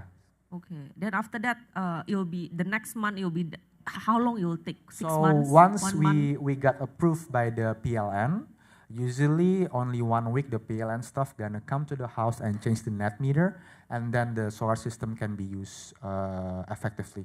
Yeah. Okay. And from your point of view, right? What is the overview of the use of uptake of technology in climate and energy transition across Indonesia? From your point of view, what do you see the current trend that is coming up in the use of renewable energy? For me, okay, I've seen like the EV car all coming up, right? Yeah. Solar is coming up, but not so. But is there any more exciting things that we're gonna see in the next few years that you think is gonna be here? Yeah, I think so. There are many opportunities because in terms of the impact industry or the clean impact industry, I see that are many new company, many new product that are coming up. But yeah, as you mentioned before, as you can see, maybe like EV and other good clean energy will be come up. But the way I see it, to be able to have a good product that can be accepted by the market, beside having a good impact for the environment, I still believe that it still need to have like a financial benefit. Financial benefit. Yeah, so that's why I see solar makes sense because it's good for the environment and it's good for the financial for the user itself, right? Yeah, in which they money, can So as long it has a good balance between the financial side and also the environmental side, I think any kind of like a good solution for clean technology can be implemented very well in Indonesia. Apart from solar, what other renewable energy resources are there? Oh, there are many, like hydro, in which they're using water to hydropower, and also wind power, and also like biomass, geothermal. But compare it to the other form of renewable energy, I think only solar that can be like basically used in a small scale. Yeah, because for hydropower, usually you need to have like a big generator, like a big waterway, like a big dam, and so on. So it need more big commitment and big infrastructure to implement the renewable energy form. But for solar energy, it's much easier and it's much faster, and and it's very easy to implement. Yeah, for the what do you call that? The hydropower. Yeah, we do have it here, but not is seasonal banjir ya. I'm kidding. Yesterday we had I just suddenly thought of that because yesterday we had a small banjir in my housing area. Sidetrack. How do you plan to expand your business? Because right now I understand that your business mostly are for residential, yeah. Yes. Yeah. So the way we see it is basically we want to expand to other big cities in Indonesia because we see that our current market fit with the urban people in which are living in the big city. So currently we are in Jabodetabek, we are in Central Java, and also we are in Bali. Hopefully soon we can enter. And your solar panel, do you make in-house or do you purchase it from No, somewhere? so basically we purchase it from our distributor. So basically the main component like the solar panel, the inverter, we still use like product from reliable brand, tier 1 brand. We install the system to the house, but for the monitoring and other stuff for the customer service, we have our own IoT, which connected to our platform. So basically for the experience, the customer still use our platform, our mobile apps to basically monitor the production of the electricity from their system. So the product is outsourced from China or Yeah, US? it depends, but there are Australia? many products from China. Yeah, currently I think China is the largest manufacturer. We don't have it here, eh? Manufacturing. Actually, we have. Yeah. Oh, we do have solar panel manufacturing in Indonesia. Yeah, yes. for assembly, I think. Assembly. Yeah, so I think the solar cell, they're still imported from other countries. But for the assembly in terms of like the framing, the aluminum stuff and so on, like the tempered glass and so on, I think they do it locally. Do you think we can do it here next time in the Yeah, future of course. for manufacturing? Yeah, of course. As long we have a good R&D team in Indonesia, I think it's possible, because the way you see it, that the development of solar product, especially the solar panels, is very fast. Like every year, the capacity of watt is always increased per panel. So for example, one panel right now that we are selling to our customer can produce around 500 watt peak. And I believe by next year, the 600 watt peak will be launched. So every year there's a new product, new technology, and also a new product that implemented in the solar industry. And then I got one more question. Do you recycle the solar panel after that? After the lifespan? Yeah, you can actually. But can. right now I think because it's still new, because the longevity or the lifetime of the solar system is very long. Usually can go up to 40 years. So we have to wait 40 years. So it's still not common to basically recycle a solar panel. But then when you're using solar panel, you also use a battery, right? So right now, so there are several systems to answer your question. We have the on-grid system and the off-grid system. Usually the off-grid, in which is not connected to grid or the PLN, need to have a battery. But for us, because we are operated in the urban area, usually we are offering the on-grid system, which is connected to the grid, so it's working parallel with the PLN. It didn't need a battery to But if support it is mati lampu, how? It always also happen, right? It also turned down the system. Oh, you also turned down? So we see it is more like a system that can help to reduce the electricity expense for the customer, but it cannot be used as a backup. If you want to use it as a backup, you need to put battery on the system. But it's possible, Yeah, of course it's backup. possible. Yeah, we have several customers that using battery because they need backup for their houses. But I see that in Jakarta, it's almost rare, I think, to have like a power shutdown. So yeah, mostly I think outside, so. Yeah. So I think as long we are in the big city urban area, the on-grid without battery is the most suitable product, because the price is also much affordable compared to battery. Because right now the battery is the most expensive component compared to the other component. Yes. How much is it? Per battery? Yeah. I mean, well, it's expensive. Per kilowatt hour is maybe like $1,000. US dollar. Yeah, for 1 kilowatt hour for the lithium one. Yeah. Okay. My next question is if the whole house were to run 100% on solar energy, is it gonna be cheaper than paying the PLN? For now, to be honest, no. No, because to have like a full system to cover 24 hours of electricity consumption, you need to have like a really big battery. Solar system. The solar panel. So, like for example, if your house have electricity power of 3,000 watt, to be able to have like a 24-hour supply from the solar system, maybe the capacity needs to be like 3 times more bigger, so like 10,000 watt to cover the 3,000 watt needs. So 3 houses. I mean, in terms of the land area. Oh no, right? It's not really related to the area, but the way capacity. It's more in terms of the capacity, because solar system only works during the day, right? So without sunlight, it cannot produce electricity. So to be able to support at night, you need to save the electricity in the battery. So that's why you need a bigger system to support you 24 hours. Okay. Yep. And maybe my last question, what is your last word, for all of us? who is still in the brink of converting into green energy? Convince us to change this. So I think that the time is now, of course, because if not now, when? But the way I see it, that right now is the most perfect time, because in Indonesia we have the regulation is set, and also in terms of the product, it's all good, and you can have. I mean, besides Suara Kita, there are many great companies that offering good solution. So I think with the current price point in which you can have like a big even point from 6 to 7 years, I think it's very good if you use solar energy, especially the electricity tariff just increased several months ago, right? So if you want to prevent tariff inflation, yeah, the only way is using solar system, because right now in Indonesia, to be using alternative electricity beside PLN, the government only allow you to use solar system. Oh. Yeah, so that's why I think that if you want to contribute to the environment and also saving some money, some good money, use solar system. Let's go green, guys.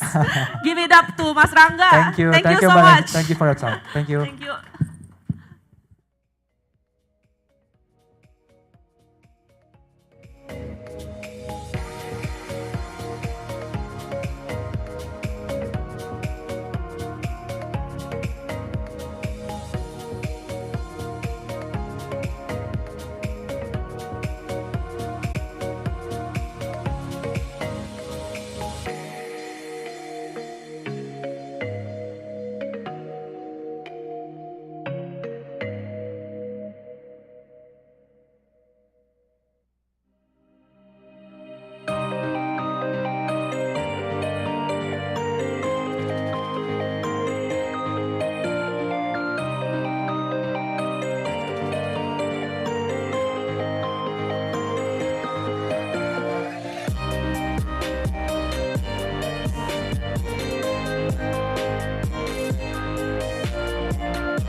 Okay, hello everyone. I'm Dara. Welcome back still in here.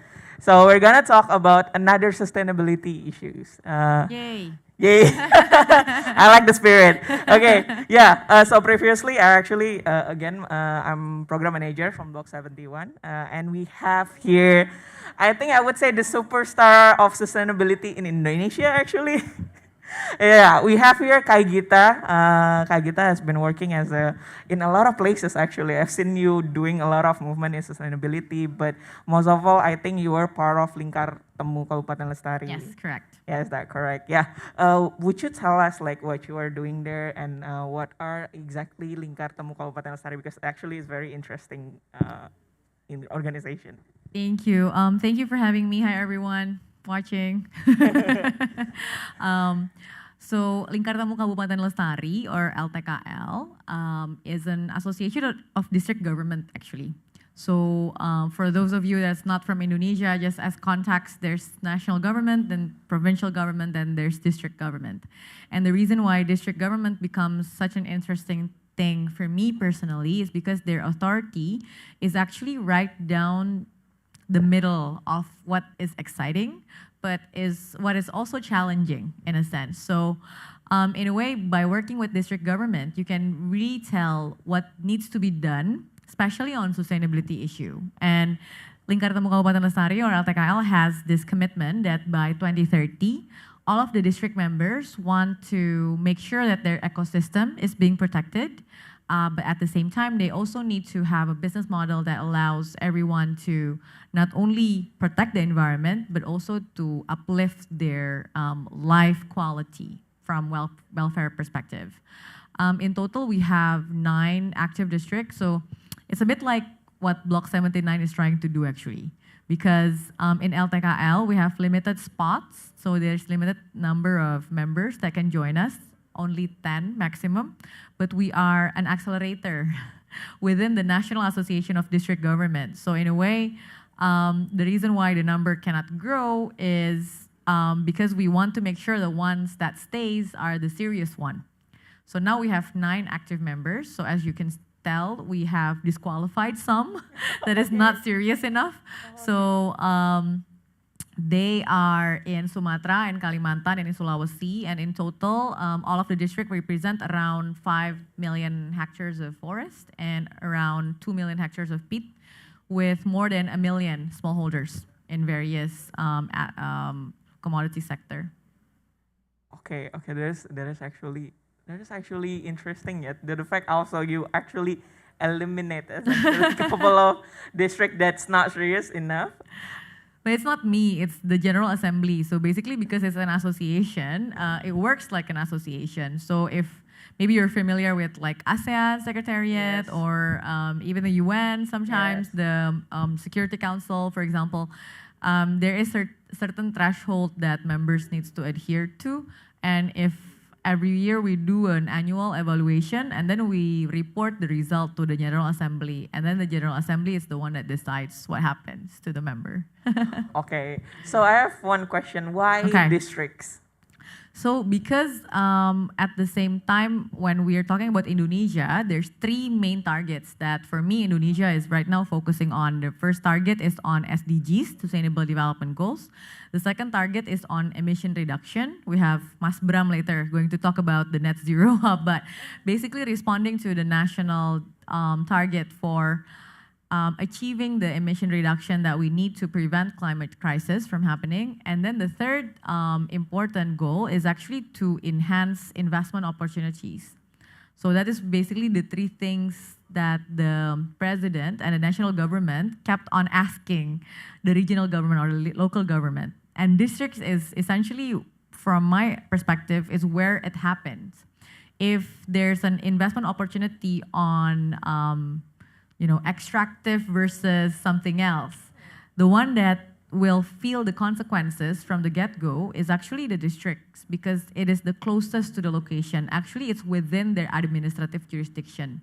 So it's very important that the districts are very much aware of what's happening within their own backyard, because the consequences is not always positive, right? So for example, I have a picture that shows flood in Kalimantan. And the flood, yeah, sure. Yeah, we can show the picture. Let's show it. So the flood was happening for maybe 3 to 4 weeks. Can you show it? Yeah, sure. Mas, the picture? Is it already shown? Not sure. Yeah. It's not. Anyway, yeah. Anyway, I'll describe the picture. Yeah, this one. Yeah. So this is one of our district in West Kalimantan. The district is called Sintang, and this is what it looks like for maybe 3 to 4 weeks before anybody realized what's happening on the ground, right? And if you look at a district like Sintang, that is suffering from one of the greatest flood that has ever existed since the past maybe 60, 70 years, and you look at what type of investment are in Sintang, majority of the time the investment opportunities are either you go extractive or you go large-scale plantation. And for those options, you would have to sacrifice the natural ecosystem, be it the forest or the peat. So in a way, this is why working in the district is very, for me, is fulfilling as well, because you can really see what's happening and you are really sort of in the game if problems occur. Okay, that is a very, so that is why it's really important to do it on districts. From our perspective, yes, it's very strategic and it's where the actions are. Yeah, okay. So speaking of sustainability as well, yeah, I'd like to actually echo on the last speaker actually. He said that the time is now. I would argue with that because I think I've been following you for some time as well. You mentioned that the time is actually yesterday, if we're Yesterday, talking yes, about that's true. sustainabilities, about because we have climate crisis as well. And speaking of which, we also have sustainable consumption and production as the goal number 12. Yeah. So how is it that the association is trying to do regarding the consumption and production, because we know that is actually the core of everything, because you mentioned as well, usually in the districts investment is regarding extraction or plantation. So would you elaborate on that?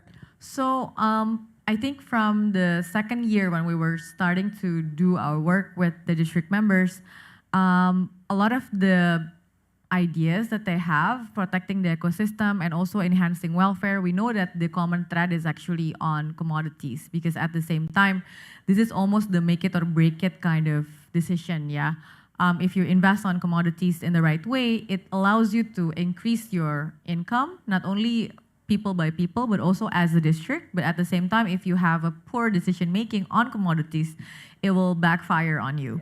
So after sort of that chain of thoughts, the district members decided that they want to focus on 7 commodities, not only the larger plantation version, such as palm oil and rubber, but they're also focusing on cacao, then coffee, non-timber forest product, also spices, fisheries, and also coconut. So those almost like 8 different commodities that's considered strategic becomes the baseline. How do we then translate that into sustainable consumption? How do we then work with them so that at the end of the day, we can not only look at commodities as it is right now, but look at it how we can improve the productivity, how can we improve the welfare of the smallholders within the supply chain, how can we help them not only to sell commodities, but also to do value-added product from the commodities, so that at the end of the day, the actors from the district are going up the supply chain, so they can actually experience this value creation and value addition. And most importantly, how do we then link all of those new development, new innovation back to the ultimate goal, which is, yes, we want to increase welfare, but at the same time, we want to protect the important ecosystem. And it's very critical for areas like our districts, because some of our district members, for example, their location are 80% forest area. In other places, it's 60% maybe pit area. And they really need this type of scenario building. So basically, those 3 things, productivity increase, how do we capture value creation, and at the same time, how do we link it back to ecosystem protection? Okay, wow. It's actually, so you mean that it's actually the time that we realize that we need a sustainable business, we need a sustainable ecosystem, basically. Yes, I mean, hopefully, I don't know, all of you in the room, the 2,000 people in the room, but I think a lot of the time we don't realize what we put into our body, right? That's conscious decision making every day. And actually there's some statistic, a lot of statistic that's mentioning even after the pandemic, we are much more curious about what is it that we put in our body. We wanted to make sure that what we put in our body, not only is it good for us, it's nutritious, it's healthy, but it's also coming from sources that first, doesn't harm the environment, and second, it doesn't harm other people. Because when we talk about sustainable consumption, we talk about, for example, our rice. We are currently working with one of the, a movement called Beras Baik movement on rice that is trying to track where your rice is coming from. I don't know, show of hand. Do you know where your rice are coming from? Do you know every day? No, everybody's shaking their head, right? I'm eating at warteg. Exactly, so this is a movement that can support your warteg, because we start from a warung in SCBD, from Warung Nasi Pada Pelangi. We support warteg and other F&B business owners to be able to tell their customer where do they get the rice from. Because this is what in the larger sort of supply chain language, it's called traceability, right? Yeah. But essentially from the consumer perspective, this is us knowing where the food that we eat are coming from. And right now, after the pandemic, we want that supply chain to be much closer to our home. We want it to be closer so that we can actually see the face of the farmers that plants our ingredients even. And that makes us much more comfortable. In fact, the rice that is right now trying to be disseminated by this movement, it has been proven that it's actually healthy for the soil. It is healthy for the body because almost zero glucose level. And it's actually, compared to organic certified rice, it actually has a better shelf life.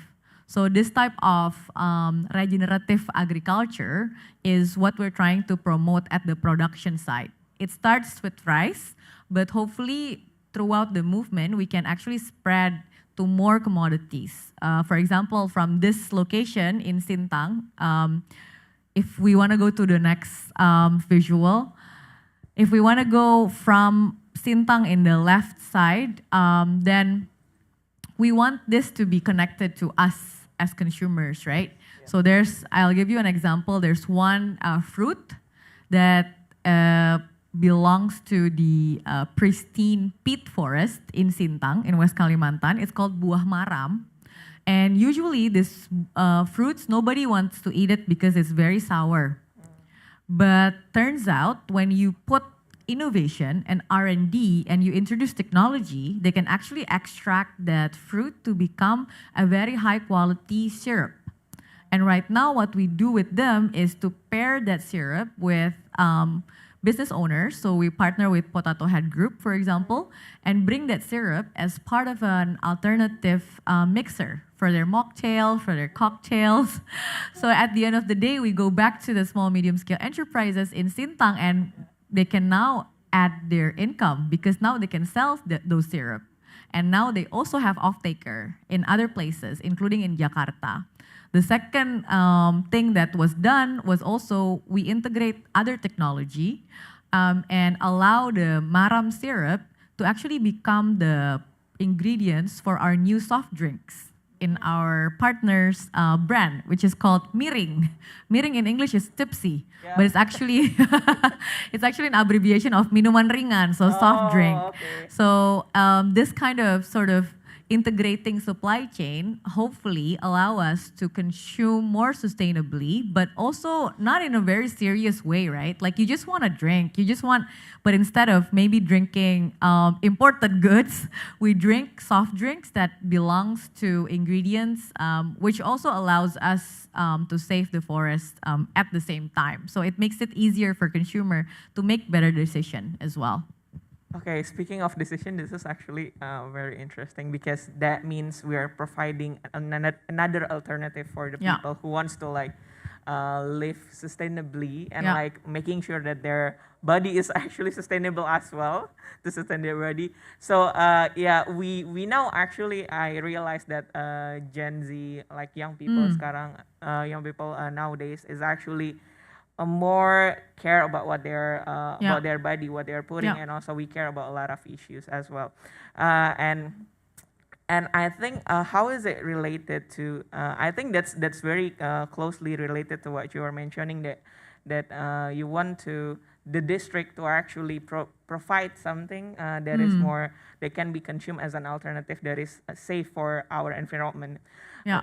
Yeah, and then how are you actually working in those, like you mentioned the whole supply chain as well, like so basically you are trying to connect one provider to another supplier, right? Yeah. How is it working? It's been working quite well. Like you mentioned, right? The data is there. It showcased the trend of the market right now. You're right, Gen Z and millennials, which is the bulk of the market right now. HolonIQ would know more. But Asia and Indonesia market, for example, it shows the trend that actually this demography requires more responsible, more ethical supply chain product. And if we see the trend in 2021, even sustainable product market is not something that we can like joke around about because it's 150 billion worth of market, even in 1 year alone in 2021. And we're here to say basically Indonesia should capture this trend and instead of maybe focusing on market becoming a market for other countries' product, we should also look at the trend of e-commerce, for example. We know that within the pandemic years, the past 3 years, the trend have been going upwards. The consumer size almost grow 80%, and the total amount of sales maybe 300 trillion, almost 300 trillion rupiah. But within that, if we look at e-commerce that are much more, that are most popular, the green one, the orange one, we see that the penetration of local product is almost less than 20%. Meanwhile, the category that's popular, it's herbal, it's food and beverages, it's also wellness, those things that Indonesia can actually produce on our own. We have global market trend data showcasing that maybe things like moringa, things that we take for granted are superfood. The value of moringa global market size is maybe approximately 15 billion US dollar. Then we go to things like forest honey. We keep buying this manuka honey from outside, right? But we have forest honey that's global value at around 10 to 11 billion US dollar by 2025. So this is the type of commodities that we have domestically, but somehow we forgot that this is something that we can actually integrate into our decision making, our supply chain. Part of it is because it's not easy to get. The mentality of the consumer is, especially in Indonesia, we don't want the hassle, right? We want it to be easy. We want it to be as connected as the picture, right? It's like, okay, show me the product, show me a good price, and then I'll buy. Yeah. So now the question is, how do we get it easy for consumer? And the type of intervention that we do then is to integrate those supply chain.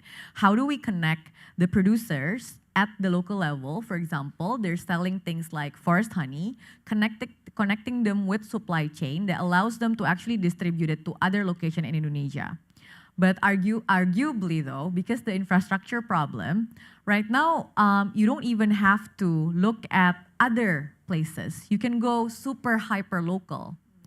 And this is what we're trying to do in West Kalimantan, in Central Sulawesi, in Gorontalo, try to figure out, coming from not having data at all, again, about market research, right? HolonIQ, this is your homework. HolonIQ is here, but majority of the time, the market research data is always at the macro level. What we're trying to do is actually to figure out, to pinpoint at sub-district level, as at the city level, at the district level, at the provincial level, how can we connect this type of commodities within the territory so that we don't have to have this hassle of always losing because transportation cost and logistical cost, right?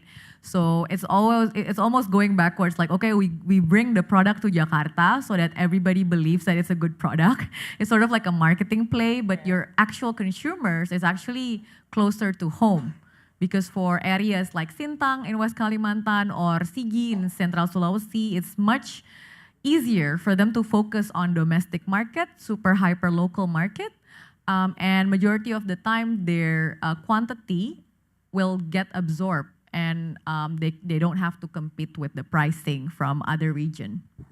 Yeah, actually, really interested in you mentioned that we have to make it like hyper local, super local, because that would also affect.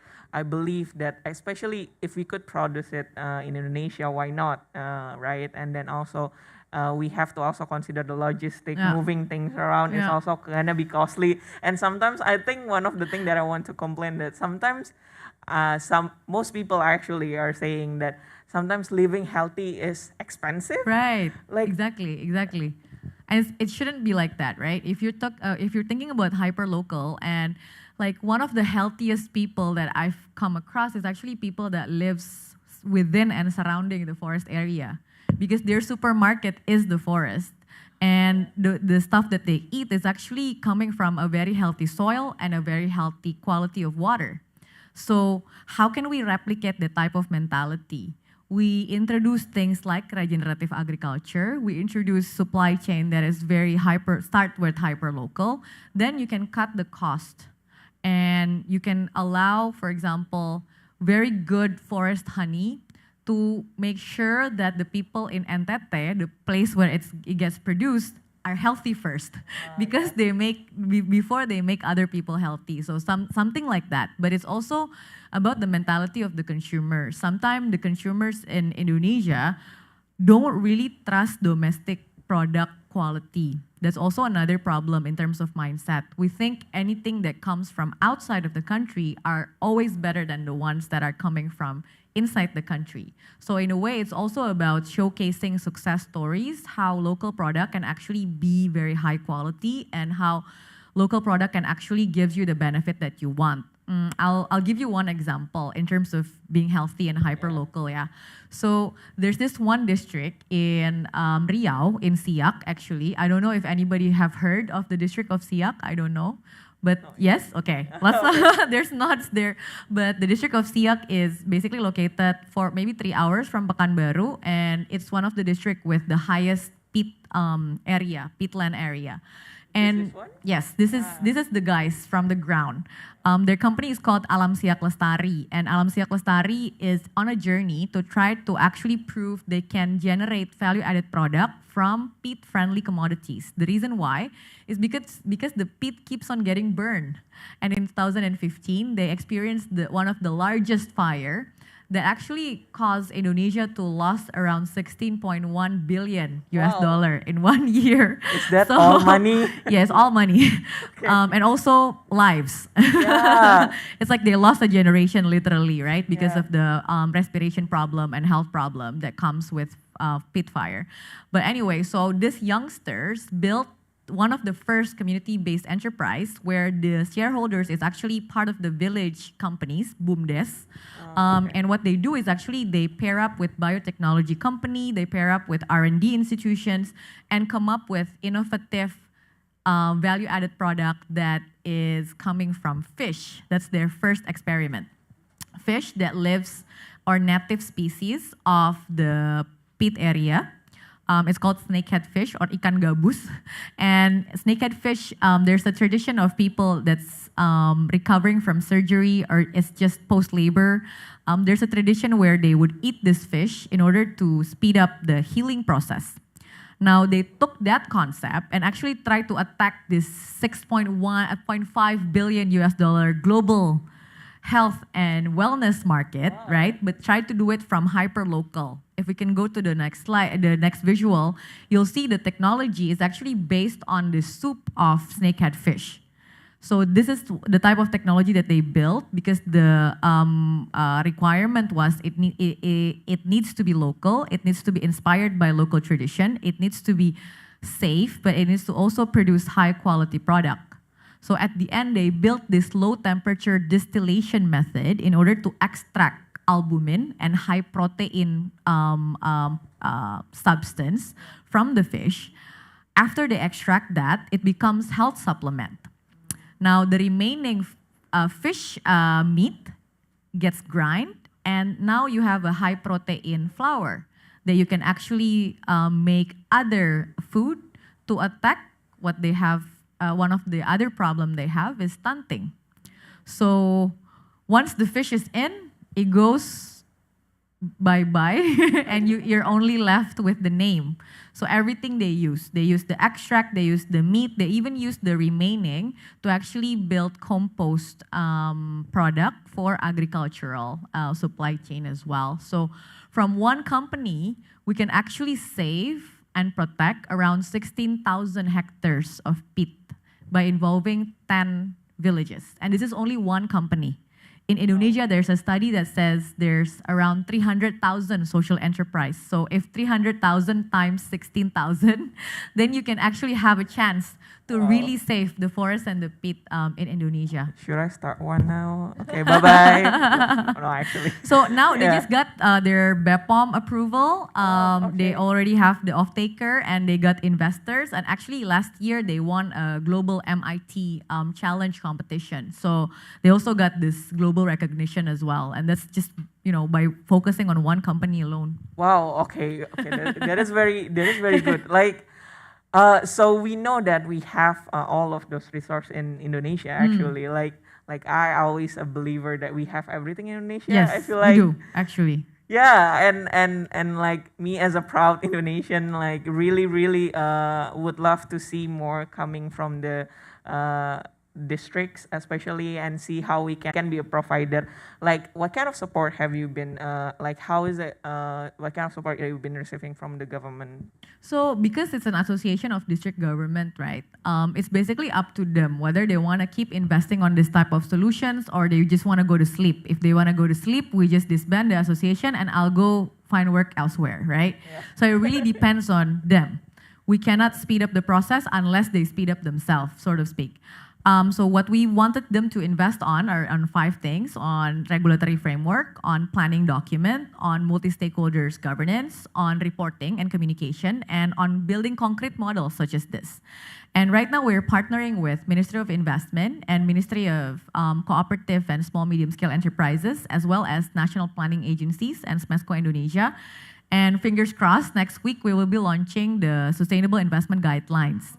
As part of this transformation tools for businesses in Indonesia, large, medium, small, micro, even ultra micro, how do they transition from becoming just a business into impactful business that is ESG ready and are sort of allowed to say that I'll be supplying your next sustainable consumption selections, right? So fingers crossed this will get through, and our target is within the next 3 to 5 years. We also built a coalition with accelerator and incubators and impact investment. We aim to actually generate around $200 million of investment poured into at least 100 sustainable businesses that is connected to at least also 100 districts that is committed on sustainability. So fingers crossed, the next 3 to 5 years looks bright to us. Yes, of course. All investors, now if you're watching this, you know where to go. Yes. It's Koalisi Ekonomi Membumi. Okay, yeah. And also we have Supernova ecosystem earlier. Exactly. So. Supernova is part of the coalition as well. We have almost 50 maybe organization within the collectives, just like Supernova, right? Trying to actually spot this type of talent at the district level, but at the same time, make sure that those talents at the district are connected within a good value chain. So at the end, they can be aggregated. Okay, so guys, the time is not now, but yesterday. Yesterday. Yes, so we really should go for this. Okay, thank you, Kak Gita. Thank you for having me. So much. Thanks, everyone. Okay.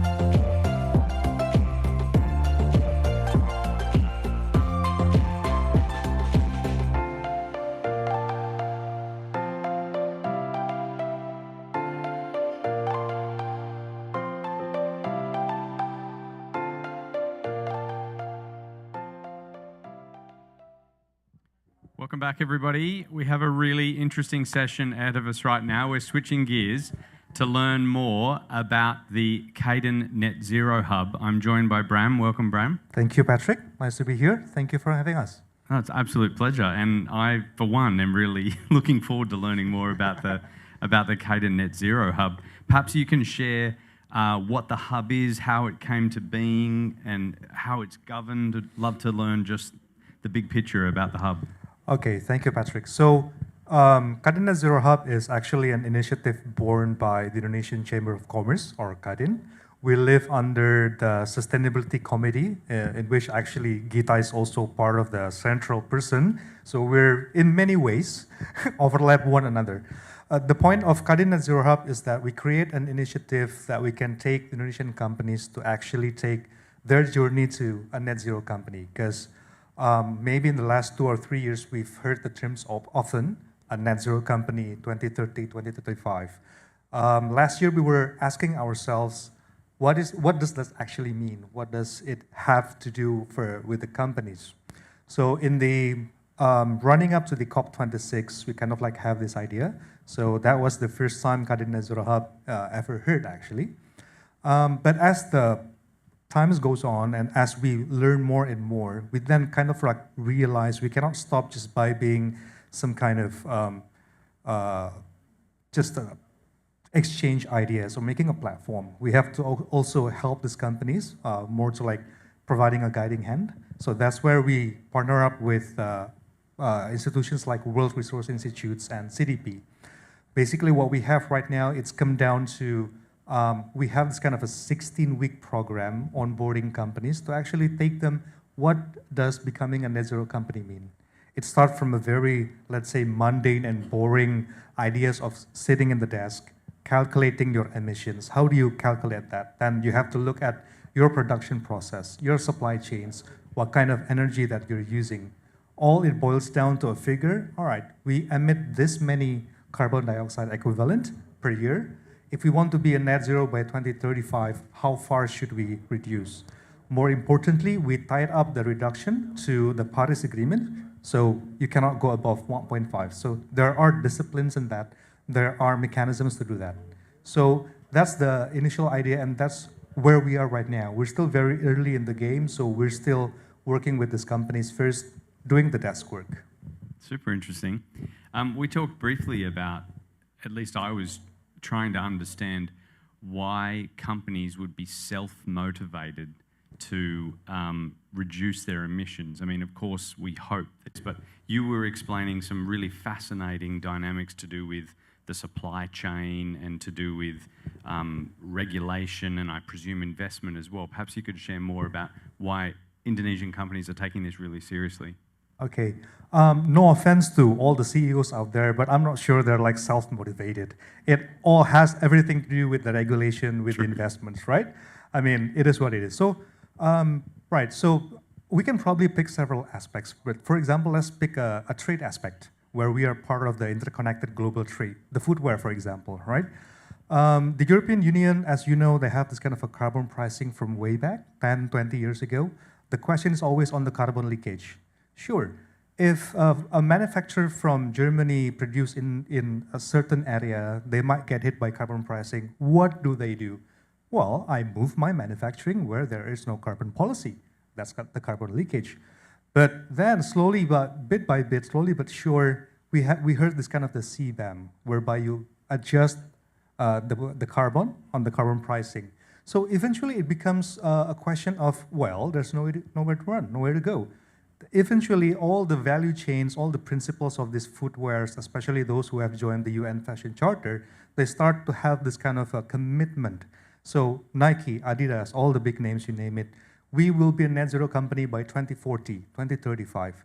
And then it all trickles down to the value chain. So us in Indonesia, the Indonesian companies that, for example, have been using coal boiler for many, many years, all of a sudden they are faced with a request, 2025, it's a coal phase out. Either you phase your coal out, or sorry, you're being phased out. So that's the aspect of trade. If we cherry pick the aspect of financing or investments, same thing. The banks, the global banks, the regional banks are starting to look at how we can engage with our clients to transition them, to help them to transition. Do the banks do this out of good heart? No. You have these asset owners, you have these philanthropic foundations, you have all of these global organizations that become a part of this movement. So the kind of pressure, I wouldn't say pressure, but I would say engagement, trickles down from the very top, different world, but it all comes down to the industries, to the factories. I think that's how I would like to put it. So are companies, if you like, again, I'll be optimistic, like fighting for time with the hub to go through that 16 weeks? So the 16 weeks is the what we call the corporate assistance program. So you can imagine a company, they might know and they might be very well versed in calculating operations data, right? How many liters of water am I using, the coals that I'm using for my boiler. But then to wrap it up all into a single number of emissions, that's where we help them. So the 16 weeks, actually the first 2 or 3 weeks is kind of like defining the operational boundaries. This become important questions if you have a holding companies with many different subsidiaries.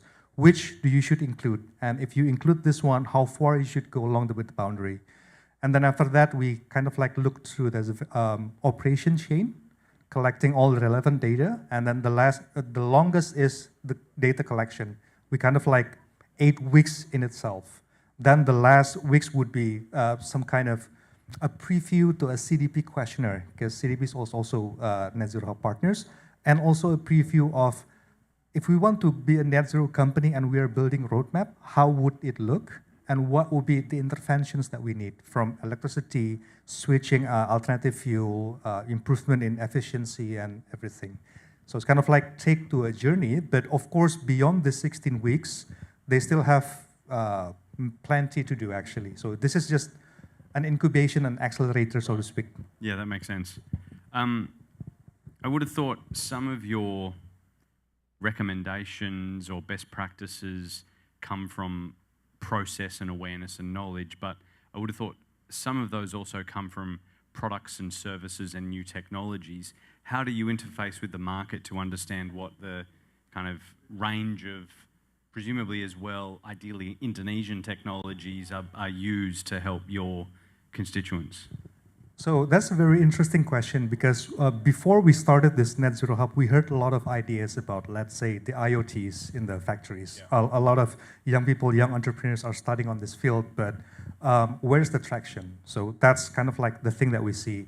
And then we see also, like Gita mentioned, about the regenerative agriculture. Some interesting works also happens in terms of the biofertilizers. How do you work with the biochemistry?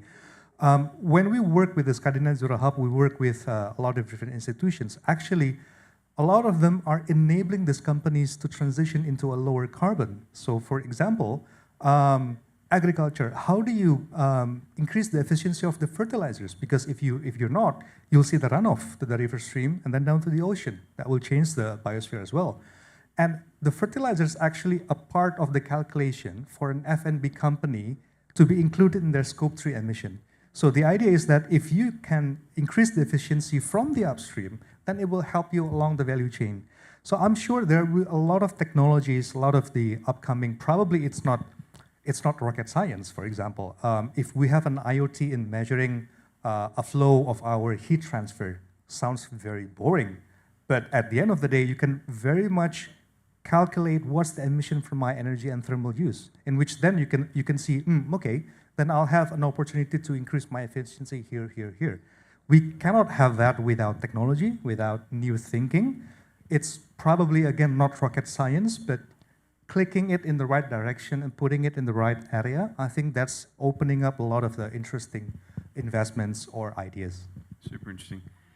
How would you classify the average Indonesian company in terms of being on the spectrum of either like don't know, don't care, through to interested, slightly motivated, through to this is really important, like my buyers, suppliers, supply chain, like my whole license to operate is at risk here.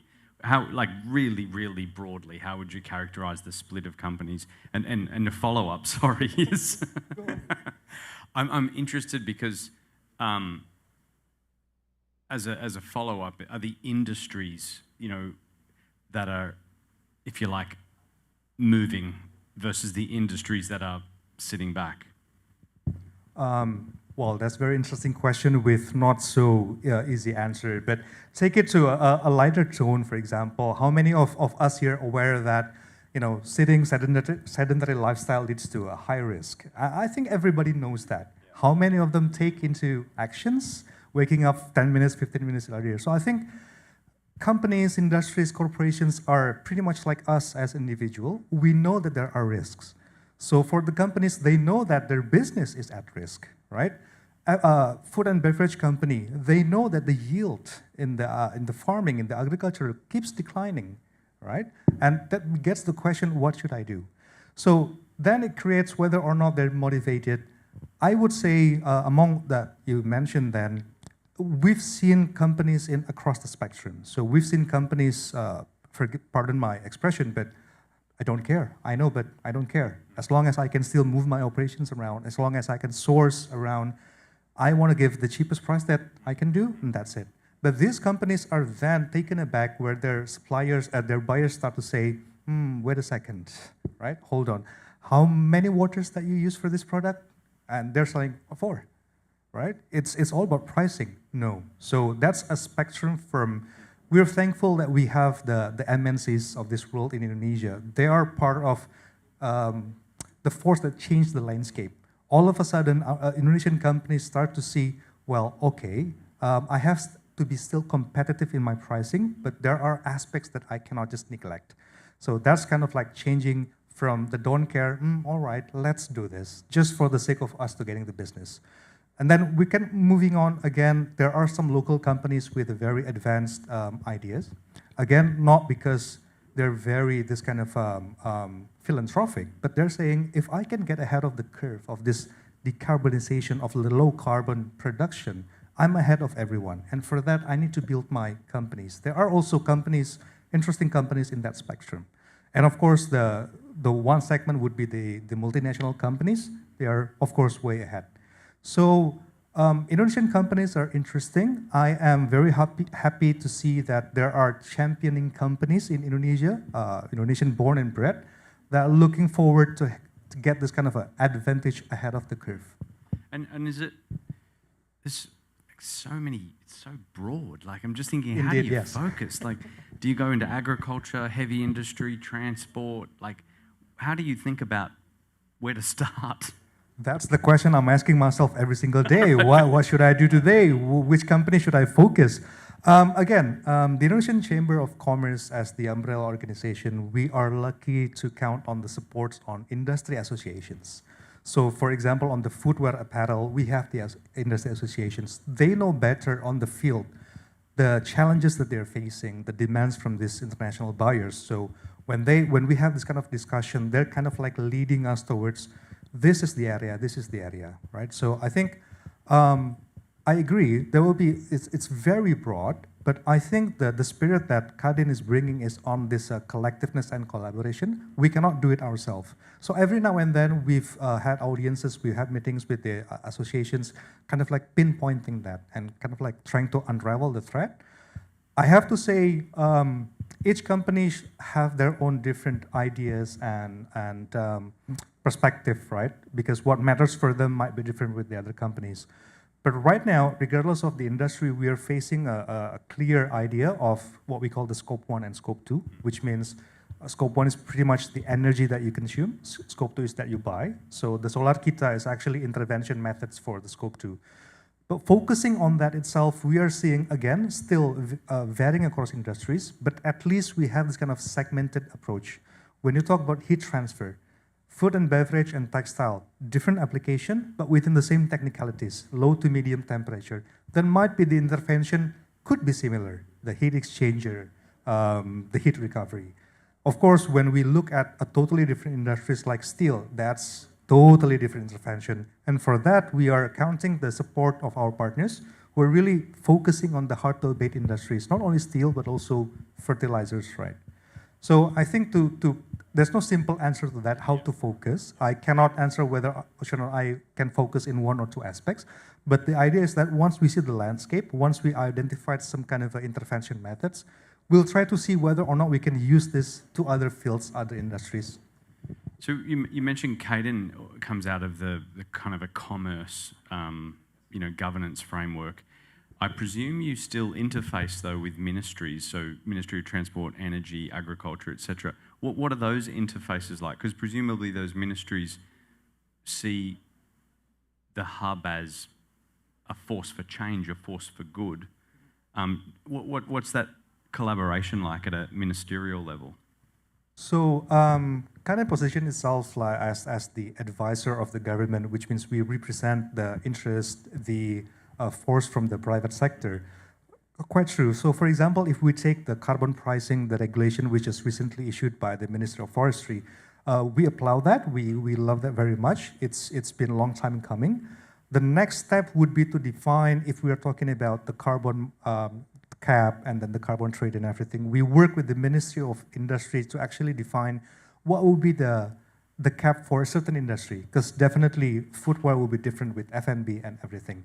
So the interface that we're doing with the ministry is actually to bring forth these associations, this industry, to have this kind of a discussion with the government, because COP26, for example, I was asking myself when I read the NDC and the LTS LCCR from Indonesia, where is the industrial role in here? You know, but then I realized, well, look what happened when the news about carbon tax is like kind of like leaked.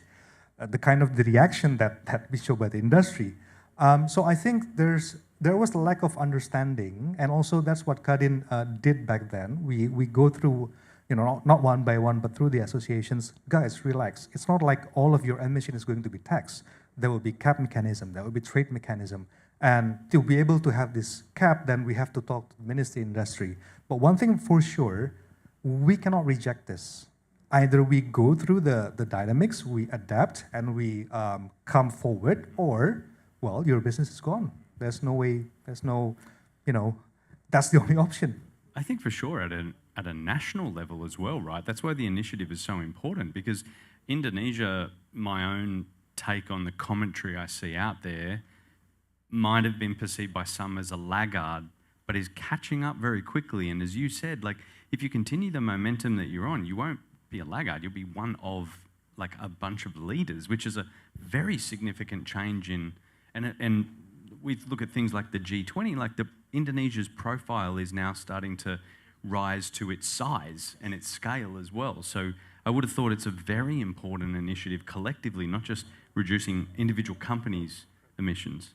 Yeah, of course. I mean, look, when we talk about the carbon exchange, Singapore is building up themselves to be the hub, as always. That's what they do the best, right? But looking to Indonesia, we have the supply, we have the demand, we have the market force, right? And you're right. It's not only about abating the emissions or reducing the emissions, but actually how do we see these industries, interconnected webs of industries, into some kind of a powerhouse, a new powerhouse, right? Probably the 20 years, 30 years ago, we talk about the trade barriers in terms of tariffs. I believe in the next 5 or 10 years, people can say, yeah, well, I will not put a trade barrier in you, but I'll put the carbon pricing on you. So really, Indonesia has the opportunity to leapfrog ahead, right? With the market that we have, with the logistic probably that we have. So yes, that's correct. This is very important. The B20 and the G20 will highlight that, and I'm sure with Indonesia also holds the ASEAN Summit presidency for next year. There's also another platform for our government, and Kadin will be there to actually support the government. It's an exciting time, it really is. It is really, yeah. Job security, tell me about it. Yeah, absolutely. I agree. I'm really excited. Switching gears internationally, are there organizations you look to for inspiration or share best practice with? Certainly. Again, Kadin Zero Hub, we have the strategic partners or knowledge partners of the World Resource Institute, the CDB, and the World Wildlife Fund. They are the co-founders of a framework, the SBTI, the Science-Based Targets Initiative. This is the framework, that I mentioned. Any kind of a reduction or net zero roadmap will have to be measured against the 1.5 degrees target. They have strong operations in Indonesia, a growing team in Indonesia. We are basically go hand in hand with them. So the way Kadin sees that, the Kadin Net Zero Hub is convening the stakeholders of the industries, so the associations, the ministries, the companies itself. But then they have all the resources, the thought power, and the people to actually help us in delivering the message. And being a part of the international organization, they can lean on into the regional network, the international knowledge. So for sure, this is something that we cannot do on our own. We are not trying to recreate the wheel. After all, the science of climate is global science. So we see that we need to cooperate, collaborate with these organizations, and we invite a lot more organizations to work with us. Super interesting. I've got two follow-up questions on behalf of constituents. So one would be, if I was an Indonesian company and I knew I was going to be engaging with the hub, say 6 months to a year from now, what should I be doing today to maximize the impact and value of that engagement, to like prepare for that? Right, so SBTI and the framework that we're using is actually a public resource, public knowledge. So, the companies can help themselves by kind of like reading through that materials. We do have some kind of the primers or one-on-ones. Those are things that they can learn by themselves, right? right? So, but I think the most important, and this is from the last 12 months that we've been working on the Net Zero Hub, what really matters is having the buy-in from the C-level, right? Because I've seen in the facts where the factory managers, the factory floors, they're having this kind of idea about energy efficiency, not so much on the emission, but really their job is to increase the efficiency, right? But once the C-level kind of like say, okay, this is something, an advantage that we can have. So, for example, the 16-week program that I mentioned, again, we've seen some kind of segments. Those companies with a strong C-level endorsement, they run very fast.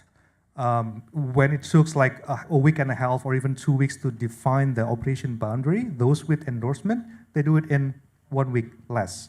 Because then this level can say, guys, this is important. I don't care what you do right now, find some time, right? So I think, and that's really, some kind of like going back to my analogy about we have to exercise to be able to health.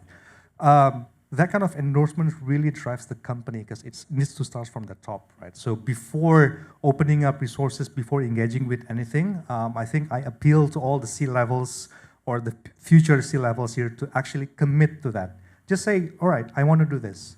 A lot of people then will come and help. That's for sure. Is there a new role, or who ends up being responsible for this? So a lot of companies have what we call the Chief Sustainability Officer, but really, actually, the ideas and the works, it comes from what we have. The factory floor, the factory managers, the chief operations, they actually have all the information that they need, right? How to increase our boiler efficiency? Well, your factory manager might know it. Your chief engineer might know it. So it doesn't really have to have this kind of fancy title. Everyone in the value chain within the company can do it. But yes, once your operation gets to a certain scale, you need this chief sustainability officer to consolidate, right, and have it from the organizational perspective. Okay, flip side question is on the vendor technology, even startup side. If I'm an Indonesian startup technology provider, solution provider, how do I work with or become aware or known by the hub to, everything from to help create a positive impact to there's a sales channel kind of conversation there as well, given how much impact you're creating? All right, so we have one kind of a segment that we called in the Net Zero Hub as the enabling ecosystem, basically those with all technologies, ideas, and know-hows. We regularly push the updates to our members. We have a very simple mailing list, basically for saying, next week we have a meeting with Association of Pulp and Paper. We are going to discuss about the idea of heat recovery, heat transfer, whatever it is. Then we blast through it. A lot of people, new companies are actually coming up because they heard about these activities, these small activities. And for us, for these enabling ecosystems, we don't take it on a difficult route. If you have the technology and we know the companies that can leverage your technology, I'll make the introduction. As simple as that, Patrick. It's not hard. Really interesting. Are there any questions for Bram while we have him? I mean, I could keep going. Yes. Should we? Yeah. Oh, maybe the microphone will make its way. Cheers, thank you very much. I think I'm quite impressed from our Indonesian personnel to actually talk about sustainability, because I've never seen it. Like, how is it hard for the execution for you to say, if you're not going to follow this, your business will be gone? That's what you said. So I've never seen, that kind of hard top-down implementation in Indonesia, because it's really easy to do it under the table and they can continue their business. So I'm really happy to know that Indonesia's also thinking and giving different energies to actually contribute to COP26's conversation. Thank you so much. Was there a question in that? Or I think it was a congratulations. Oh, thank you. slash. Thank you very much. But Thank you very much. No, but I want to know, how hard is it to implement and execute your very hard, if this company A will not follow your directions, the business will disappear. That's what you said exactly. So yeah, just want to know. Okay. For sure, there will be challenges in executing the ideas, right? So, for example, when we talk about energy efficiency, heat transfer, a couple of works that we've done with the company saying that I've done this. All right. Then we go again in the next 3 months and say, what have you done? It's on again. I think the challenges is once you have the commitment, then it moves to a challenge of doing things continuously. Like energy efficiency is never-ending a process, I think, right? So it's easy to say, I have to do this because otherwise I don't have business. Yes, that's one thing. But to actually get the companies to do things continuously every single day, that is the challenge. Like all the questions that I get, so we have to do this emission calculation every 2 years? No, every 3 months. Wow, with these 100 variables? No, 350 if you include the scope 3. So I think if you think of that as a homework, that will be a challenge. Then our challenge in the next 2 or 3 years would be to show them, wait, you do this, this is your competitive advantage, this will be your advantage. I think that's something that will help them. We're still in the process of discovering that, so give us some more time to work on the ground, I think. That's great. I have to say, I was at COP26 last year and there was a lot of people making big commitments. And I'll be at COP27 next week. And I think the scariest thing for a lot of people is last year they made big commitments. But from what I understand about the initiative, it's you've committed and doing things. And I think that's what the question that we just heard is recognizing as well, not to be naive at all about how difficult it is and how the reality of being a factory manager with all the pressures of that. But I'm inspired as well, I think, also by all the initiatives that Indonesia is leading, and this is for me the proof that it's not just talk. So thank you so much, Bram. Thank you so much, Patrick. That's really nice to hear that from you, acknowledging the works of not Kadin, by the way, but all the factories, the industries, and the private sector. Yeah, no, really impressive. Please join me in thanking Bram. Thank you, guys.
Hello, everyone.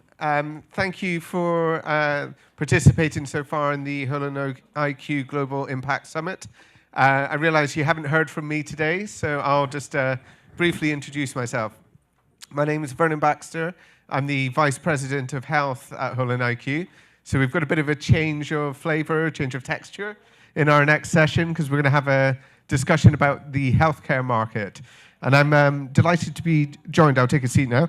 I'm delighted to be joined by Nani Jurgens from Care Now. Nani, welcome. Thank you for having me. Yeah, no problem. And Jesse Abdurrahman from Zcare. Thank you for having me here. Okay, fantastic. So the idea with this session is we're going to be talking a bit about the impact of, I suppose you could broadly call it digitization on the Indonesian healthcare market or the region's health sector. But that digitization means many things and multiple aspects across healthcare. So I think just to frame the discussion, I would like both of my panelists to maybe just introduce themselves and their organization and help people understand the context before we dive into the market. So maybe, Jesse, if I can ask you first, and then we'll hear from Nani. Okay. I thought Nani will be starting. I thought I'd surprise you. Okay. So basically, my name is Jesse. I'm the CEO and founder of Zcare. We are the first electronic medical record company in Indonesia. So what we do is actually we try to build the solutions to help hospitals, especially, to digitize their process, because most of the hospitals in Indonesia are still running on the pen and paper. And that's what we want to try, we want to change, because we believe that without the digitalizations, the healthcare sectors in Indonesia wouldn't be as competitive as our neighbor, like Malaysia or Singapore even. So yeah, that's what we do basically. Okay, fantastic. Nani. Yeah, hi, my name is Dr. Nani, and I'm the CEO of CareNow. So CareNow is, very simply said, a healthcare financing ecosystem. So our vision is to making healthcare more affordable and accessible. So on one hand, we help patients to pay for the treatment, as well as we help healthcare providers coming from dentists, hospitals, small clinics, to actually provide much better and more affordable care for the patients. Okay, fantastic. So I'm glad you used the word ecosystem there, because I want to start by talking a little bit about the Indonesian healthcare system, but also I suppose the startup ecosystem as well. I mean, you both run your own organization, and we talked today about the Edtech 50, which Maria presented earlier. There is an equivalent for health, which you would have seen very briefly on the slide. And just to give you a bit of context, I think this year 18% of the 50 in our health tech list was from Indonesia, and again, sort of compared to its size and scale as a nation, arguably a little bit underweight, especially, well, definitely underweight, right? So it'd be great to start by talking a little bit about the state of the market, and you both operate in businesses that are trying to solve a problem, and I wonder if you can kind of both give a bit of context about the market as you perceive it today. Maybe we'll start with you, Nani. Very good question. I mean, I would say the whole, not just healthcare, but the whole startup scene in Indonesia is still very, like in its infant shoes, so it's still very small.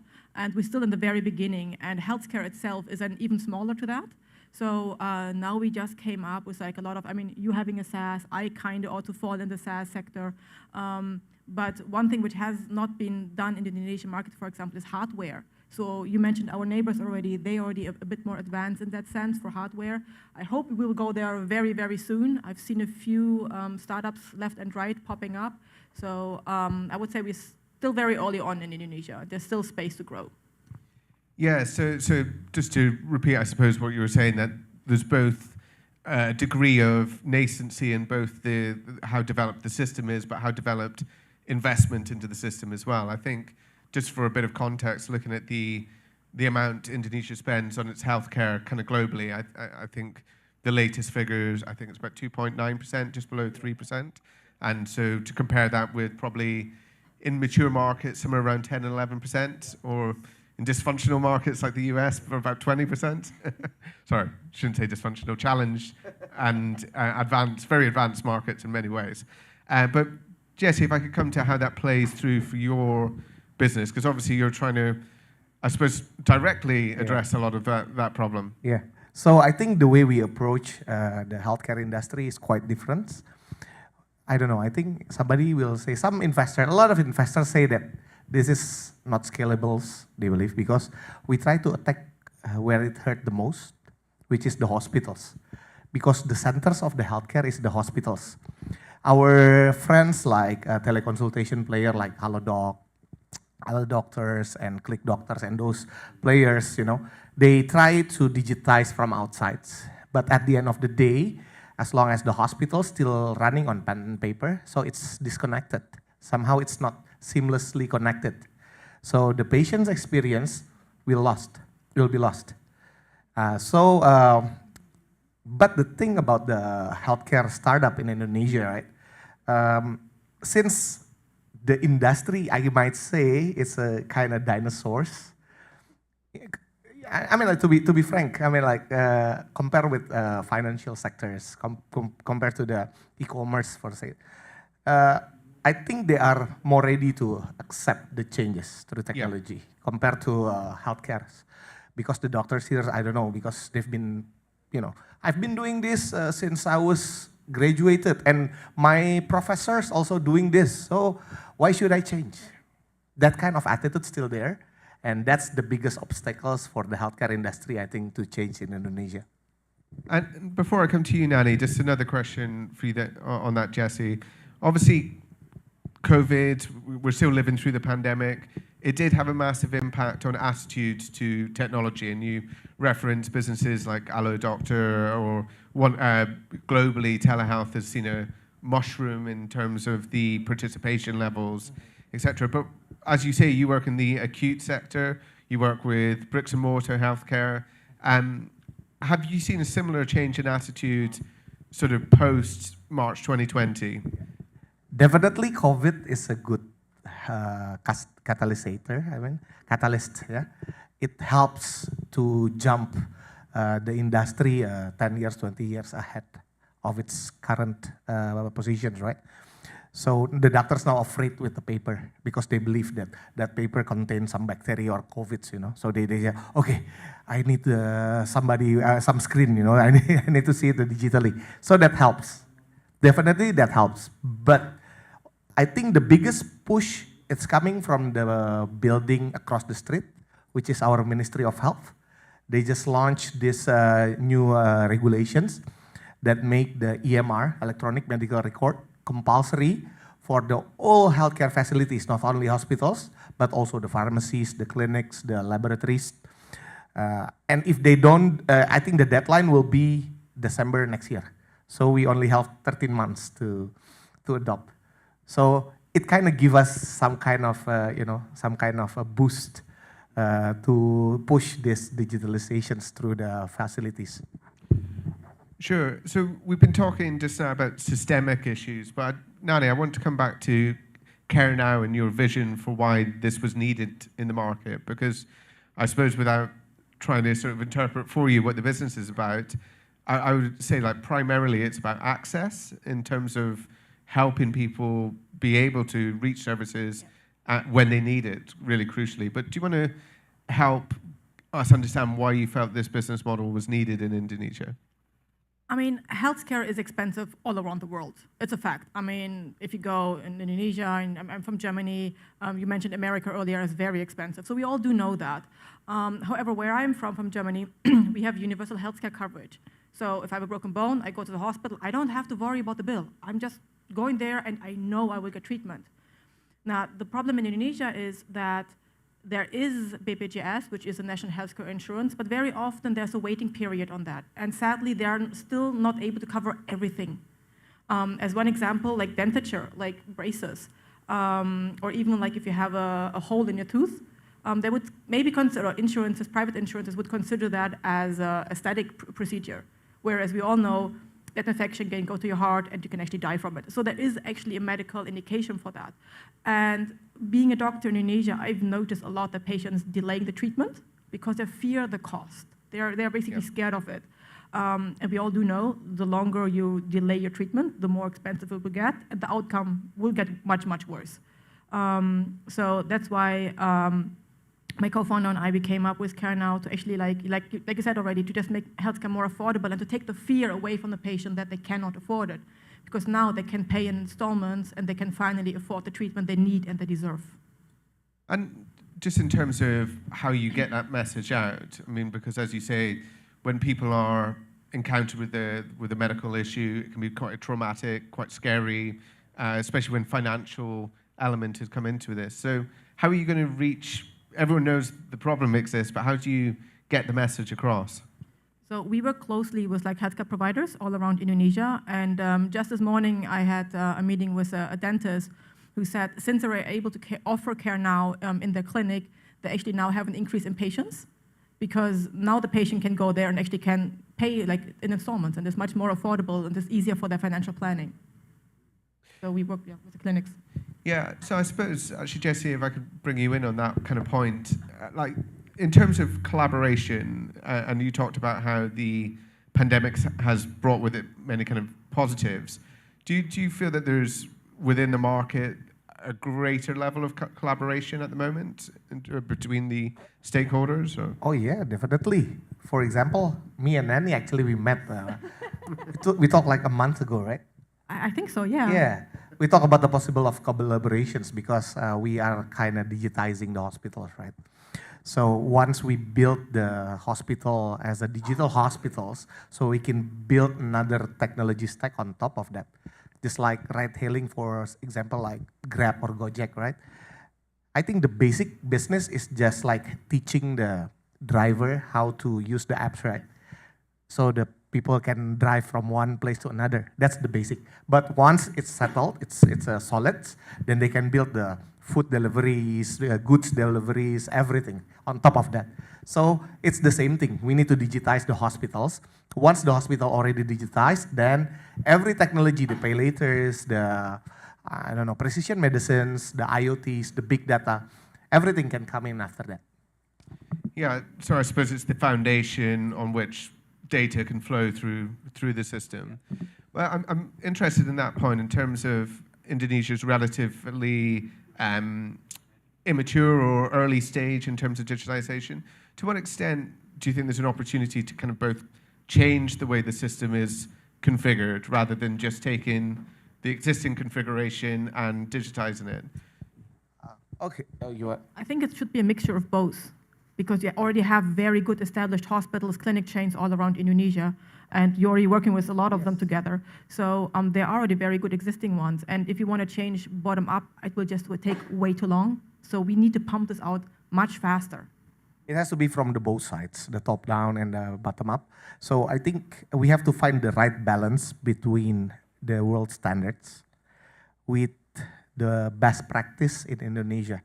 It's very common in medical world. Like, for example, we have standardizations of disease called ICD, right? International Classifications of Disease. So every country will have their own modifications, like AM for the Australian modification, Japan, they have their own. But the core, the way they do, the way they structure it, it's standards. So we see that kind of compromise a lot in the medical sectors, I think. Yeah, I suppose if you look at other markets around the world who have tried to do kind of national scale rollout of EMR, often if you go for a replace all kind of process, it ends badly and expensively. And so I almost feel like a conversation about EMR wouldn't be complete without bringing up the issues of interoperability and connectedness within the sector. I wonder, from your perspective, to what extent is that a problem in a largely non-digitized system, or is it still a problem? It is a big problem, actually. I totally agree. I mean, she's a doctor. She will answer it later, I think. But I think, for example, the way you write the drugs, right? It's a paper, and they have the, it's very artsy, right? The way the doctors do the writing, it's almost like Picasso, right? Nobody understands it. Doctor's handwriting. Yeah, it's only doctors and who God knows who understand that. But I mean, like, we do. Oh, you do. All right, you are the doctor. I'm not. All right. So I think, like, for example, right, they have some system they built their own.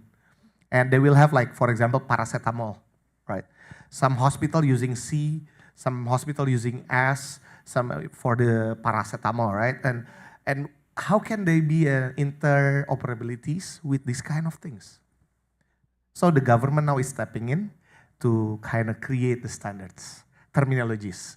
So regardless the system, they can talk and share the data with each other. So I think that's the goals. Yeah, maybe Nani, as a physician, I can tell this is a subject close to your heart. So. Oh, it sure is, because I mean, when Indonesia learned about healthcare in general, they had access to European books, which are mainly based in the Latin language, and they had access to English-speaking books.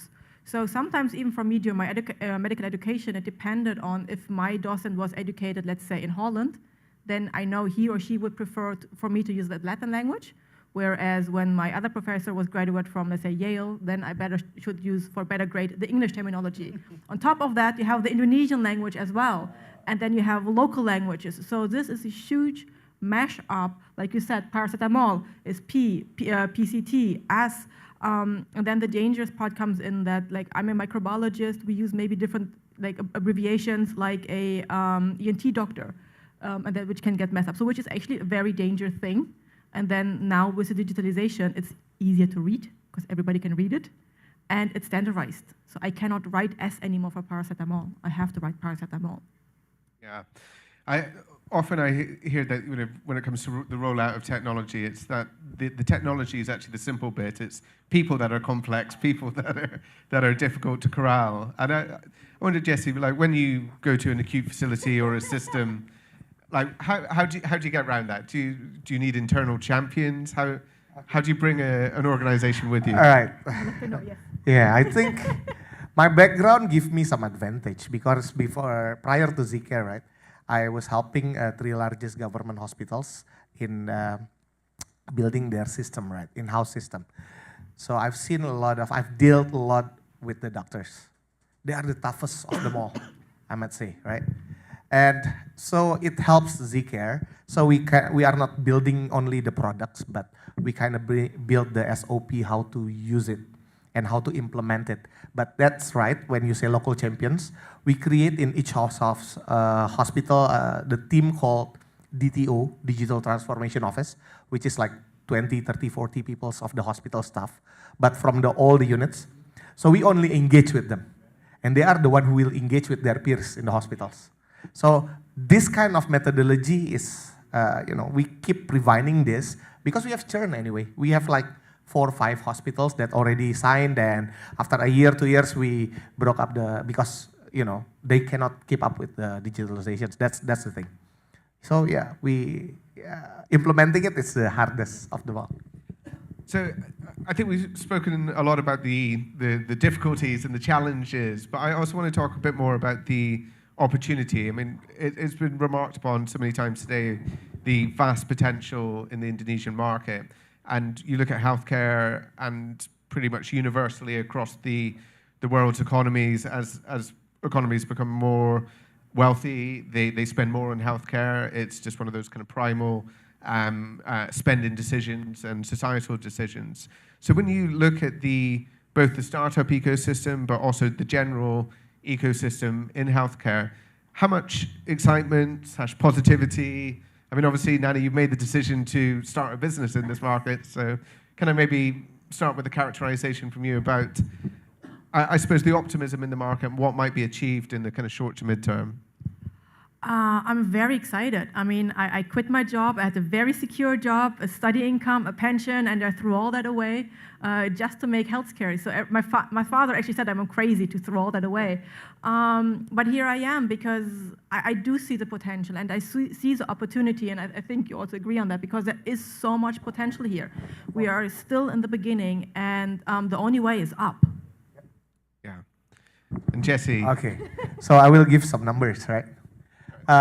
You said that our government spend on the healthcare is around 3%, right? The maximum of the total budget, right? So can you imagine, like our neighbor, like Malaysia, maybe they are 10 to 15%. With this only 3%, I think the TAM with our current business model, it's $2 billion per year. And government are willing to increase that 3% to at least 10%. So can you imagine, like, how does it will affect the TAM, right? It's only from our business model. We are not talking about the teleconsultations, the biogenomics, the pay laters, the e-commerce, everything. I mean, like, it will increase significantly. So I will say like 270 million people. And despite all these global recession things next year, I still believe that Indonesian will have a still robust growth. So I think it's a very huge market and underinvested as well. Yeah. Well, just I want to finish with some questions about the future, but I just want one last question about today. So when we released our Southeast Asia Health Tech 50, one of the things that we do is we look at the business models in terms of distribution between B2B and B2C. And so you'll be able to see that on the website and see the kind of breakdown equivalent to that we looked at in Edtech earlier. But obviously we've kind of got a representative of the B2B market and a representative, I suppose, of B2C or B2B2C. As of now, majority B2B, B2C, yeah. Yeah. So I'm interested to get an opinion of from both of you in terms of where not just the greatest opportunity, but how do the two different opportunities compare in terms of that direct-to-consumer model, where when you've got issues around access, and then B2B when you've got issues around systemic interoperability, for instance. So maybe, Nani, if I can come to you first about the landscape as you see it between those two. I mean, I think the awareness is there, especially now since the global pandemic happened. And you already mentioned it, like now hospitals are willing to spend more on their patients, they're improving tremendously on their inside, on their the looks, the doors, everything is being changed. And patients notice that. And patients now are much more aware of they should take their vitamins, they should go for the flu shot. I mean, now the HPV vaccine for women got the green light by the Ministry of Health and everything, which is amazing. So it's growing. And so I think the potential is there on both sides equally, because I don't think in healthcare you can separate the B2B and the B2C, because whatever the B2B does affects the B2C and vice versa. Because if you make a hospital as beautiful and amazing as it is and there are no patients, how are you going to help them? And if you have basically no hospital, how are you going to help the patients as well? So it goes both ways. Yeah, it's that interrelation between the two, and it doesn't have to be a sort of negative, does it? It doesn't have to be that I use a D2C, direct-to-consumer product because the state system's hopeless. They can be complementary as well. Jesse? Yeah, I think it's very right what Dr. Nani has said. Like, we coexisted with each other, we need each other. I mean, like, the digitalizations from the outside, which is the B2C market, right? It needed to push the hospital to change. But also, the digitalizations from inside, it's needed because without the inside, there is no total care, like continuous of care. Yeah. So it's like interconnected. It's like, which one do you prefer? Which one comes first, like egg or chicken, right? It has to be both. Yeah. And before the COVID, I think a lot of investment goes to the B2C, but now after the COVID, they know that, okay, we need the hospital. We need the clinics and hospitals to be digitized as well. So we cannot looking away from this. And by the way, thank you for having us on the top 15 list of your HolonIQ. Yes, congratulations. Thank you. Well done. Well, yeah, I think that it's interesting when we look in other parts of the world and we see the impact of more consumer engagement with healthcare. It does drag along government or state provision of healthcare and people's experience of it, because I think the consumer perception of how they should interact with things like their own medical record, their own data, their own ability to access, it's just, healthcare has been so out of whack with the rest of the world. But look, we've only got 3 or 4 minutes left, so I want to finish by looking ahead to the future. We've talked a lot about the challenges, but also the potential. So if I can ask you, Nani, first to think about what the shape of the Indonesian healthcare market could look like on a more mid to long term sort of ground. So if you've started your business, I think sort of 4 or 5 months ago, something like that? Yes. Yeah, so we're online for 3 months. So imagine care now, 10 years, 15 years from now, and how far could the market travel in that time period? I mean, health in general doesn't know any borders. We have seen that through the pandemic. I mean, right now we do focus on the Indonesian market because we're here and we know it very well. But I would not say no if the opportunity opens, if you can go to the Philippines, Vietnam, and other countries, because the same problem, I said in the beginning, healthcare is expensive all around the world. And if you can come in and make that and tackle that problem to make it more affordable, then I would be so happy to do so. Yeah, as you say, some of these challenges feel local, but they're actually universal and they're cross-border. Jesse, I suppose same question. Yeah, I think the way I see it, Zcare in the next 5-10 years is we will capture Indonesian market. Definitely, will give us the good foundations. But I believe that, as you said, a lot of countries across regions having the similar problems, even in our neighbors, Vietnam's, Cambodia's, Philippines, and maybe some Middle East, some African country, they definitely will have these issues. So I would like to see our products to help them as well, to help the doctors and patients, not only in Indonesia, but in those countries. So they, at the end of the day, we will have the equal quality of care across the world. So that's what I hope.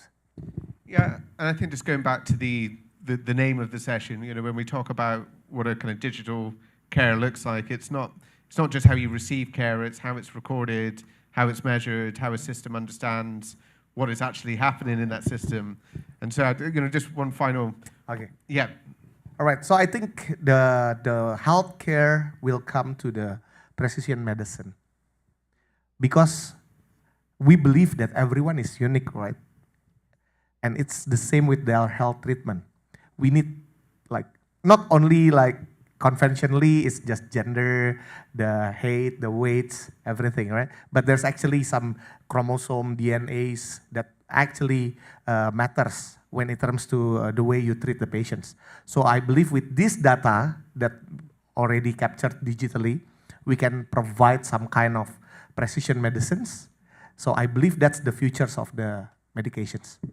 Yeah, last week in our summit in Australia, someone made a similar point, and their vision was that your healthcare journey starts before you're born in terms of the ability to understand and map some of the genomic characteristics, but also your profile and how that moves through life. But look, that's a huge topic to bring up with just 40 seconds to go. So I think we'll just want to finish by thanking both of you, Nani and Jesse, for being great contributors and giving real first-hand insight into the market. It's been super interesting for me.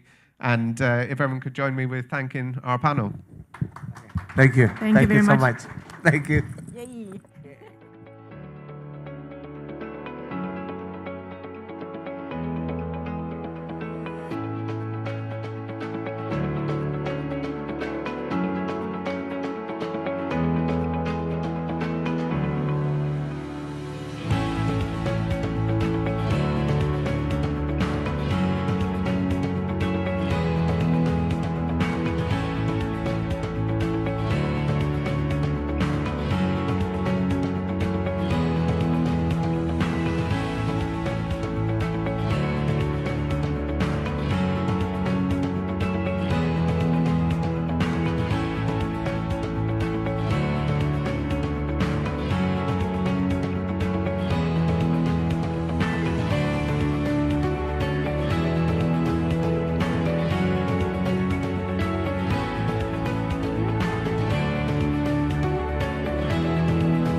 Welcome to the next session, everyone.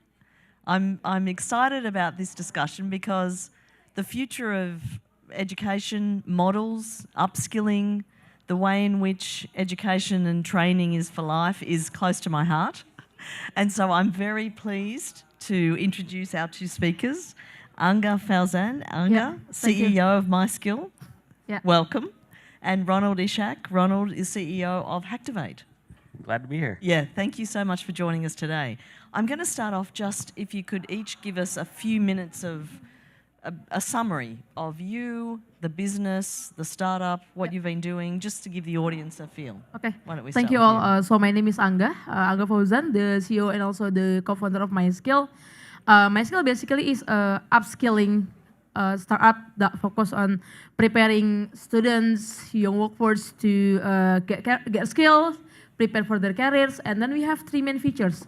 The first one is e-learning, which is we have more than 500 upskilling video from marketing, data, website development, finance, HR, and so many more. So basically we plan to provide all of the divisions in a company to upskill by our e-learning content. That's the first one. Second one, we have bootcamp, but our bootcamp mostly on like IELTS, TOEFL, and then we have marketing, we have Excel, product management, etc. Thirdly is about mentoring. So basically mentoring is like Halodoc in Indonesia. Halodoc, you can consult with doctor, but in my skill, you can consult with HR. Mostly our users are consulting about their CV, their interview preparation, so around that. And my skill just been around for a year, and then we just got back up from East Ventures as our Citron investor, and then yeah, around that. Thank you. Fantastic, thank you. Ronald. Hi, yes, my name is Ronald, and I'm from this company called Hacktivate. So we are a coding school. We turn absolute beginners until they become job-ready developers in 16 weeks.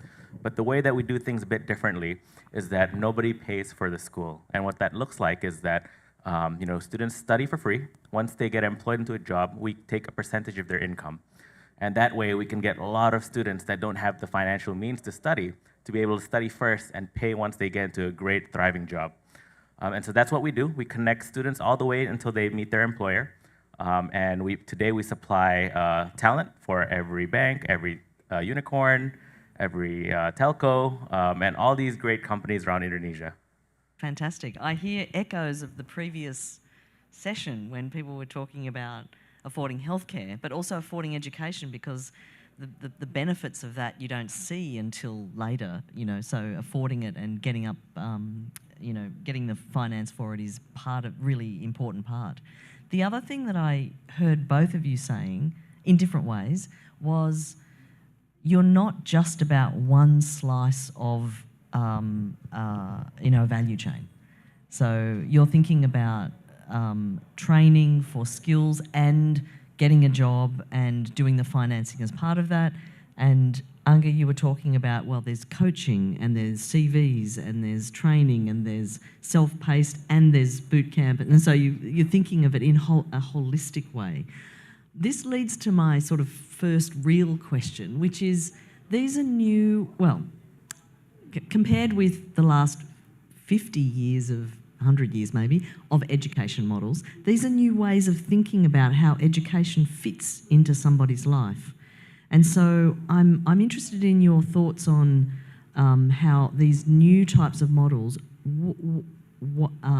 if and how you see these models growing compared with traditional approaches to education, traditional models.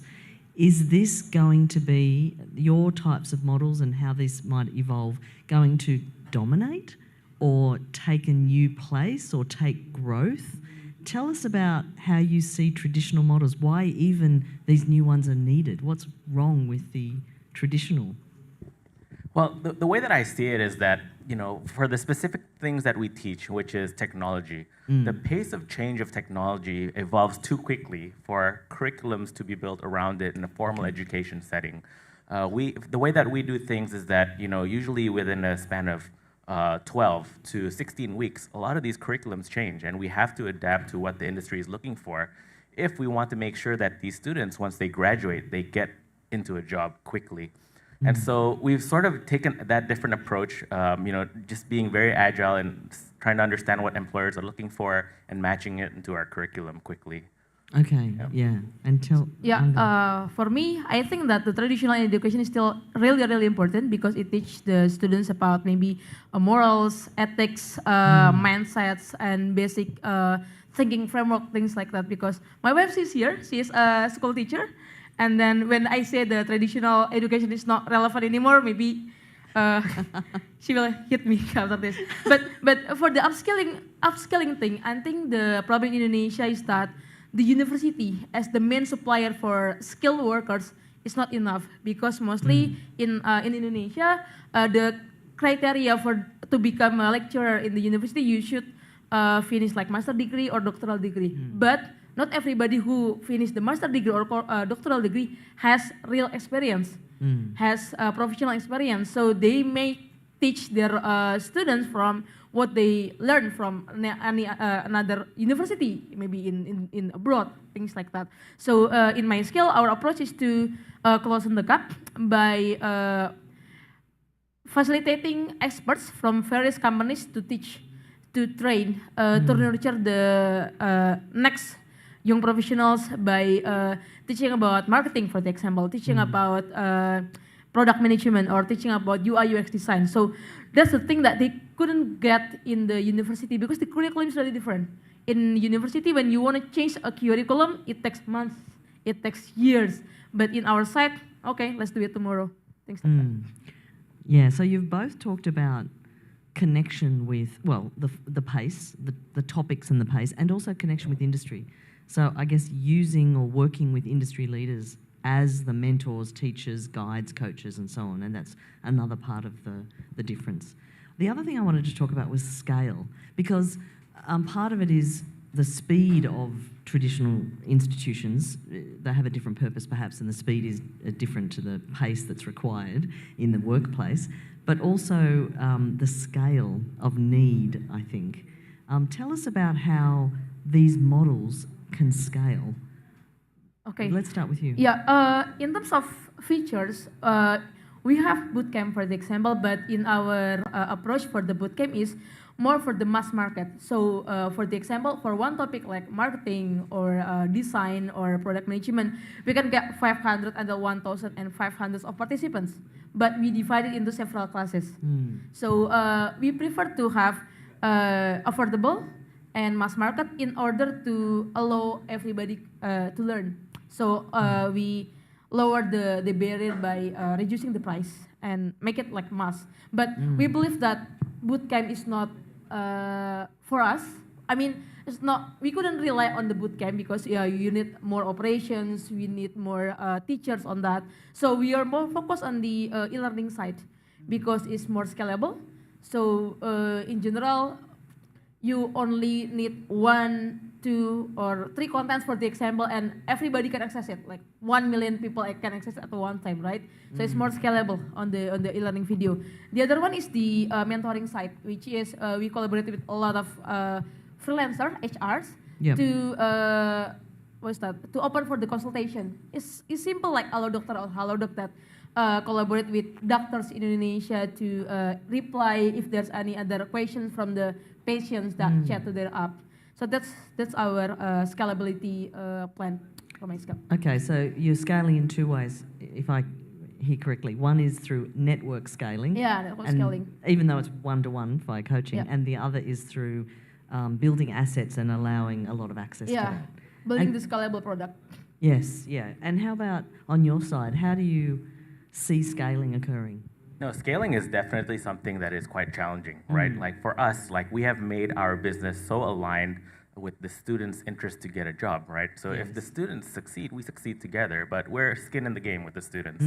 Now, to be able to deliver that level of commitment to make sure that they get a job, the amount of filters that we have to go through to make sure that some of these students need to have a certain background, they may be required to speak English. It really filters out a lot of things, but for us, the end goal is to make sure these students get employed. Yeah. In terms of scaling, what we've really seen, like we can make things more efficient, technology enabled. Things like when students submit their work, it's created by a computer. Perhaps when an instructor needs to teach something, parts of it is pre-recorded. But at the end of the day, we still think that there's importance in having a student-teacher ratio that really makes sure that the students succeed, and also still having that empathy combined with the teaching. So when we deliver it, it works. Yeah. And so do you deliver both on and offline, or a combination of both, or all on campus? We do a combination of both. So we have online campuses and offline campuses. Okay, so every student who goes through has a mixed experience? They have an option to pick one or the other. Oh, okay. Yeah. All right. And given the world turned upside down a few years ago, has preferences of students changed in terms of what they prefer to, how they prefer to learn? So surprisingly, the data, we thought that the online one would be growing much faster and things like that. And it was absolutely doing that during the pandemic. But once we reopened our offline campuses, I would say like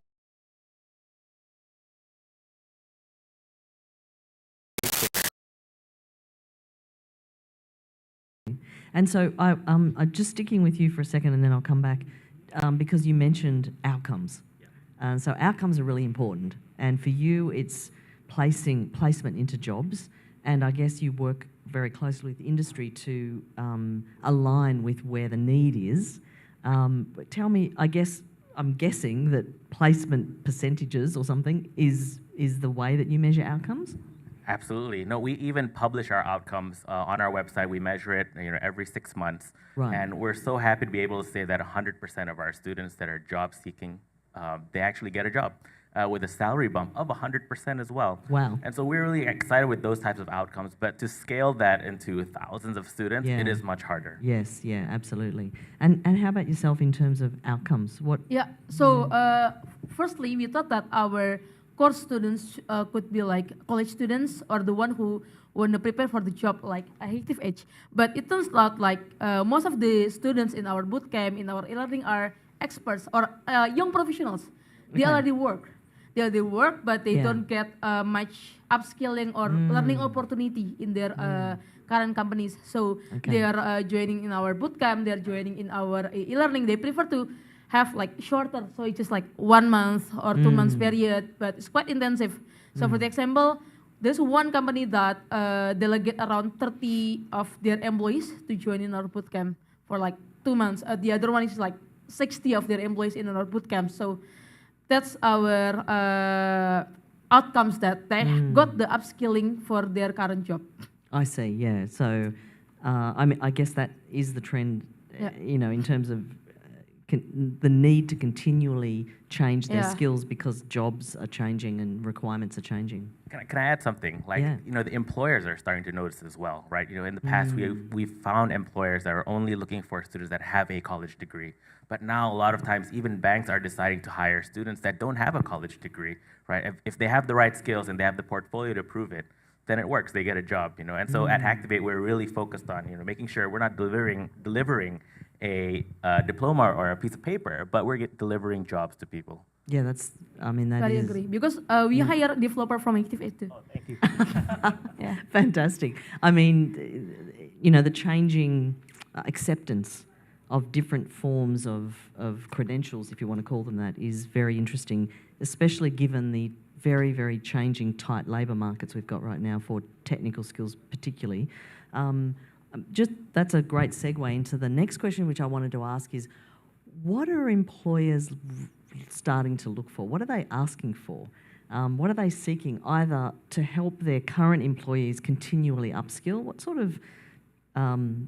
sort of skills, knowledge are they asking for? Has that changed recently, or is it the same as always? Yeah. So based on the data from ADB, Asian Development Bank, they said that around 40% of their employees are qualified with the job. So around 50 and 60% of the employees that they have in their company are not really qualified.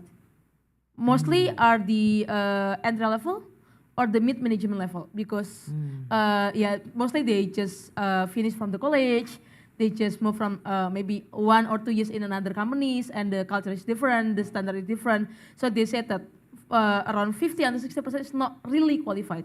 So that's why they need to upskill their own employees rather than like fire them and look for another candidate, like take longer, right? So the things that they need to upskill their own employees, there are two. The first one is the hard skill, which is for the example, if they are marketer, they need to upskill as a better marketer. But the second one is about the soft skill, maybe like leadership, communications, or teamwork, or creative thinking, things like that. So in my skill, we provide both. We provide the hard skill from our boot camps, from our e-learnings, who have almost like 1,000 content libraries for all of the divisions in a company. Second one is the mentoring, because our mentoring also help them to prepare the employees to have better communication skill, for the example, better leadership skill, for the example. Because if we only care about the hard skill, we are not only living with the hard skill, right? We are interact with people. We communicate our ideas. We are working with a team. So yeah, hard skill and soft skill. So they're asking for both, essentially, everything. Yeah. They want everything. Okay. Everything. Yeah, because 60% is not really qualified. Yes. Okay. 60% not really qualified for the job they're currently in is a very big percentage. Yeah. Ronald, what about I absolutely in your- agree. I mean, like at Hacktivate, we have this thing we call engineering empathy. And then what we teach in that is really, how do you learn how to learn quickly? How do you adapt in a stressful situation? And we put students in these in situations where they're in so much pressure, but then they still need to figure out how they can clearly think, right? And all these different things, ways to communicate, be a good team player. These are the things that employers are constantly looking for. And are you embedding those into sort of simulated learning activities, stress environments? Absolutely, yeah. Okay, oh, that's interesting. And so, and that mainly is in the offline space. I'm just trying to. We try to do that in both, Okay. but then it is definitely harder to push out empathy and all these different concepts doing it purely online. So we do still have sessions, even if it's online. It's done through one-on-one Zooms and all these different ways. Okay, yeah, it's a bit tougher to design for that. Yeah. Yeah, online. I wanted to ask you about the Indonesian market in terms of where it's upskilling or perhaps change. I mean, often boot camp type models help people to Switch their career. Yeah, to switch and then there's the ongoing upskilling. Are we talking about a demographic that is young adult or 50-year-olds, or where is this demand coming from? Who are the students? I mean, for us, we have everything from security guards to Grab food delivery drivers that have lost their ability to learn at a university, join our place, and become back-end developers. I mean, I myself am really surprised when I see these types of profiles pop up and succeed all the way to the end. But we definitely see, definitely career switchers is a very big part. People from finance, sales, and all these different areas. They might have sort of gotten bored with their work and they wanted to switch and build a startup and get funding and all these different things. So definitely a big profile. But I would say that's 50% of the makeup of Hacktivate students. The other half are fresh graduates from universities that want to make sure that they can be job ready for the job. Right, so they go to university and then they come to a boot camp as well. Okay. How about yourself? Okay, I believe that the first and the third year of careers for somebody is really important for their future professional journey, right? The first and the third year. So in my school itself, mostly our students are in range between 20 and 35 years old. Okay. Yeah, both market, which is 20 and 25, and then 25 until 35. So both market between the one who wanna prepare for their first job or for those first 3 years of their careers. Second one are the one who already work, but maybe they wanna switch their career or they wanna upskill because in their current company they are not getting enough upskilling opportunity. So that's our segment. Yeah, I want to ask about business model as well. We have seen over the last, I mean, we see generally globally a huge increase in direct-to-consumer business models in education. And over the last couple of years, that continues to grow, but we also have seen a spike in B2B, where models that have been traditionally direct-to-consumer have started to work directly with universities in partnership or with companies in partnership, because those institutions and organisations are now starting to say, like you mentioned, Anga, it's like, okay, we need to upskill our whole team now, 60 people, and whereas before maybe not, because of these changing labour markets. Are your business models mainly B2C, both B2C and B2B? How's that changing, if at all? I mean, for us, we still have students that pay directly to us, especially through the income share agreement model. Right. But we also do work with employers to make sure that once our students graduate, they're the ones that pick it up. We have access to make sure that we understand how much they're being paid and all these different things. So that partnership is definitely still there. I think what's really grown in the past 2 years is definitely the involvement of government as well. So if we look at the makeup of let's say our business, I would say 1/5 of that is government now, and then the probably 2/3 is probably in the direct to consumers, the students, and then the other piece would be B2B. So just tell me a bit more about the government. What are they sponsoring people? Is it government employees? Tell me about that model. So I think what the government's starting to do is that they're starting to subsidize parts of the learning, right? So they want to make sure that everybody has access to education. So initially they had provided basically allowing students to take in video courses for free on our platform. But then after they finish the program, then they'll have an incentive to finish it, right? And so during that pandemic, when everybody was losing their jobs, that became really, really popular in Indonesia. And so now multiple parts of the government is pushing things like that, like Kampus Merdeka from the Ministry of Education. Then they have the Ministry of Economy doing Kartu Prakerja, and a whole lot of other ones that are also starting to pop up as well. And so that funding, what started as a reaction, I guess, to pandemic, people losing their jobs and things, reskilling has become more a long-term incentive or programmatic incentives from the government. Absolutely, yeah, and definitely a changing shift. Like we're starting to see more of their involvement, making sure that businesses that in education can continue to deliver great material to even more people. So, yeah, I think it's really exciting to sort of see that happen. Yeah. That is very interesting. And are there, at the moment, are you seeing recognition, like, I don't know whether it's government recognition of these types of credentials? I'm not sure whether to call them credentials, but they are often micro-credentials of some sort. Yeah. And government recognition of that, and employer, it sounds like employer recognition, but are the governments doing more than, at the moment, incentivizing, but are they also sort of recognizing? I would say no. I think at the moment, the objective is to make sure people are just learning first, right? Okay. And I think it might look differently in other places. I'm not sure how it's done in your place as well. But I think the government's just really pushing for people to learn first. Yes, get skilled. Yeah. That makes sense. And government as well from your side? Yeah, sure. Currently, my skill has more than 1 million users, less than a year. And from those users, we are collaborate like a lot. Firstly, we collaborate with around 20 universities in Indonesia, top and small, and second one from the corporates. We already collaborate with around maybe 100 of corporates and also government institutions in Indonesia. Firstly, we're doing like the training for universities, training for the employees, or maybe collaborate together with the government or with specific corporation to conduct the public training or public workshop, things like that.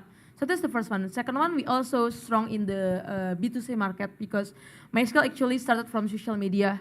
We're like literally zero capital from the social media channels. We have more than 1 million social media followers across the channels. And then we believe that the community in B2C is really important because they could drive the referrals, they could invite their friends to join in our programs, they could also share their experience. So yeah, we are pretty building the B2B and B2C market together. Okay, and tell me about those partnerships with 20 or so universities. Yeah, universities. And training university staff, or are you working with them to develop curriculum for their students? Yeah, actually we have so many collaborations going on. Firstly, with some other private universities like Telkom, we're training the employees of the universities. Okay. That's the first one. But the other university, like we're doing the training for whole students. For the example, about the basic skills like creating CV or Microsoft Excel or English, for example. But the other one, we also helping them in terms of how could we create better career preparation program for the students, because every university mostly have career center, right? Yeah. And we are collaborating with several career centers in the university. So we discussed like a lot, how could we prepare the students in terms of skills, which is hard skill and soft skill with our product. So this quarter and last quarter, we give access to around 20,000 or 30,000 of college students in Indonesia free our e-learning access. And so that's to help them. It's sort of academic support sitting around the university curriculum. provide the academic support. We provide the upskilling support, the hard skill or soft skill through our so-called scholarship, which is the free e-learning access to like tens of thousands of students.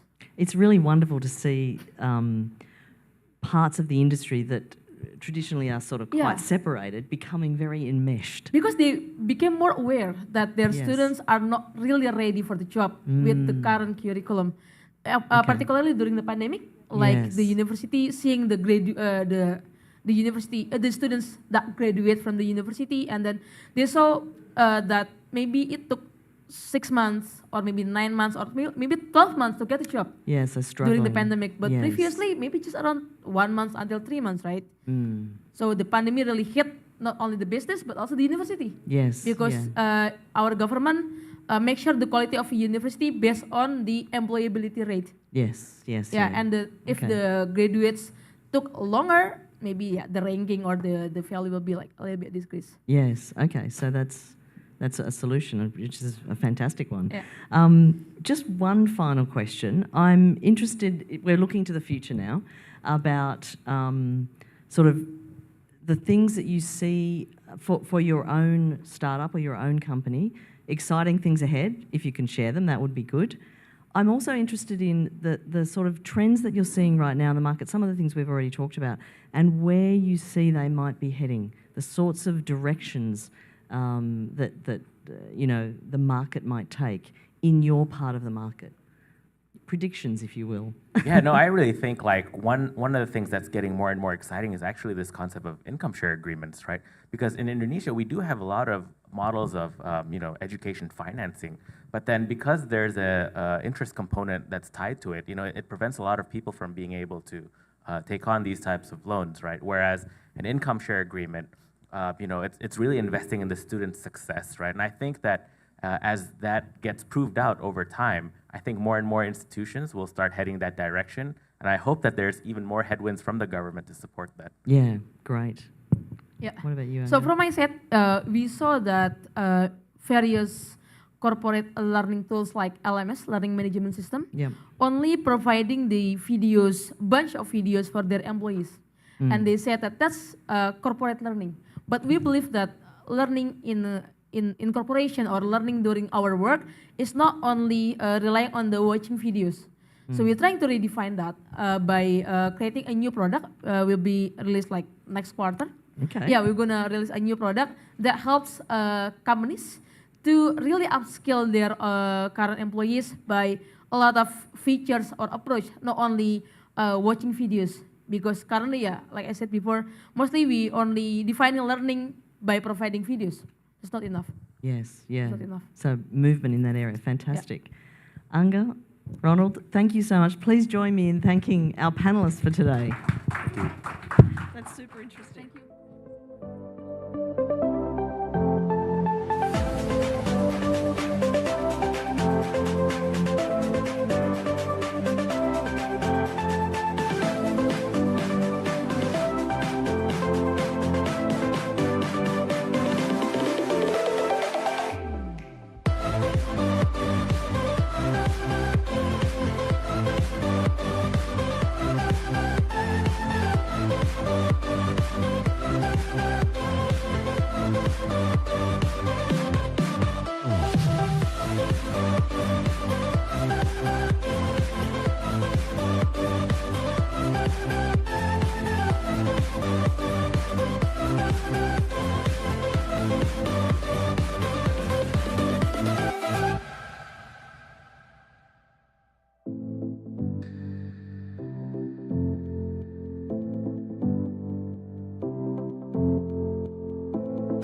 Hello again, and welcome to our final session for the 2022 Jakarta Global Impact Summit.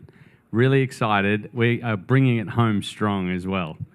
I'm going to make some quick introductions. Firstly, Nathaniel, founder and CEO at Go Campus. Nathaniel, thank you for joining us. Hi. That's why. And Yasa, who's the country head and head of growth here in Indonesia for ELSA. Yeah. Hi, thank you. Awesome.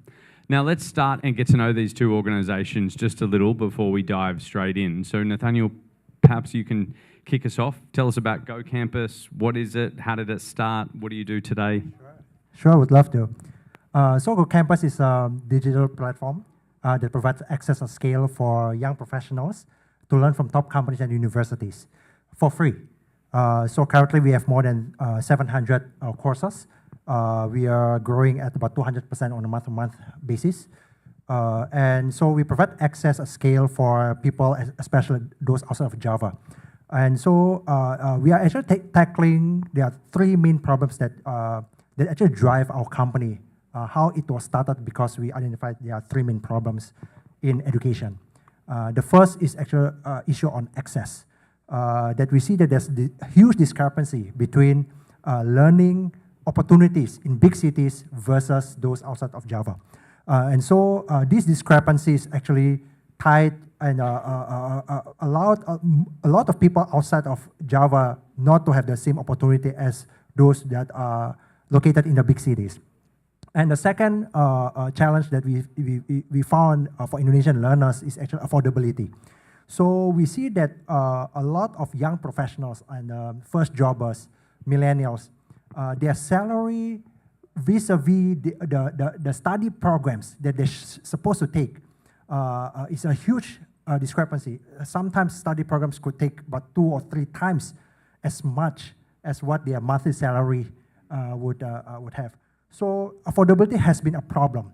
And the third is a learning quality and a learning outcome focus that's relevant, that's job ready. And so from this problem, we see that Indonesia right now, we are ranked number 80 in the world in terms of talent competitiveness index, but our economy is already ranked 16. So there's a huge gap between our economy, how our economy is performing, and the talent competitiveness index that is still very much lag behind. So you see that education is key, but how do we accelerate this? So Go Campus, we partner with universities, with companies, with credible institutions in Indonesia and around the region to provide the courses for free. That is how we can accelerate quickly and solve the issue on affordability. Earlier, that one of the problems that I mentioned earlier. But learners can actually pay for add-on services such as certification, life coaching, mentorship, but just to access learning content, it is truly free and democratized to all Indonesians. Wow, that is very cool, and I'm glad we have you for a growth panel as well. 200% growth month on month. You are, one of a growth expert in this room, no doubt. Yasa, can you tell us about Elsa in the region, but also Elsa here in Indonesia? Yeah, sure. So Elsa or Elsa Speak, we are based in Silicon Valley in US, but in 2020 we opened in Indonesia. So we are smartest AI English speaking coach basically. So there are like 1.5 billion students in the world speaking in English at their second language. In Indonesia we have like almost 1 billion, 1 million people. So 70% of Indonesian not confident talking in English. Because if we back to our school, right? Junior high school, senior high school. When we learn English at school, for example, in class, most of teaching method like teachers explaining about the grammatical and everything, right? Subject plus verb 1 and everything, right? And we as students, we sit down and we take a note, right? Verb 1 plus verb ing and blah blah blah, right? And back to home, I spoke in back to Bahasa Indonesia again, right? So basically, the pain point is that we're not having like partner to talk to. So that's the pain point. So with Elsa, so we're providing like the AI, so we can detect pronunciation error at various level. So basically, we can detect like pronunciation error at phoneme level, and we can give you real detailed feedback with phonetic hints as well. So that's the idea with Elsa. So currently, we are having like almost like 40 million users worldwide. So in Indonesia, we have like 1 million users. So with monthly active user around 2.5 million. The third-year retention is about 30%. So especially in Indonesia, we're working closely with K-12 market, education as well as non-educations. Because when it comes to company, for example, they're like learning center, corporate learning that needs English as well. So that's something that we really focus on so far. Okay, so now you see why we have these two people for our growth session.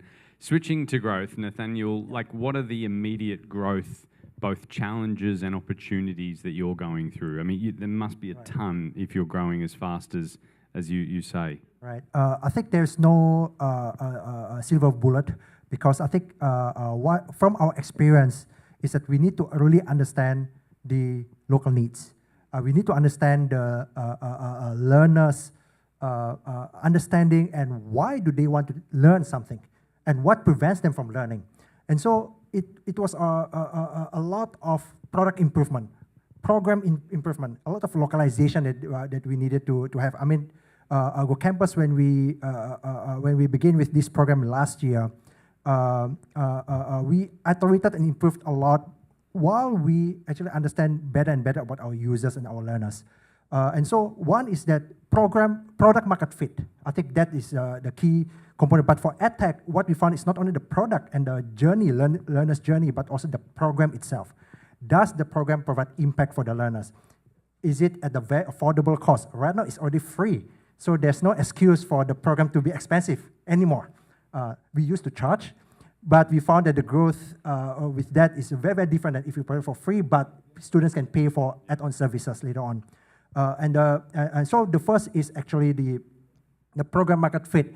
Number two is actually the localization of it. That is where I think technology is very, very important, because it is one thing for us to scale up, but it is another thing for us to be very, very personal, that is very personal for an individual learner.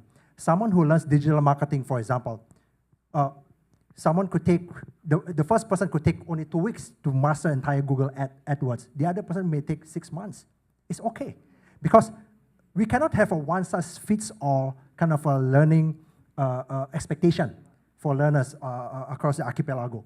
So we have to utilize technology for us to be able to provide a better learning experience for the learners. We have the reminders, we have all this gamification, but the pace, we let the students to experience that. So that's the first one, the program and product market fit. The second one is the right business model. Because oftentimes, as a tech or as a company, startups, we are thinking about how much should we charge? What is actually the right value, the right pricing? And so I think that is the first step that we did. However, after a few iterations in our business model, we found that we should charge something that learners find most valuable. This is because I think right now in the Google era, YouTube era, a lot of the learning content is already out there for free, right? So it doesn't make sense for us to charge something, even how low that is, for an alternative that is already out there for free that learners can have access to. So we see the trend moving forward is that content is becoming, from learners' point of view, is becoming cheaper and cheaper, or even free. From social media, they can learn from TikTok, they can learn from Instagram, they can learn from YouTube. So for us, we have to change our business model and pivot our business model that, okay, so if content has become less and less necessary, we have to find the right business model. Sustainably, we can sustainably grow. Right now, our cost of goods sold is 0. Because we have, through our partnership with universities and companies that already have ready-made content, so we can leverage on those contents available from these institutions to provide very, very affordable or free content for learners. How do you go about verifying a learner's skills once they've consumed that content? Right. It sounds like one of your add-on services, paid add-on services, is the credential. Is that credential for completing the content, or do you actively verify skill acquisition?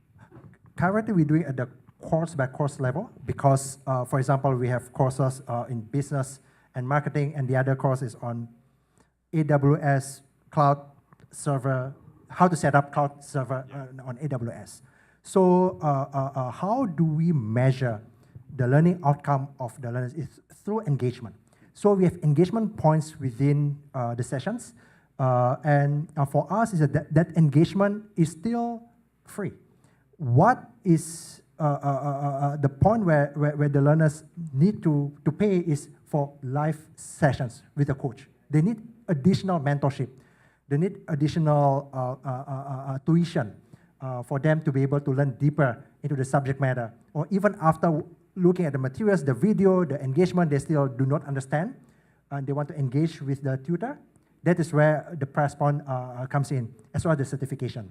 So for us, our commitment, the company's commitment, is that the free component is not just an FYI or an introductory kind of like a chapter, but we commit ourselves to at least learners can have one learning outcome. Then at least learn something, right, at the end of the day. And if they want to continue, and if there are premium content or even like a premium services, that is where the additional charges comes in. But we see that learners actually appreciate that more, right? Because now we do not combine huge chunk of study programs and make it very expensive. Rather, we break down programs into smaller chunks. It's even 10, 15 minutes kind of like learning each chapter. So micro-credential, micro-learning becomes something that has been done in our platform. Really interesting. Yeah, so you are the country head and responsible for growth here in Indonesia for ELSA Speak. What are some of the challenges, but also the opportunities for growing ELSA Speak here in Indonesia and around the region? And I think you mentioned 1 million users in Indonesia from 40 million globally. Was starting Indonesia all the way from the beginning, or was it like, wow, we've got a base there, we need to build that? Tell us about growing ELSA Speak in Indonesia. Yeah, so about that, I do agree with Nathan that product market fit, that's real crucial. That's the first thing. Because we have like in 101 countries around the world, especially like our largest market is currently like Vietnam, Japan, Latin America, India, as well as Indonesia as well. So basically our country manager, we spoke on a weekly basis and also learned about the, what's your key point this month and so on, right? So when it comes to Indonesia, product market fit will be the key because hyper-localized is something that's really crucial as well. Because for example, in terms of the price point, why Indonesia, in the first year especially, we are really focused on B2C in the first year. Our price point is different with other markets as well. Why? Because we do understand, we do research as well. What's the willingness to pay in Indonesia? It's quite different with Japan. It's 4 times bigger in Japan, right? So in India, it has also different market as well. The willingness to pay is very, very low. But in Indonesia, as long as you know the product, you know the impact, right? So you can measure about the outcome. So people will buy anyway. So that's the first one about the product market fit as well. How do you hyper-localize your product within the country, right? Even in language, if you open the apps and you can choose about the language, whether Indonesia, Japan, and everything, right? So that's the first one. Also the second one about the go-to-market strategy also, I would say. Because we have like different market strategy as well, especially in Indonesia. At the first place, in the first year, we only focus on B2C, using influencer stuff and everything, right? But in second years, we learned that we have like several deals in globally in terms of the B2B, and the value size is bigger actually, but it took longer in terms of the times. But we believe that in Indonesia we can start it right away in our second years. And turns out our B2B currently is, currently we are focusing 80% in our B2B market. So our revenue currently, revenue stream coming from the B2B. So we've seen the tractions coming from B2B. That's also part of go-to-market strategy. Which segment that you really want to focus on this year, next year, right? So in order to do that, we have also like what we call as quarterly FGD. That's actually FGD with our direct users. So for example, in education, we have like K-12 and also education, in higher education, for example. So we spoke directly with rector, for example, with teachers. We do interview with them on quarterly basis. In non-education, we spoke with, CHRO. We spoke with learning development manager. So how ELSA could support in classroom, for example. How ELSA could, increase your ROI in terms of training in your company. So that's something that we want to really stay relevant in the market. Is the B2B angle, is that companies who want their employees to have higher kind of technical language proficiency, or what's driving the B2B purchase? Yeah, so in B2B Indonesia, most of B2B Indonesia, they have like about 1% training budget out of total revenue. So it's depend also in terms of the industry itself. So we define to try to understand which market that have really high urgency to pay our product, right?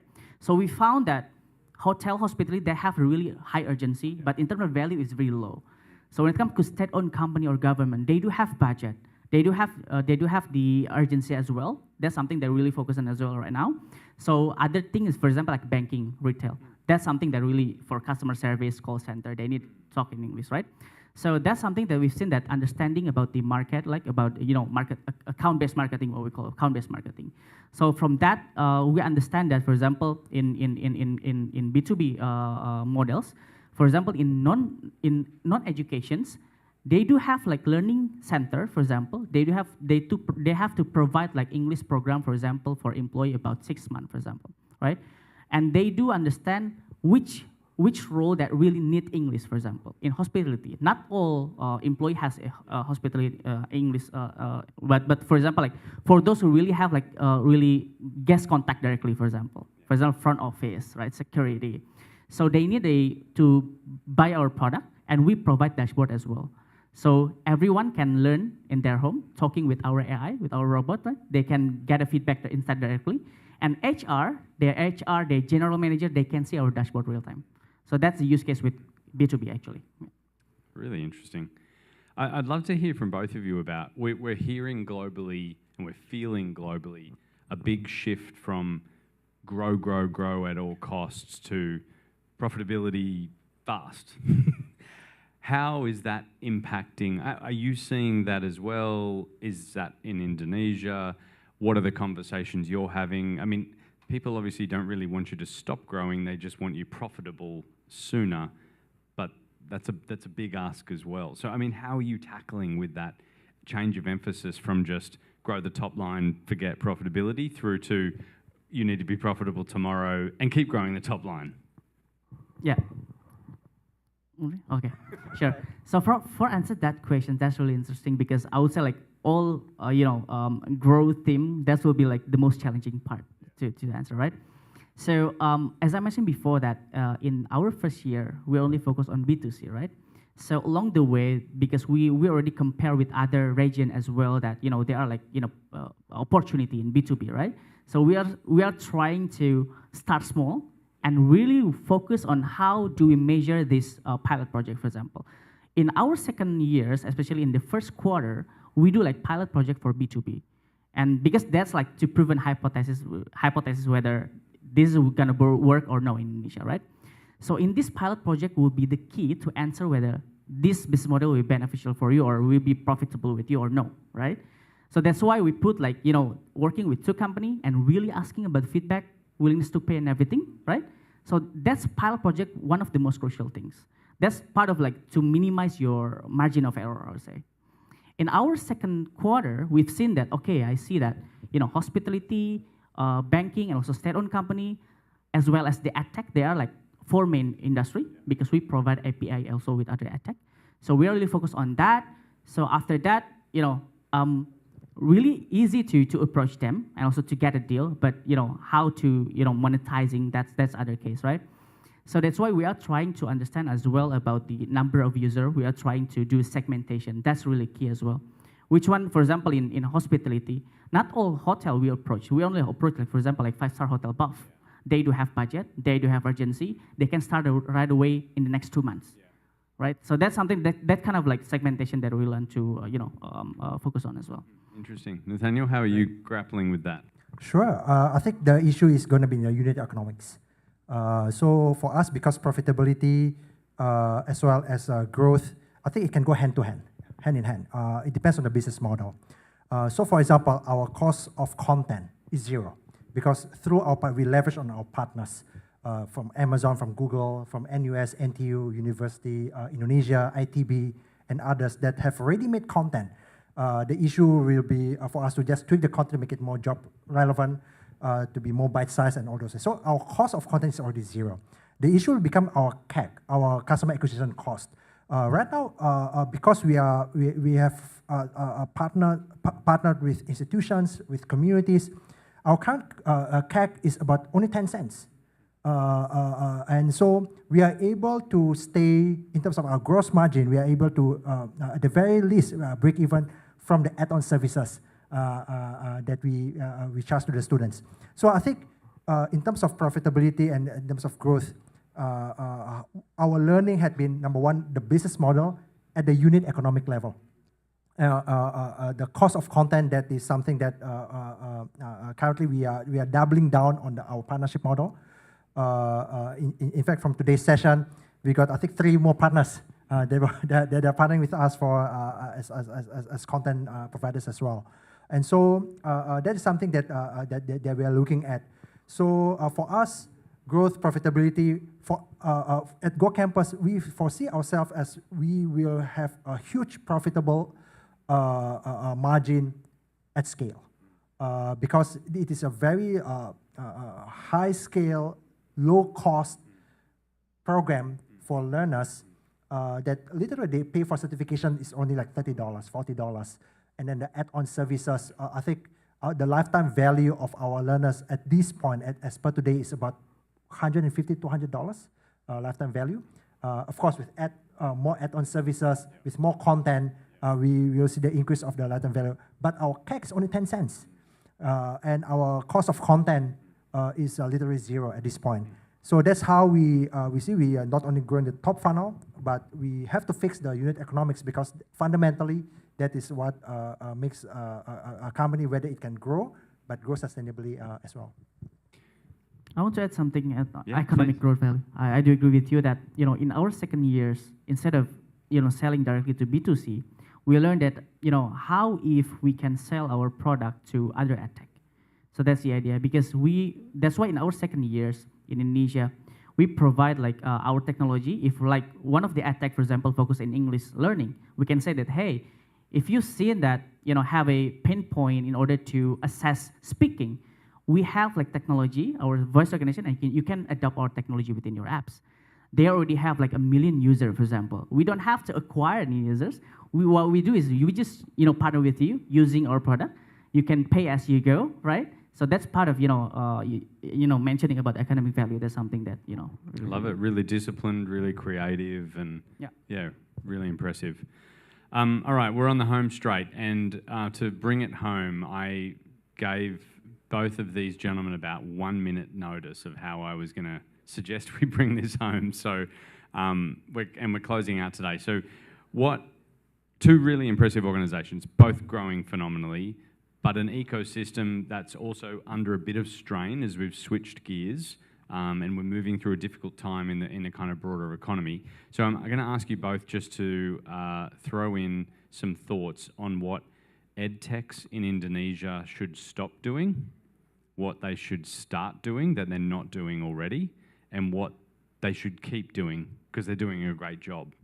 So this is really broadly, it's not about your organizations as a leader in the market. You're looking back and sharing some kind of reflections. So what is it, let's start with the hardest one. What is it that edtechs should stop doing that they're doing now that they should just stop? So I would say the first one is that just stop pretend to be the best. That's the one. Because if you are, you know, feeling you are the best one, you are not learning, right? So because we are thinking that our product is already fit the market, but if not. So that's something that we have to evaluate on quarterly basis, talking with customer directly to proven our hypothesis.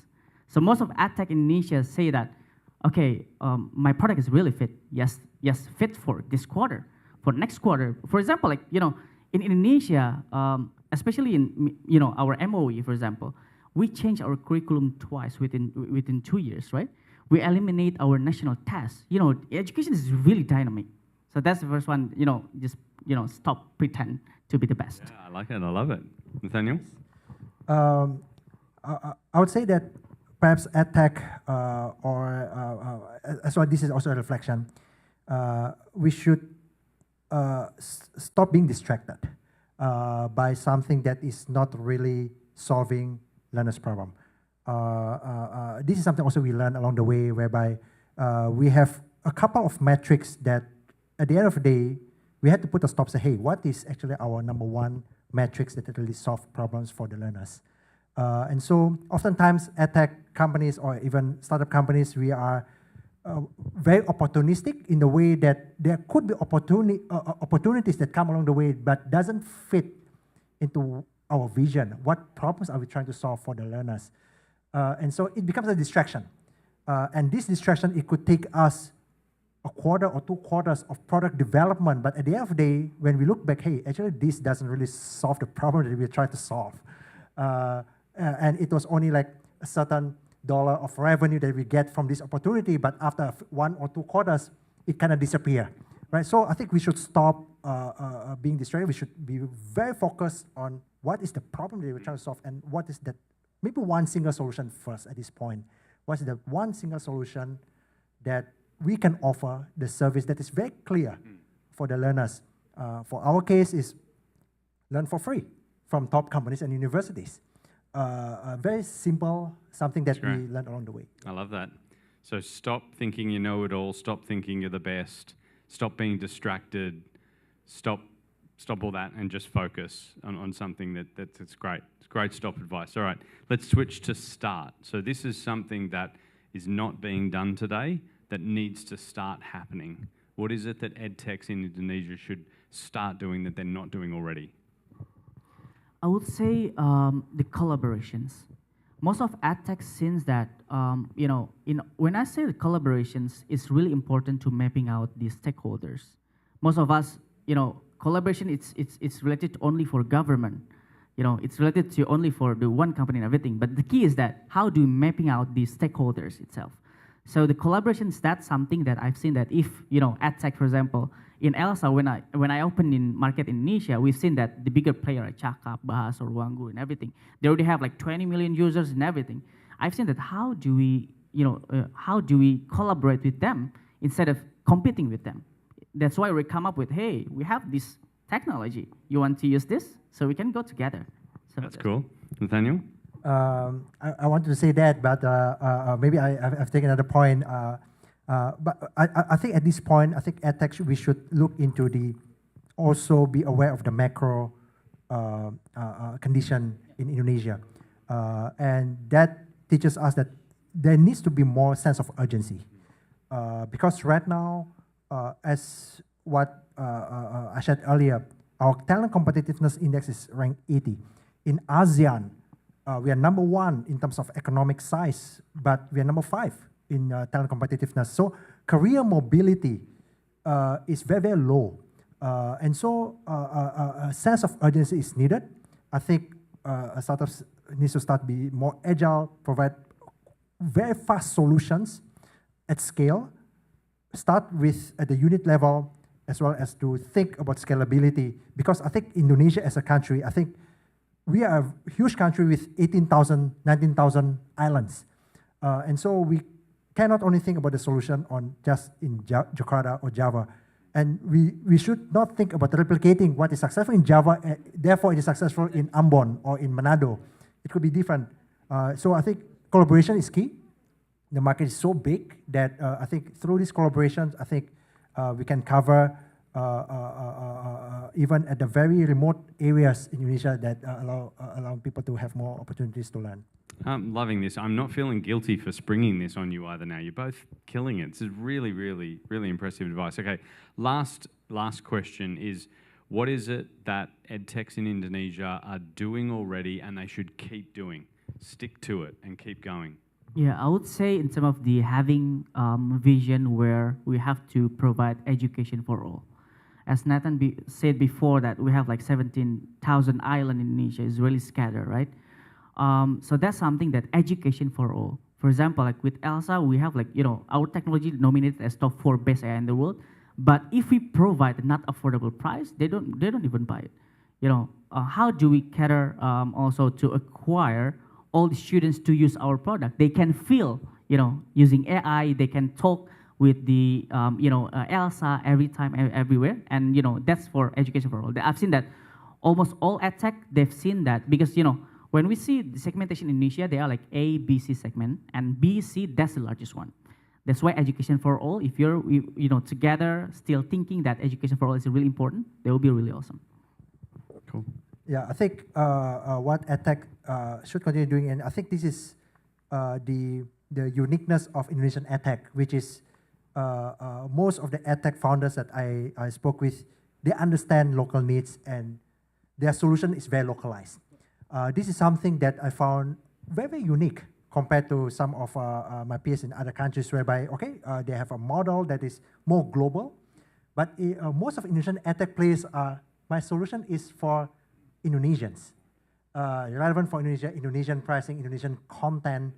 And so this is something that is, I think, a strong point that I think I would encourage edtech players to continue doing. I'm so glad we did this as the closing session, and I have to thank you both so much. That was really, really wonderful insight and such a wonderful way to finish today as well. So please join me in thanking Yasser from ELSA Speak and Nathaniel from Go Campus.